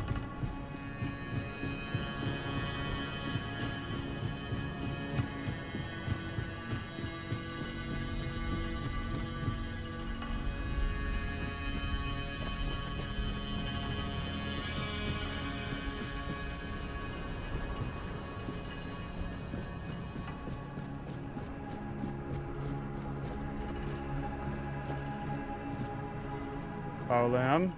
And who might you be? Are you the messenger of the Stagfather, the one Glirna foretold? If she's right for once, well, that'd be a first. You're a little late, by the way. I don't know anything about any prophecy. Ah, perhaps that's for the best. The last thing we need is another self-proclaimed prophet causing trouble. As you can see, I've got enough on my plate. I'm Barlam, the chieftain. Welcome to the Svinelands, with a tribe that's just ceased to exist. What happened there? Can't you see? I won't speak of it further. Not with outsiders. See this? One of those bodies belongs to my son, Jens. He fought bravely to the very end. May the ancestors grant him a place at their table. May the unrealm of the hunt show him mercy. It's a damn shame his god failed him. You just had to be stubborn, didn't you, kid? Hey, no point wasting breath. What's done is done. Most of the Svine tribe is gone. Grafano sent me. Let me guess. He wants to call the moot. He's been trying for years, and every time I've had to refuse. Not because I want to. I know the moot is sacred law. But above that law is my duty to protect the tribe. And as you can see, I've failed. The Svine tribe is gone. Grafano told me to help with whatever's holding you back from attending the moot. Not having a tribe is what's holding me back. Can you turn back time? Bring my people back to life? No? That's what I thought. I don't know you. And if Gerfan thinks I'll trust someone from outside the tribes on his word alone, he's showing weakness. Especially now. But I do have a solution. Find Kjell. If she vouches for you, I'll honor the voice of the tribe's request. And I'll let you help us, if that's even possible. Alright, I will go find Kjell. She should be nearby. She'll have a task for you, something to prove you can be trusted. Once that's done, meet me here. Maybe then I'll share something more.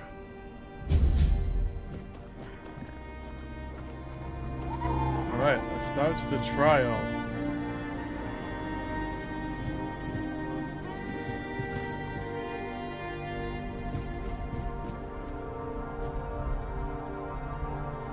Oh, I didn't even see that. That's messed up.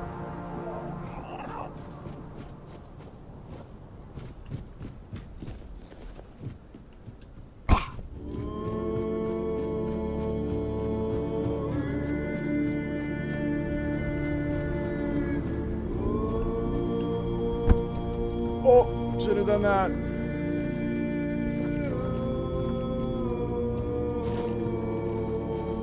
You picked a damned bad time to show your face here. Outsiders in the village are rarely good news. But now, after what happened, don't you think we have enough trouble without you? I don't want any trouble for myself or for you. Sure, that's what all outsiders say. Until trouble finds them. Anyway, watch yourself. One wrong move, and you'll have more than just me to deal with. Our whole village will be on you. At least, what's left of us. What do you want? What happened here? We haven't even buried the bodies yet. And you're already sniffing around. Here's some advice. It's not your business, so stay out of it. Yeah, but I need to see what happened.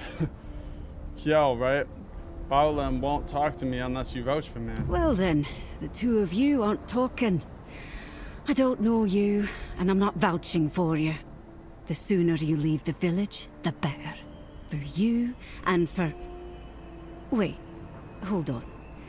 There is one thing you could help me with. One of our hunters went to the cave nearby, and hasn't returned. With everything that happened here, I forgot all about him.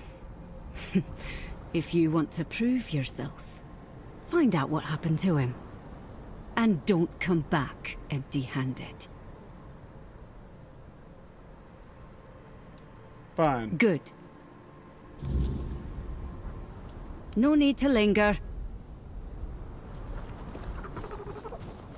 Alright. Yeah, I really wish... I can't believe that boss fight earlier took every single one of my health potions. That's crazy. For some reason, it wasn't really healing me that much.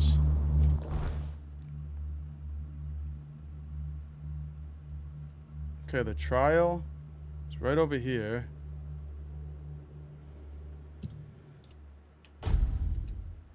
Well, we do get dishes still, so... At least we got that.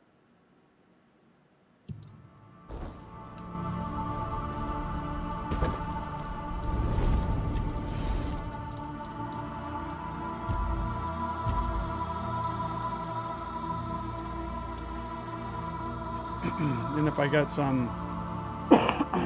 if I get some sage, then I'll be able to cook up my own health potions.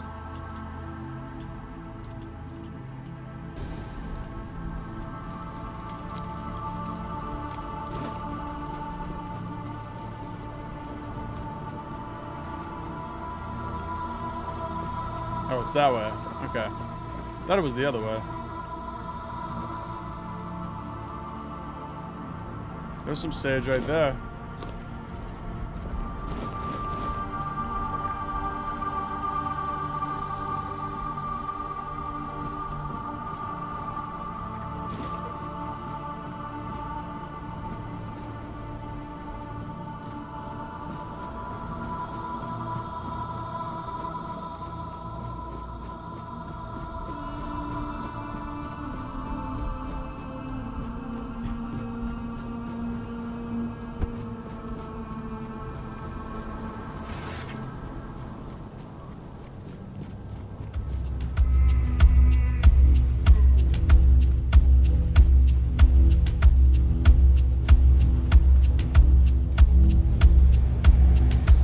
Stagfather Shrine. Oh, one of those things. I'm gonna avoid that.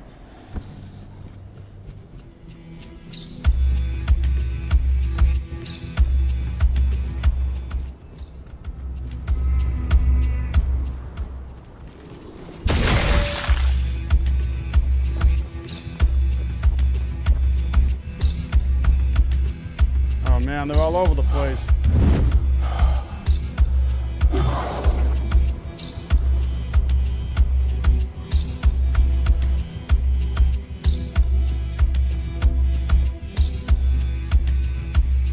Glitching through the rocks.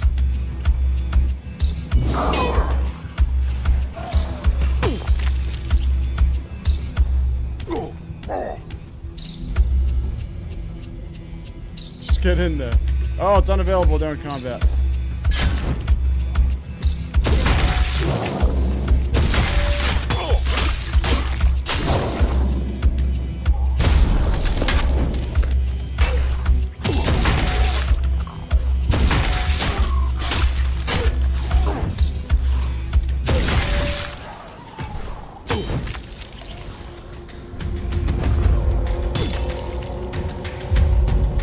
Problem is the health is not healing me fast enough.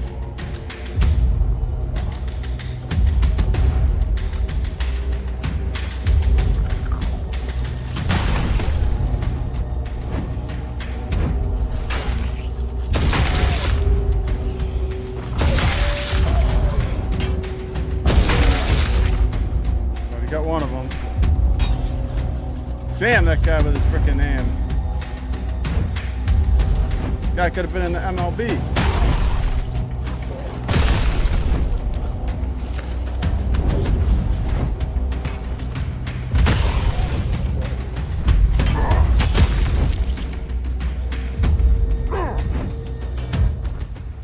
Alright, we gotta see if we can heal again. Yeah, we got some dishes over here we can eat.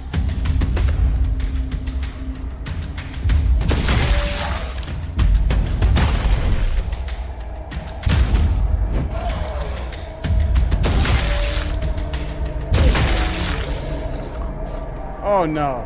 Oh no. Oh yeah, we're screwed. Yeah, we're screwed.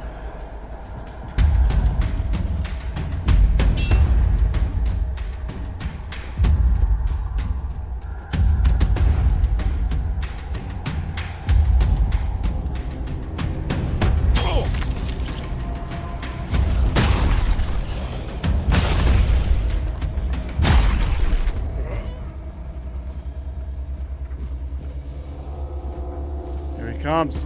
Can I put the fire down? Nope, nope, nope. Get out of here.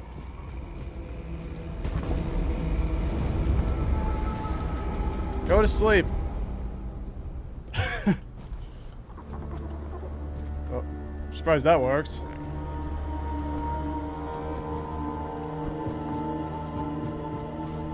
Yeah, luckily it lets you go to sleep, or else I would have been screwed.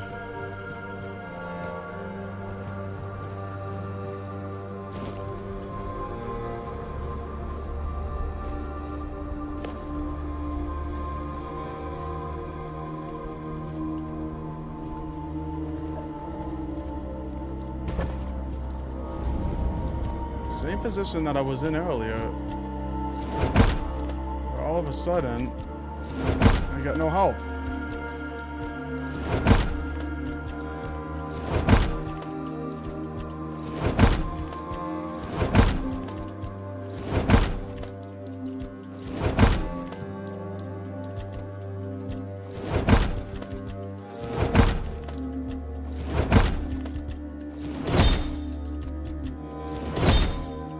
Cooking the nastiest meals you've ever seen.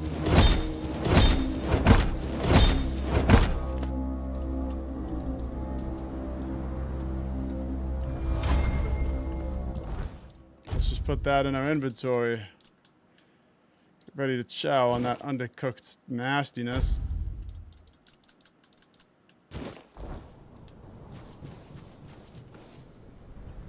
Abandoned mine cave.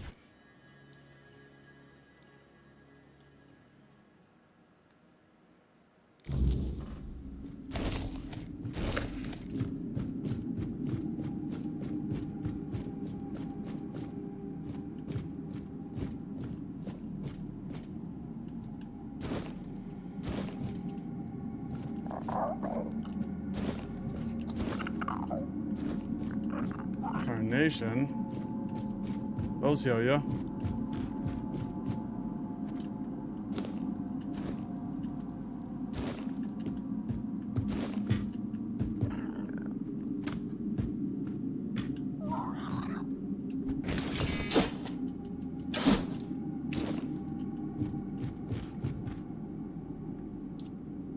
Okay, looks like we can jump down this way.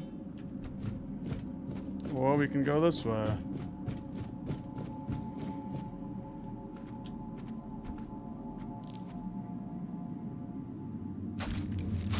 He definitely sees me.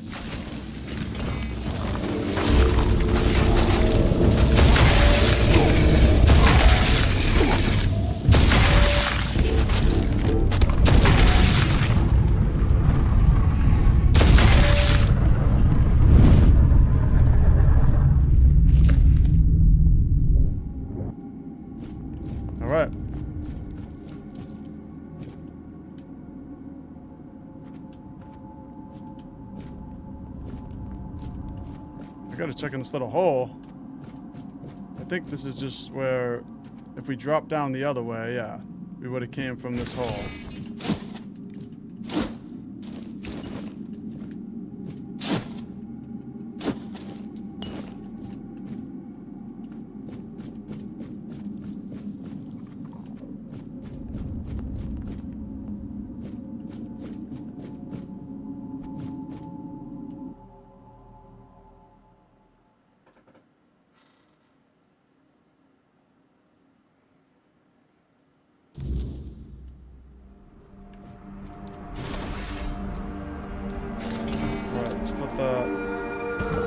Put the fire down. We'll just fast travel back to the camp if we can.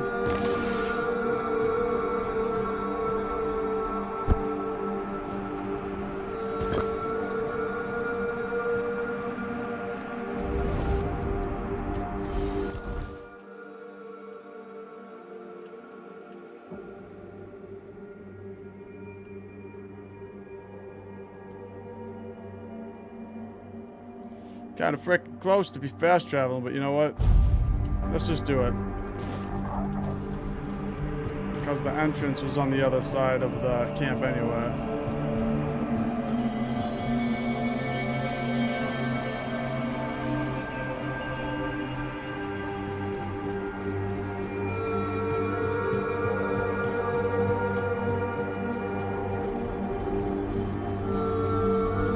What do you want?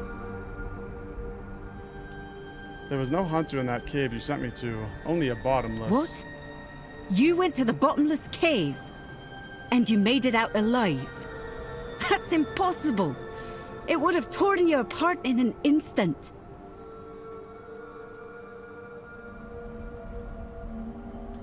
So you admit you sent me to my death? Yeah, I wanted to get rid of you. We don't need outsiders here. Definitely not now. Wow. But you've proven you have what matters most to the swine. Strength of spirit and the will to survive.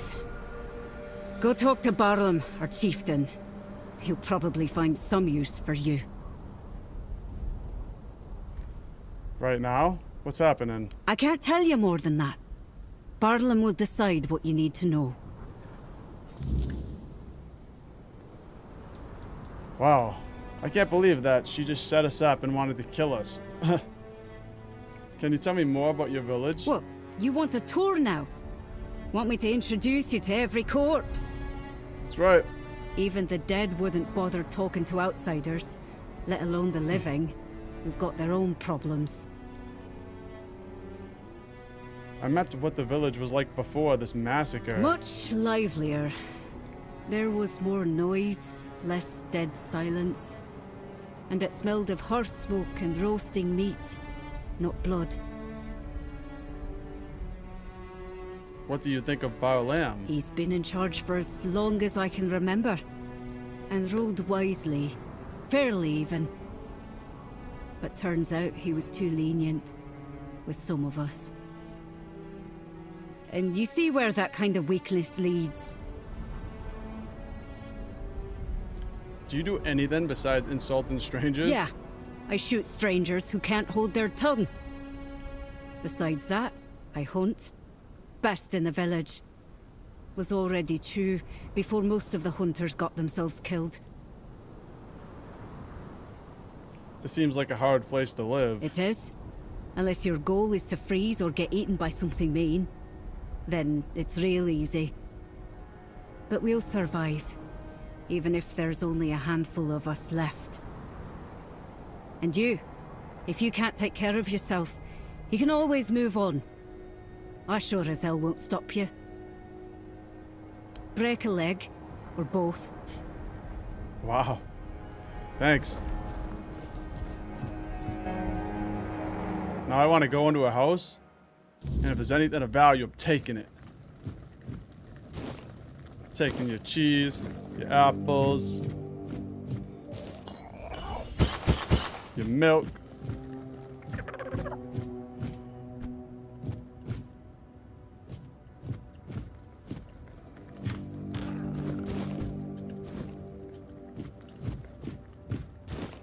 Give me that.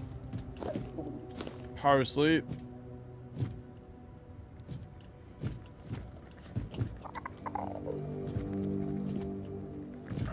Alright. Now that's what you get.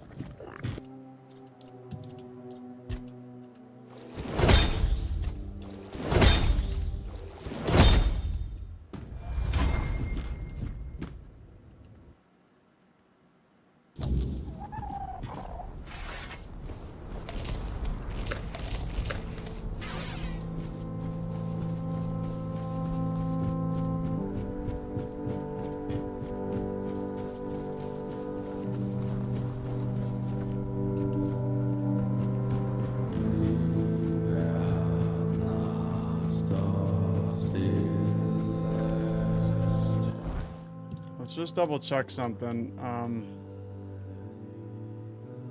Alright, yeah, so I don't know if this was the only thing we gotta do. But we'll see. I hope so.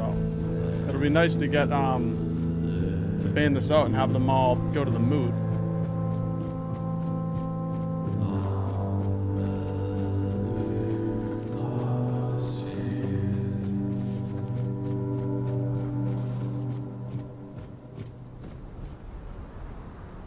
I met Kiel. You wanted to kill me? Really? Kill you? Maybe. But the fact that you're still breathing only proves your strength. And your determination. You survived Kiel's trial, which means you've proven yourself worthy of knowing what we're up against. Now you will tell me what happened here? The Stagfather happened. A bunch of fanatics called him into this world.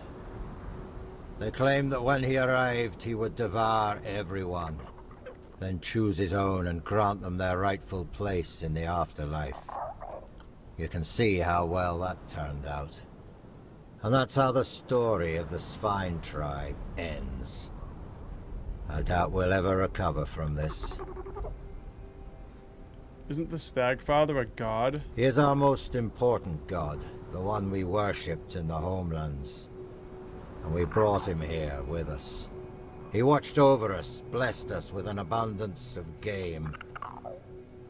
In return, he had our unwavering devotion. But, as it often happens, some became blindly devoted, while others began to doubt. And the first group decided that the rest were unworthy of the Stagfather's grace. So they set him loose, to kill the entire tribe. The faithful joined him. The unbelievers were slaughtered. What happened next with this Stagfather? One of ours, Gudry, did something completely suicidal. With the help of our shamaness. He accepted the god into his body and is trying to keep him contained. But he's growing weaker by the day. We don't have much time before the Stagfather breaks loose again. And trust me, mixing the old gods with the weirdness thickening in these lands is the worst possible combination. We have to act quickly, although I have no idea where to even start. Will you attend the moot now? Out of the question. If we don't deal with the Stagfather, what happened here will happen to the rest of the Forlorn Swords. And the only thing that's happened so far is you proving you don't bow to fear, and that you know how to handle a weapon. Now, I need someone willing to help the Svine tribe. How can I help? Well, that's a good question. Because I have no idea. All I know is that we need to find a way to get rid of the Stagfather once and for all. Gudry won't be able to hold on much longer. And when he gives up, we're all lost. Go find Glirna. She must know something. She's the shamaness serving the damn thing, and somehow she's keeping Gudry alive. We may not like each other, but I know Glirna isn't a fanatic. She owes as much to her own tribe as she does to the Stagfather. Alright. It seems you're not very fond of this Galirna. Glirma is our old soothsayer. Very old. When I was a kid, that hag was already as wrinkled as an apple, forgotten in the storehouse for 3 winters. When I was a kid, that hag was already as wrinkled as an apple, forgotten in the storehouse for 3 winters. Her fate has tangled our paths, and we have no choice but to work together. The fate of the tribe is more important than our petty squabbles. Anything else I should know? If you need to get ready, go see Hjarn. He'll help you with your gear. There's still the cook, Sagar. You could talk to him too. You can sleep in any of the empty houses. I'm sure their previous owners won't mind. Okay. Cross completed the trial. God's cure. Let's speak with Galirna. Sleep in any of the empty houses. That reminds me, actually, there's a house that we can buy in the Horns of the South in the village. I saw a house that we could buy that I missed. I saw it when I was making a quest video. And at some point, I want to go back and buy that house.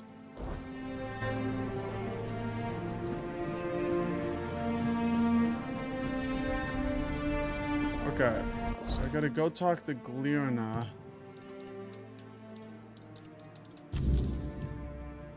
Now, we already helped Galirna's husband, so hopefully that will have some sort of positive impact on this.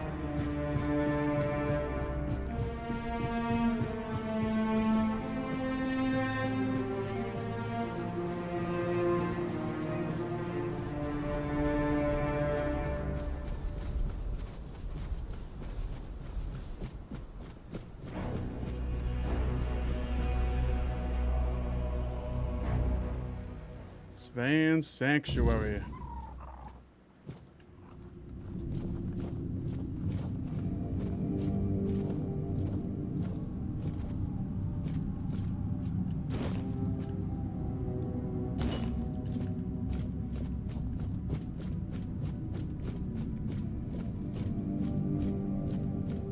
Looks crazy in here.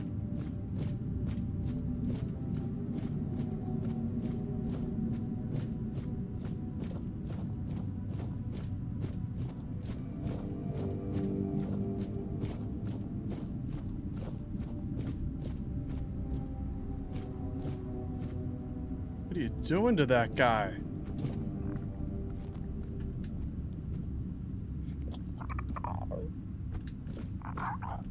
The forest whispered, the fire screamed, the bones agreed, and at last, here you are, just in time.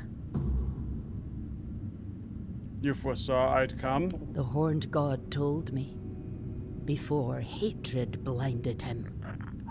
He said your paths would cross, that you would bring redemption or ruin. Just in time? In my dreams, I hear the crack of seals and snapping bones. The horned god, cursed with pain and blood, tears at the bonds I used to bind him. The earth trembles with his fury. Can you feel it? Soon, he will break free. And then we shall pay for calling him with blood, not faith.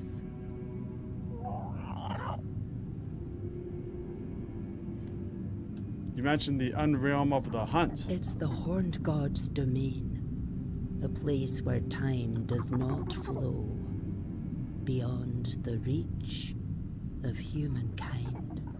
Once, it was lush and alive, where the hunt was sacred. Wild, pulsing with green and the crimson of blood, teeming with beasts and birds in the boughs. I doubt it still is.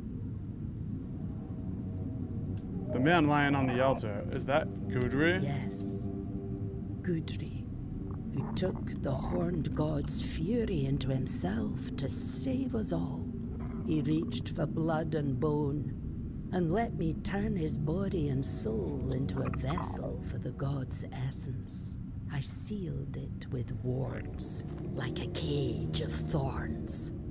But the god's wrath will tear through them, sooner or later. And when that happens, there'll be no saving us. You bound a god inside a man? How? If you want to bind a god, you don't choose the method. You use everything. Old songs stolen from the dead, runes slick with black blood, teeth and claws. The horned god in his hate-twisted form was a nightmare that came to devour us all. The finest warriors of the spine, the pride of our tribe, gave their lives on the altar of battle to weaken him. How did the stag father end up in your village? My disciples, my sons and daughters, they strayed.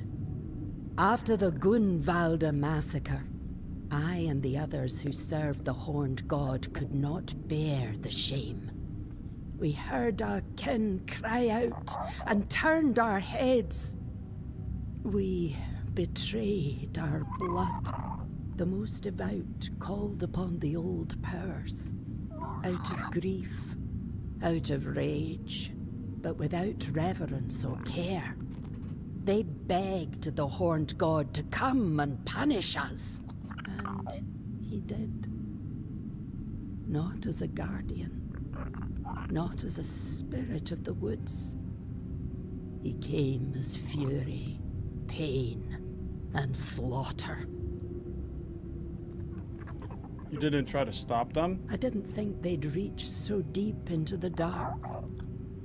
By the time I saw what they were doing, the earth was already soaked in blood.